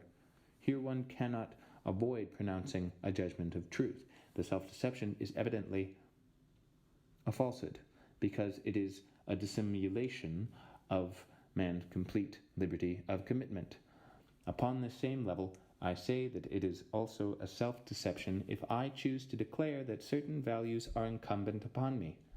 I am in contradiction with myself if I will these values and at the same time say that they impose themselves upon me. If anyone says to me, "And what if I wish to deceive myself?" I answer, "There is no reason why you should not, but I declare that you are doing so, and that the attitude of strict consistency alone is that of good faith." Furthermore, I can pronounce a moral judgment, for I declare that freedom, in respect of concrete circumstances, can have no other end and aim but itself, and when once a man has seen that values depend upon himself, in that state of forsakenness, he can will only one thing, and that is freedom as the foundation of all values. That does not mean that he wills it in the abstract. It simply means that the actions of men of good faith have, as their ultimate significance, the quest of freedom itself as such. A man who belongs to some communist or revolutionary society wills certain concrete ends which imply the will to freedom, but that freedom is willed in community. We will freedom for freedom's sake, in and through particular circumstances, and in thus willing freedom, we discovered that it depends entirely upon the freedom of others, and that the freedom of others depends upon our own. Obviously, freedom, as the definition of a man, does not depend upon others, but as soon as there is a commitment, I am obliged to will the liberty of others at the same time as my own. I cannot make liberty my aim unless I make that of others equally my aim. Consequently, when I recognize as entirely authentic that man is a being whose existence precedes his essence, and that he is a free being who cannot, in any circumstances, but will his freedom, at the same time I realize that I cannot will the freedom of others. Thus, in the name of that will to freedom, which is implied in freedom itself, I can form judgments upon those who seek to hide from themselves the wholly voluntary nature of their existence and its complete freedom. Those who hide from this total freedom in a guise of solemnity or with the deterministic excuses I shall call cowards. Others who try to show that their existence is necessary when it is merely an accident of the appearance of the human race on earth I shall call scum. But neither cowards nor scum can be identified except upon the plane of strict authenticity. Thus, although the content of morality is variable, a certain form of this morality is universal. Kant declared that freedom is a will both to itself and to the freedom of others. Agreed, but he thinks that the formal and the universal suffice for the constitution of morality. We think, on the contrary, that the principles that are too abstract break down when we come to defining action. To take once again the case of that student, by what authority, in the name of what golden rule of morality, do you think he could have decided in perfect peace of mind either to abandon his mother or to remain with her? There are no means of judging. The content is always concrete and therefore unpredictable. It has always to be invented. The one thing that counts is to know whether the invention is made in the name of freedom. Let us, for example, examine the two following cases, and you will see how far they are similar in spite of their difference. Let us take the mill on the floss. We find here a certain young woman, Maggie Tulliver, who is an incarnation of the value of passion and is aware of it. She is in love with a young man, Stephen, who is engaged to another, an insignificant young woman. This Maggie Tulliver, instead of heedlessly seeking her own happiness, chooses, in the name of human solidarity, to sacrifice herself and give up the man she loves. On the other hand, La Sanseverina and Stendhal's Chartreuse de Parme, believing that it is passion which endows a man with his real value, would have declared that a grand passion justifies its sacrifices and must be preferred to the banality of such conjugal love as would unite Stephen to the little goose he was engaged to marry. It is the latter that she would have chosen to sacrifice in realizing her own happiness, and, as Stendhal shows, she would also sacrifice herself upon the plane of passion if life made that demand upon her. Here we are facing two clearly opposed moralities, but I claim that they are equivalent, seeing that in both cases, the overruling aim is freedom. You can imagine two attitudes exacting similar in effect, in that one girl might prefer in resignation to give up her lover, while the other preferred in fulfillment of sexual desire to ignore the prior engagement of the man she loved. And externally, these two cases might appear the same as the two we have just cited, while being in fact entirely different. The attitude of La Sanseverina is much nearer to that of Maggie Tulliver than to one of careless greed. Thus, you see, the second objection is at once true and false. One can choose anything, but only if it is upon the plane of free commitment. The third objection, stated by saying, you take with one hand what you give with the other, means at bottom your values are not serious, since you choose them yourselves. To that I can only say that I am very sorry that it should be so. But if I had excluded God the Father, there must be somebody to invent values. We have to take things as they are, And moreover, to say that we invent values means neither more nor less than this, that there is no sense in life a priori. Life is nothing until it is lived, but it is yours to make sense of, and the value of it is nothing else but the sense that you choose. Therefore, you can see that there is a possibility of creating a human community. I have been reproached for suggesting that existentialism is a form of humanism.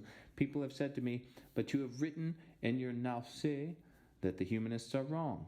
You have even ridiculed a certain type of humanism. Why do you now go back upon that?" In reality, the word humanism has two very different meanings. One may understand by humanism a theory which upholds man as the end in itself and as the supreme value. Humanism in this sense appears, for instance, in Cocteau's story, Round the World in 80 Hours, in which one of the characters declares, because he is flying over mountains in an airplane, "Man is magnificent." This signifies that although I, personally, have not built airplanes, I have the benefit of those particular inventions, and that I personally, being a man, can consider myself responsible for and honored by achievements that are peculiar to some men. It is to assume that we can ascribe value to man according to the most distinguished deeds of certain men. That kind of humanism is absurd. For only the dog or the horse would be in a position to pronounce a general judgment upon man and declare that he is magnificent, which they have never been such fools as to do, at least not as far as I know. But neither is it admissible that a man should pronounce judgment upon man. Existentialism dispenses with any judgment of this sort. An existentialist will never take man as the end, since man is still to be determined. And we have no right to believe that humanity is something to which we could set up a cult, alter the manner of Auguste Comte.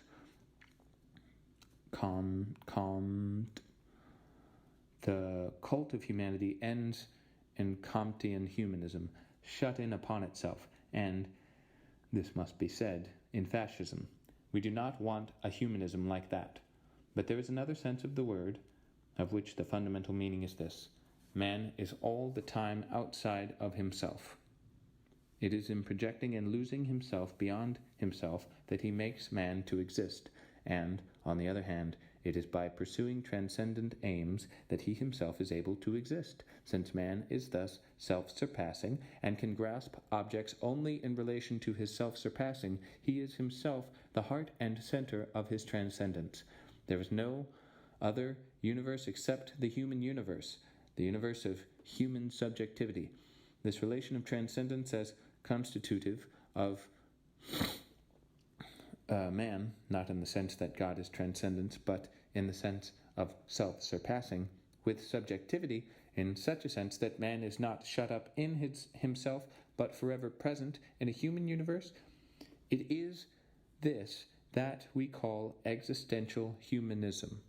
This is humanism because we remind man that there is no legislator but himself, that he himself, thus abandoned, must decide for himself, also because we show that it is not by turning back upon himself, but always by seeking beyond himself an aim which is one of liberation or of some particular realization, that man can realize himself as truly human.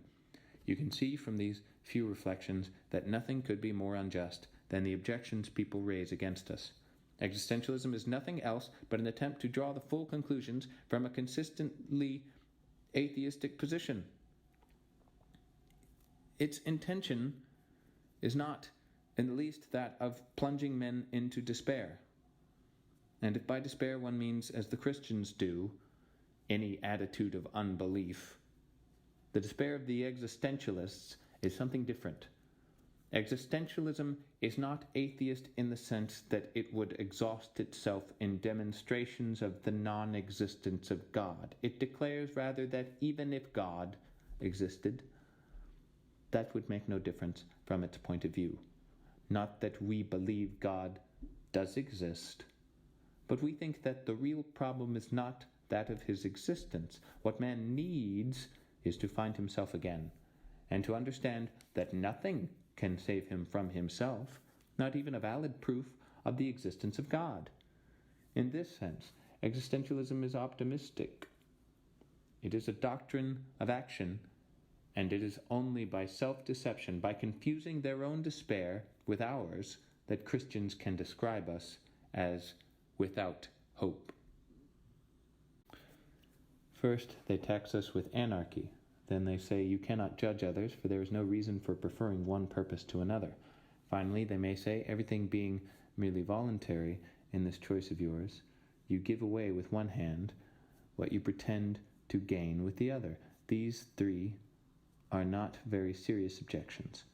As to the first, to say that it does not matter what you choose is not correct. In one sense, choice is possible, but what is not possible is not to choose.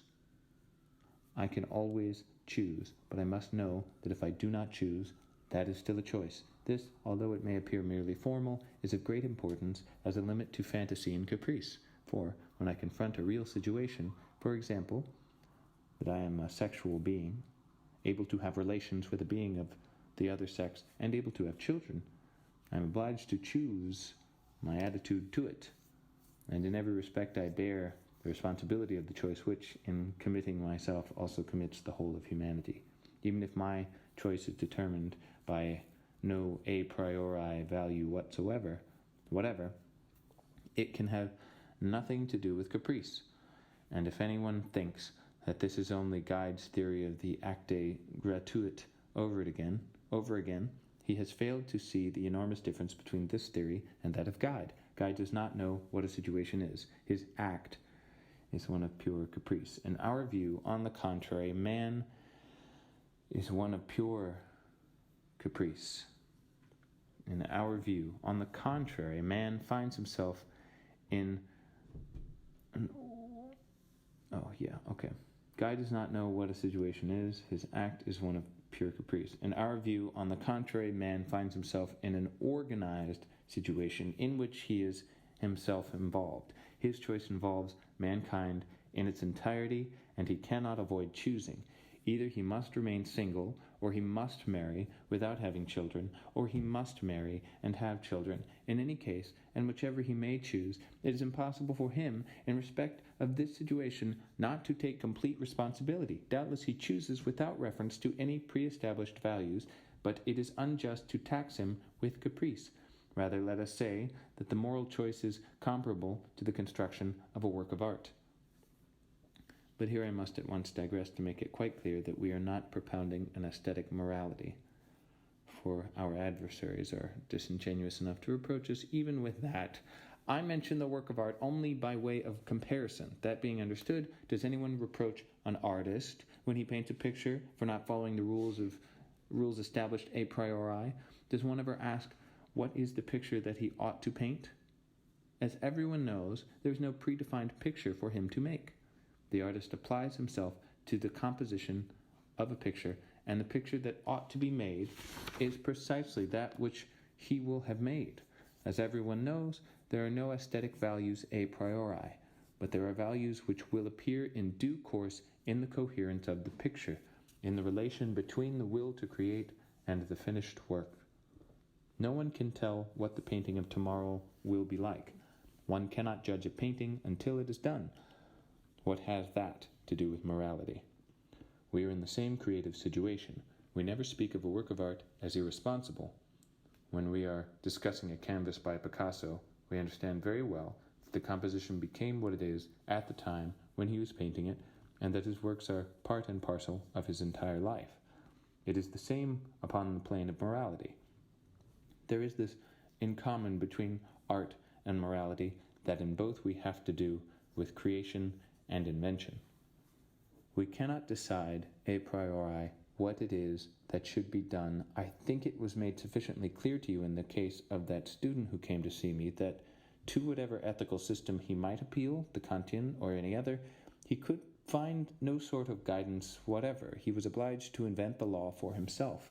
Certainly we cannot say that this man, in choosing to remain with his mother, that is, in taking sentiment personal devotion, and concrete charity as his moral foundations, would be making an irresponsible choice, nor could we do so if he preferred the sacrifice of going away to England. Man makes himself. He is not found ready-made. He makes himself by the choice of his morality, and he cannot but choose a morality such as the pressure of circumstances upon him. We define man only in relation to his commitments. It is therefore absurd to reproach us for irresponsibility in our choice. In the second place, people say to us, "You are unable to judge others." This is true in one sense and false in another. It is true in this sense that whenever a man chooses his purpose and his commitment in all clearness and in all sincerity, whatever that purpose may be, it is impossible for him to prefer another. It is true that in the sense that we do not believe in progress. It is true in the sense that we do not believe in progress. Progress implies amelioration, but man is always the same, facing a situation which is always changing, and choice remains always a choice in the situation. The moral problem has not changed since the time when it was a choice between slavery and anti-slavery, from the time of the War of the Secession, for example, until the present moment, when one chooses between the MRP, Mouvement Républicain Populaire, and the Communists. We can judge nevertheless, for, as I have said, one chooses in view of others, and in view of others one chooses himself. One can judge first, and perhaps this is not a judgment of value, but it is a logical judgment, that in certain cases choice is founded upon an error, and in others upon the truth. One can judge a man by saying that he deceives himself, since we have defined the situation of man as one of free choice, without excuse and without help. Any man who takes refuge behind the excuse of his passions, or by inventing some deterministic doctrine, is a self-deceiver. One may object, but why should he not choose to deceive himself? I replied that it is not for me to judge him morally, but I define his self-deception as an error. Here one cannot avoid pronouncing a judgment of truth. The self-deception is evidently a falsehood, because it is a dissimulation of man's complete liberty of commitment.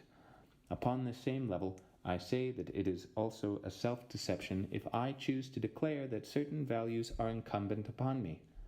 I am in contradiction with myself if I will these values and at the same time say that they impose themselves upon me. If anyone says to me, "And what if I wish to deceive myself?" I answer, "There is no reason why you should not, but I declare that you are doing so, and that the attitude of strict consistency alone is that of good faith." Furthermore, I can pronounce a moral judgment, for I declare that freedom, in respect of concrete circumstances, can have no other end and aim but itself, and when once a man has seen that values depend upon himself, in that state of forsakenness, he can will only one thing, and that is freedom as the foundation of all values. That does not mean that he wills it in the abstract. It simply means that the actions of men of good faith have, as their ultimate significance, the quest of freedom itself as such.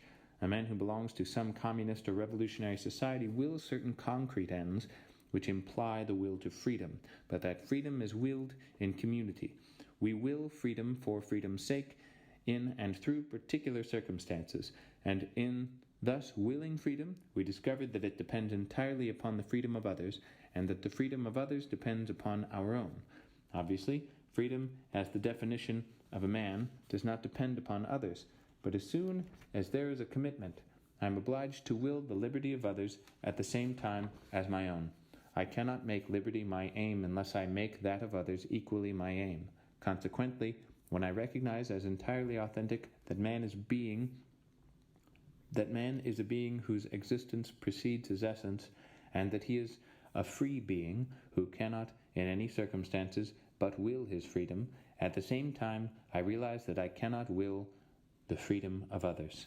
Thus, in the name of that will to freedom, which is implied in freedom itself, I can form judgments upon those who seek to hide from themselves the wholly voluntary nature of their existence and its complete freedom. Those who hide from this total freedom in a guise of solemnity or with the deterministic excuses I shall call cowards. Others who try to show that their existence is necessary when it is merely an accident of the appearance of the human race on earth, I shall call scum. But neither cowards nor scum can be identified except upon the plane of strict authenticity. Thus, although the content of morality is variable, a certain form of this morality is universal. Kant declared that freedom is a will both to itself and to the freedom of others. Agreed, but he thinks that the formal and the universal suffice for the constitution of morality. We think, on the contrary, that the principles that are too abstract break down when we come to defining action. To take once again the case of that student, by what authority, in the name of what golden rule of morality, do you think he could have decided in perfect peace of mind either to abandon his mother or to remain with her? There are no means of judging. The content is always concrete and therefore unpredictable. It has always to be invented. The one thing that counts is to know whether the invention is made in the name of freedom.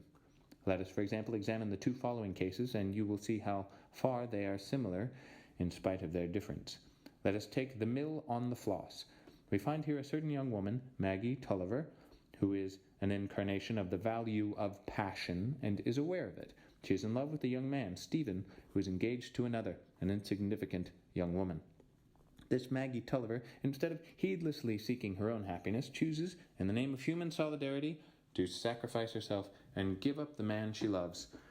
On the other hand, La Sanseverina and Stendhal's Chartreuse de Parme, believing that it is passion which endows a man with his real value, would have declared that a grand passion justifies its sacrifices and must be preferred to the banality of such conjugal love as would unite Stephen to the little goose he was engaged to marry.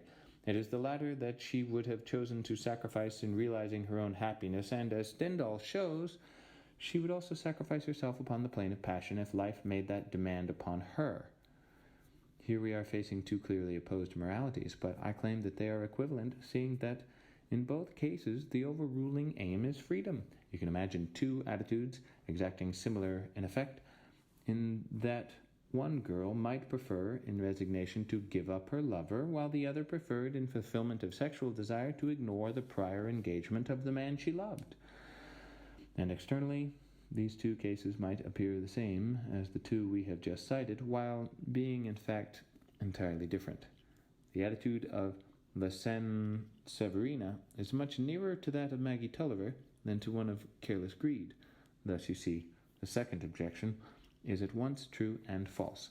One can choose anything, but only if it is upon the plane of free commitment. The third objection, stated by saying, you take with one hand what you give with the other, means at bottom your values are not serious, since you choose them yourselves. To that I can only say that I am very sorry that it should be so.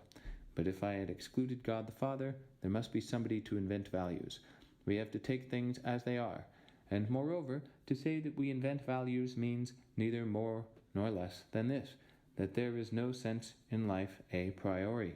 Life is nothing until it is lived, but it is yours to make sense of, and the value of it is nothing else but the sense that you choose.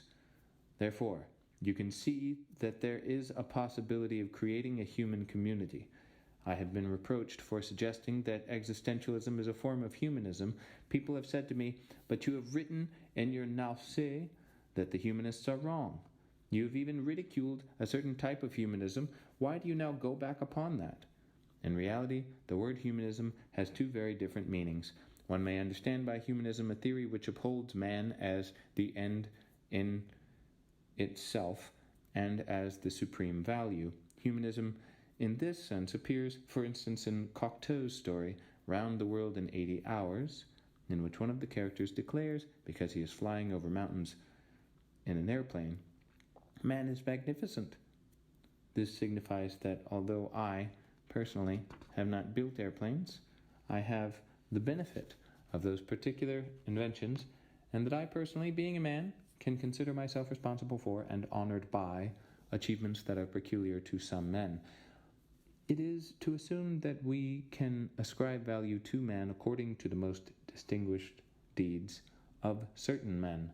that kind of humanism is absurd. For only the dog or the horse would be in a position to pronounce a general judgment upon man and declare that he is magnificent, which they have never been such fools as to do, at least not as far as I know. But neither is it admissible that a man should pronounce judgment upon man. Existentialism dispenses with any judgment of this sort. An existentialist will never take man as the end, since man is still to be determined. And we have no right to believe that humanity is something to which we could set up a cult, alter the manner of Auguste Comte.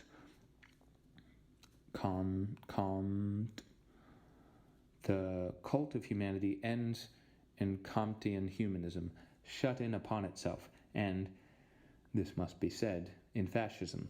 We do not want a humanism like that. But there is another sense of the word, of which the fundamental meaning is this: man is all the time outside of himself. It is in projecting and losing himself beyond himself that he makes man to exist, and, on the other hand, it is by pursuing transcendent aims that he himself is able to exist, since man is thus self-surpassing and can grasp objects only in relation to his self-surpassing. He is himself the heart and center of his transcendence. There is no other universe except the human universe, the universe of human subjectivity. This relation of transcendence as constitutive of man, not in the sense that God is transcendence, but in the sense of self-surpassing, with subjectivity in such a sense that man is not shut up in himself, but forever present in a human universe. It is this that we call existential humanism. This is humanism because we remind man that there is no legislator but himself, that he himself, thus abandoned, must decide for himself, also because we show that it is not by turning back upon himself, but always by seeking beyond himself an aim which is one of liberation or of some particular realization, that man can realize himself as truly human. You can see from these few reflections that nothing could be more unjust than the objections people raise against us. Existentialism is nothing else but an attempt to draw the full conclusions from a consistently atheistic position. Its intention is not in the least that of plunging men into despair. And if by despair one means, as the Christians do, any attitude of unbelief, the despair of the existentialists is something different. Existentialism is not atheist in the sense that it would exhaust itself in demonstrations of the non-existence of God. It declares rather that even if God existed, that would make no difference from its point of view. Not that we believe God does exist, but we think that the real problem is not that of his existence. What man needs is to find himself again, and to understand that nothing can save him from himself, not even a valid proof of the existence of God. In this sense, existentialism is optimistic.